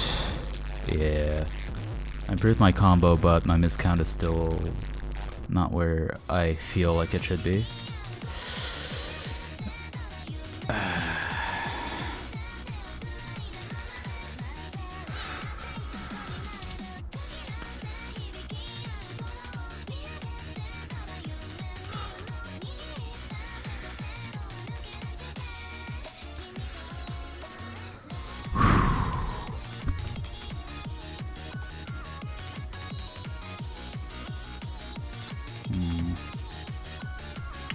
It is 8:49 p.m.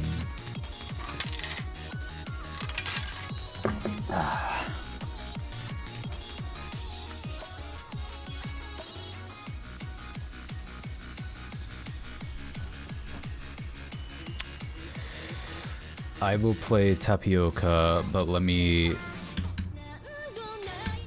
prepare for the BPM increase here.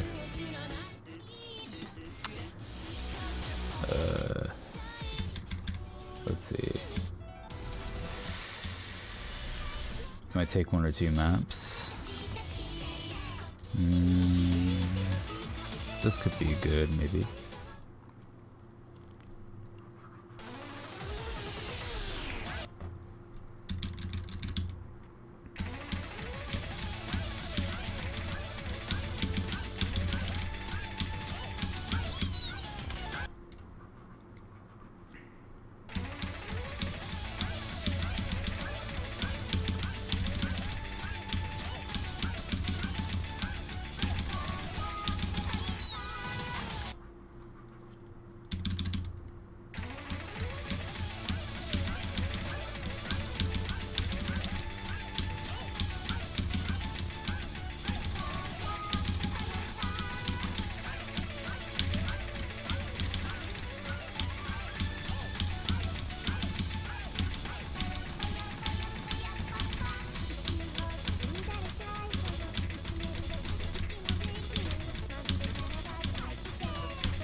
Yeah, overall my finger control is like way below average. It's unavoidable for now. Okay.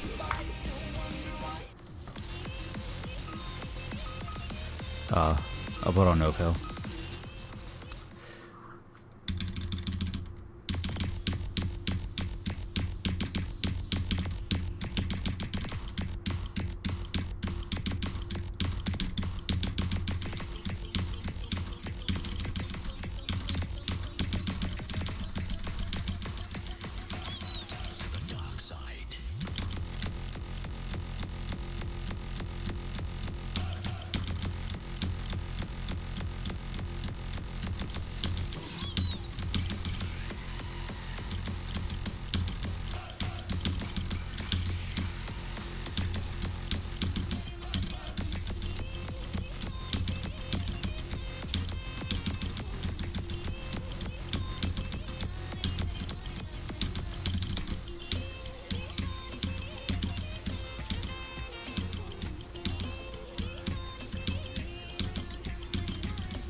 I think I shouldn't have played that. Hello, Lickver. Holy shit. Hello. My god. You're alive. That's crazy.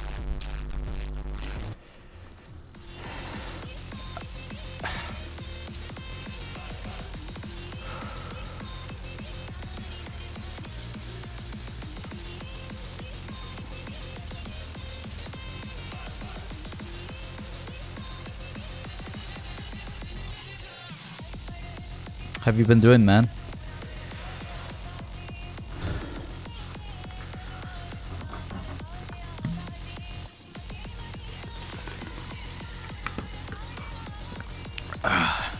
Oh, fuck.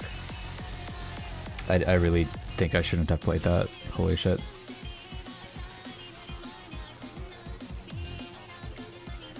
I think I might need to stop playing now.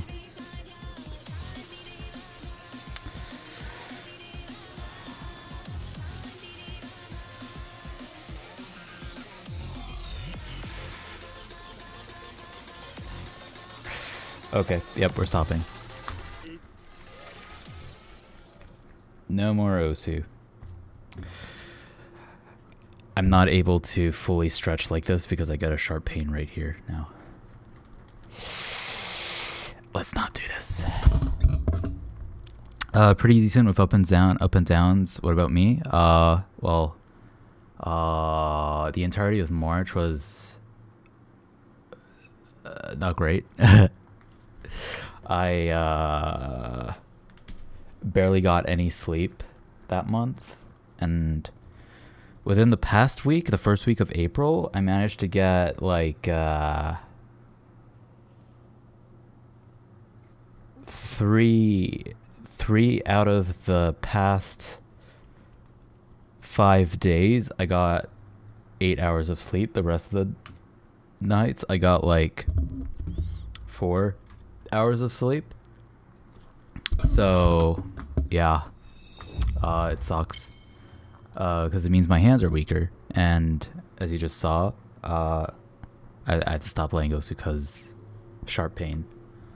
I guess my hand's at its limit, and if I push it any further, it'll get injured. So I'm not gonna play. Tomorrow, I will monitor its status, and we shall see if I can start doing at least some isometric exercises. If not with the weights, then I'll do this good old I'll do this one against the table and stuff. We'll start small, work our way up, and then we'll re-strengthen our forearms and hands. It'll be a good month of not playing too much. Probably within the first 2 weeks, a lot of my finer control and dexterity will return, but so far, this past week, my hands have been clumsy as fuck, weak as fuck. I'm constantly dropping things. And it shows in Osu, so yeah. It's been pretty rough, not gonna lie, but I'm beginning to get out of it. It's unfortunate that it took me a month to recover from that first week in March where I got almost no sleep, like averaging 3 to 4 hours of sleep at night or less. But that was last month, so now we'll be making our recovery up and out of it. Usually this usually happens when I get sick too. Like I just like my sleep gets worse when I'm sick, especially if it's like it affects my nose and stuff. So a similar thing happened last year, and it took me about a month to start to come back. So yeah, it has been like a year already. It's pretty crazy. When was the last time you were around? I feel like it's been a good 6 months or so. Boy. Holy shit. Yeah, it's my aim hand right now. My tapping hand is okay. It's my aim hand. It's like a twinge right here. Right there. a twinge. And of course it's like this triangle right here. And sometimes it'll come to a point right here, which is bad. That's where the tendons meet, and that's like where the thumb's tendon goes through as well. Shared with these other two. It can lead to carpal tunnel if I don't manage it, but so far that hasn't happened. So it's really just this side of my middle finger, and then everything here is affected. And this muscle up here that controls my thumb is very tight to the touch. It's like rock solid, which is not good. Yeah, so unfortunate that I had to stop playing early, but it's for the best. I don't want to cause damage that would require me to like spend the next 3 months, like last year, another 3 fucking months of just like not being able to play, you know? So yeah, it's unfortunate too. Like I was beginning to like set crazy scores. I got a fucking 354 PP top play and shit. It's all good though. I'll come back stronger than before. Just wait and see. I'll come back stronger than before. I'll be able to like have the most incredible finger control and endurance, and my aim will be so crisp, so snappy, and so solid. It'll just take some time to build up the strength for it.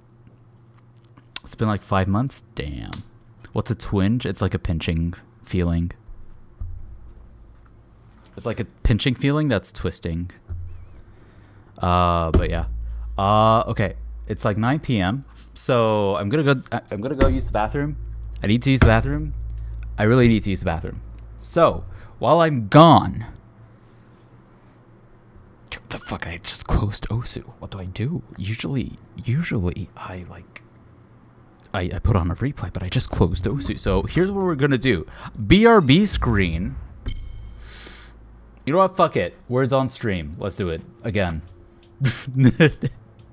Let's just do it again. Words on stream. Fuck it. It probably won't take me that long. It'll probably be like 2 rounds of words on stream, and then I'll be back. Just scan that QR code right here, and you'll be able to join. I'll be back in like 5 minutes or something. All right, BRB.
Alright, I'm back. I don't know how long I was gone for, but... Ah, fuck. Okay, yeah, I can't even shake my hand. Yeah, that's pretty bad. Alright. You guys couldn't play... Oh, shit. Damn, rip. Oh, damn. How were you doing while I was gone for, like, I don't know, 2 minutes?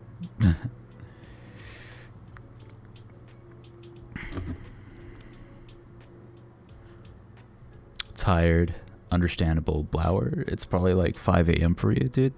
Liquor, come on, guys, you're both tired.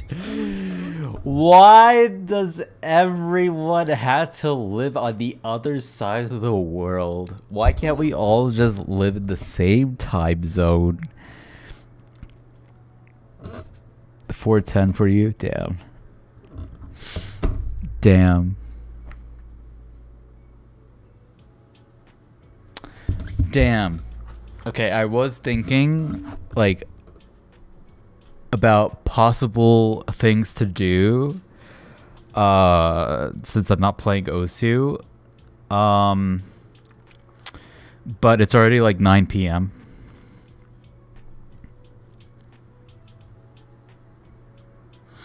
And this has only happened because of the lack of sleep in March. So I'm thinking maybe I should just wrap things up and go to sleep.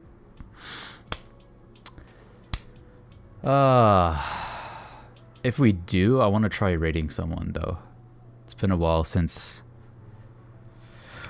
I've been able to raid anyone. It kind of takes having people around to be able to raid people. Oh man, I'm really sad. It's always sad when this happens, but I've been through this before, so I'll be able to,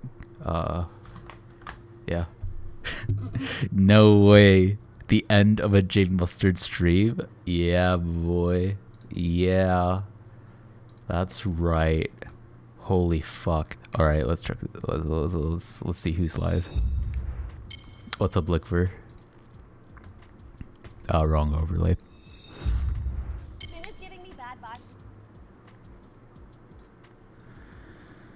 Oh, the Osu category. We got Azer. Holy fuck. When is Osu 2 releasing, bro? Is it out yet? Hold on. Fuck. Hold on, I got this. Hold.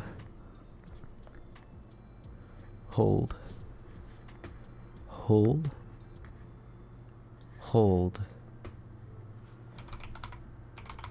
Hold.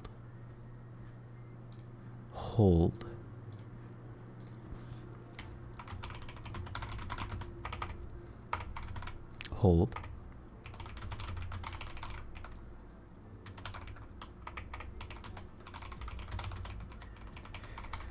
Hold.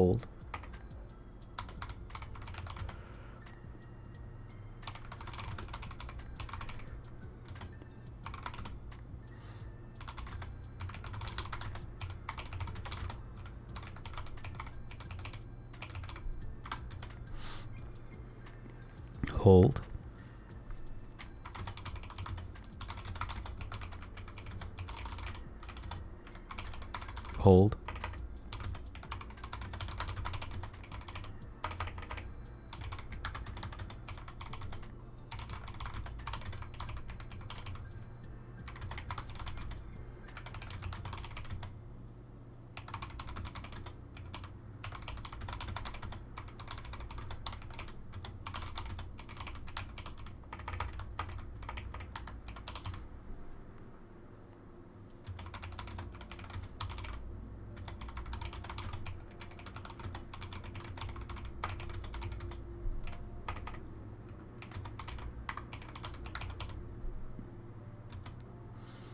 Hold.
Yeah, pulled.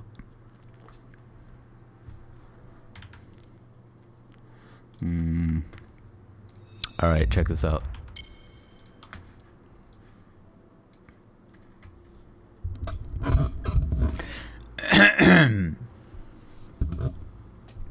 Hark, noble Lickfuck, when doth Osu 2, that most cursed of sequels, descend upon our mortal realm? Verily, thou speak of the mystical opus born from yon justful stream, whereupon mine eyes did witness horrors most profound. Inverted hues like the abyss gazeth back, and the sharpened filtered edges, as if drawn by a madman's quill. Thine ears, thine ears, were smit with face most foul and thunderous, as if Thor himself did DJ from Valhalla's balcony. Yet beware, sweet gamer fate, for the sequel, if sequel it be, doth not tread the path of logic, nor code. Nay, 'tis but a phantasmal jest, a mockery, swaddled in dreams and neural whimsy. They spake of features most unholy. Play with thy brain, quoth they. Slumber, and yet tap beat eternal. Release date? Oh, pretty. Dost thou seek time's truth? Osu 2 shall release when the stars align. The moon doth floss, and the raccoon becometh president. Till then, mash ye keys in original verse, and let thine soul yearn eternal for what shall never be. Like, subscribe, and smite that bell for more ye old content. Hashtag Osu21, hashtag Beamap of Destiny, hashtag Died Brain Playeth 2.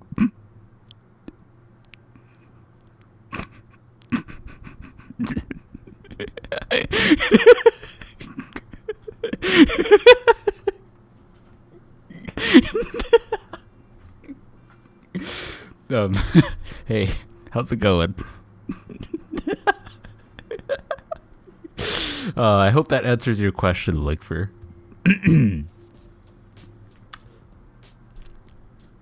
Yeah, real OC2 announcement for real. Oh man, that's fun. This is fun. You understood less than half. That's all you need to know. Fuck, even clapping my hand hurt that tendon.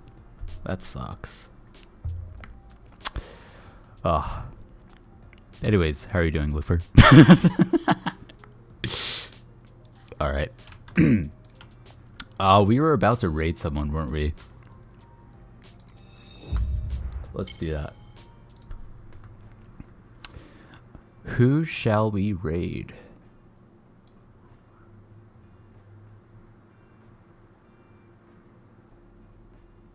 Not gonna lie, I feel like most people don't know that I stream, let alone know about me at all and my existence.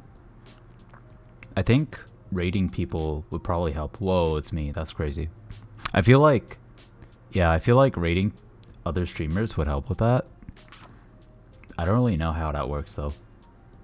I barely have an opportunity to raid anyone. And even right now, I feel like if I try and raid someone, it might barely be noticed.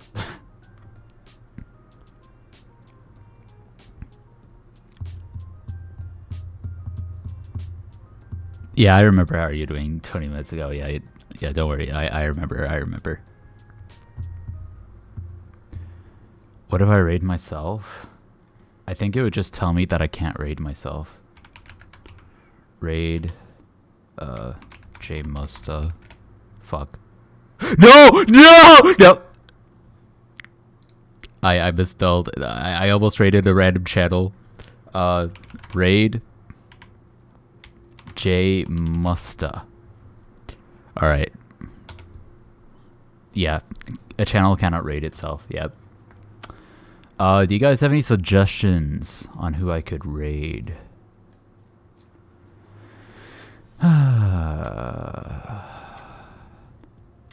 Like, I kind of want to raid someone, but I'm shy. I don't get to do this often, so I don't really know how or who to, like, who would be the safest option. Whatever. Let's just see what people are doing. You don't watch other OC streamers? I barely watch OC streamers, bad. I have a local tuna replay on this because it's from OWC. Wait, I don't want to update the map. He's playing with Birchman. Who's Birchman? I mean, fuck it, there's no changes. I'm staying on this old version. Baser, my goat.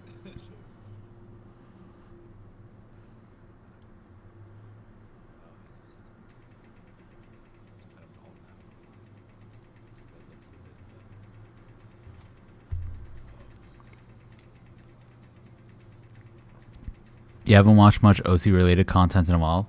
Would you say you haven't really engaged with OC much these past 5 months, look for?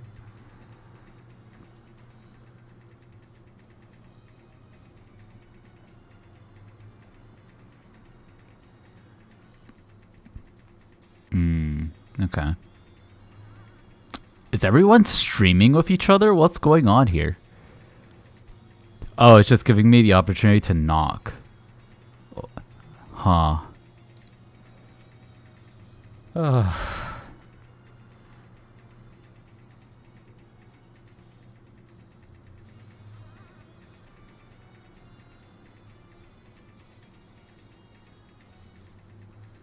Holy fuck. Okay, let's see who else is streaming. Lissaroni.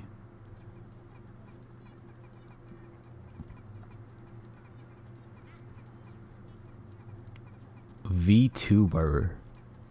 What's knocking? Ask to join the stream at any time.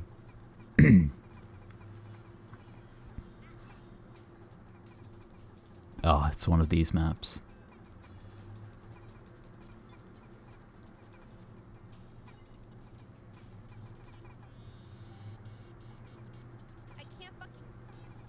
She can't fucking.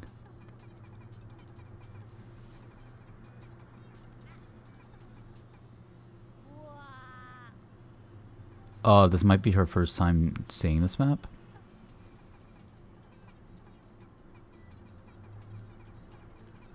Where are those sounds? Her hit sounds.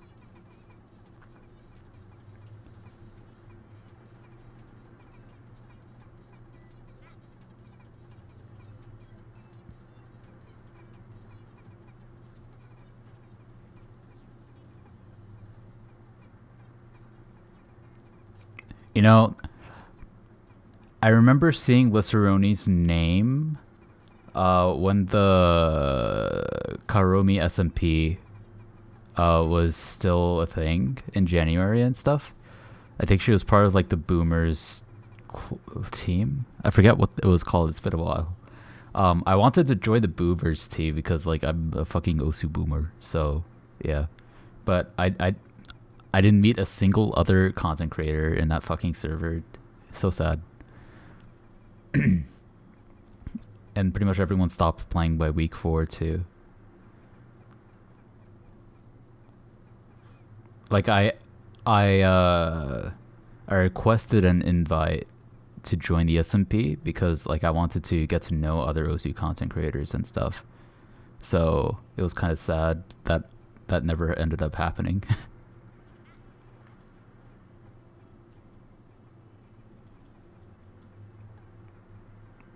And Mars, who let me know about the SMP, he told me that it's like, yeah, it's like a great way to like know other people in the community and stuff. And I got to know no one, like 2 people, but like I only saw them once, and that was it. Anytime I got on the server, I was basically alone.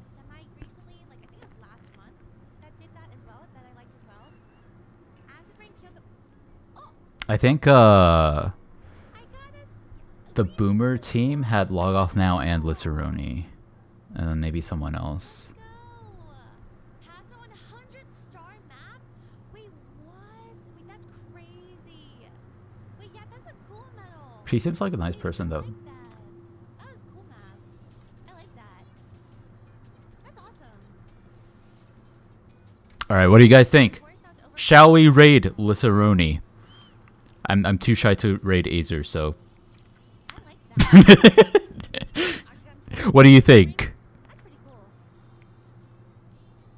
Why are we sending DT far? Shall we raid Liceroni or shall we Try.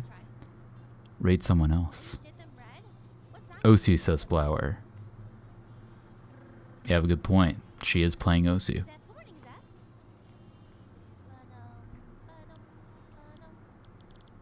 Your nails? Oh, I just did. Okay. It's like my normal nail color that I didn't have time. Who else was streaming again? Bunny Like Money. Lifeline.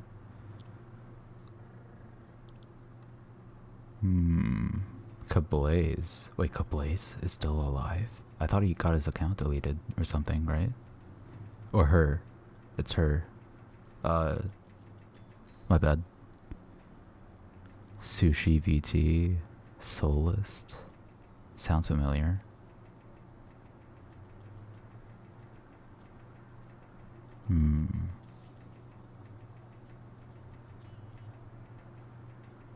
Yeah, I think we'll just go for rating Liceroni.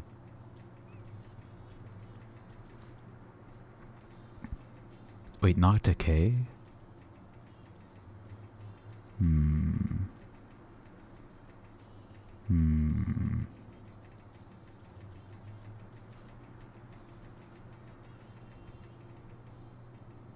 What does my heart say? Honestly, my heart is like leaning towards Azer or Liceroni. I think I'll go for Liceroni. Fuck it. Let's raid Liceroni. I don't wanna like think too hard, you know? It's just kind of like one of those things where you just do it.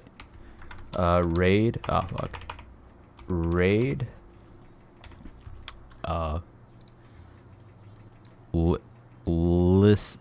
Liceroni.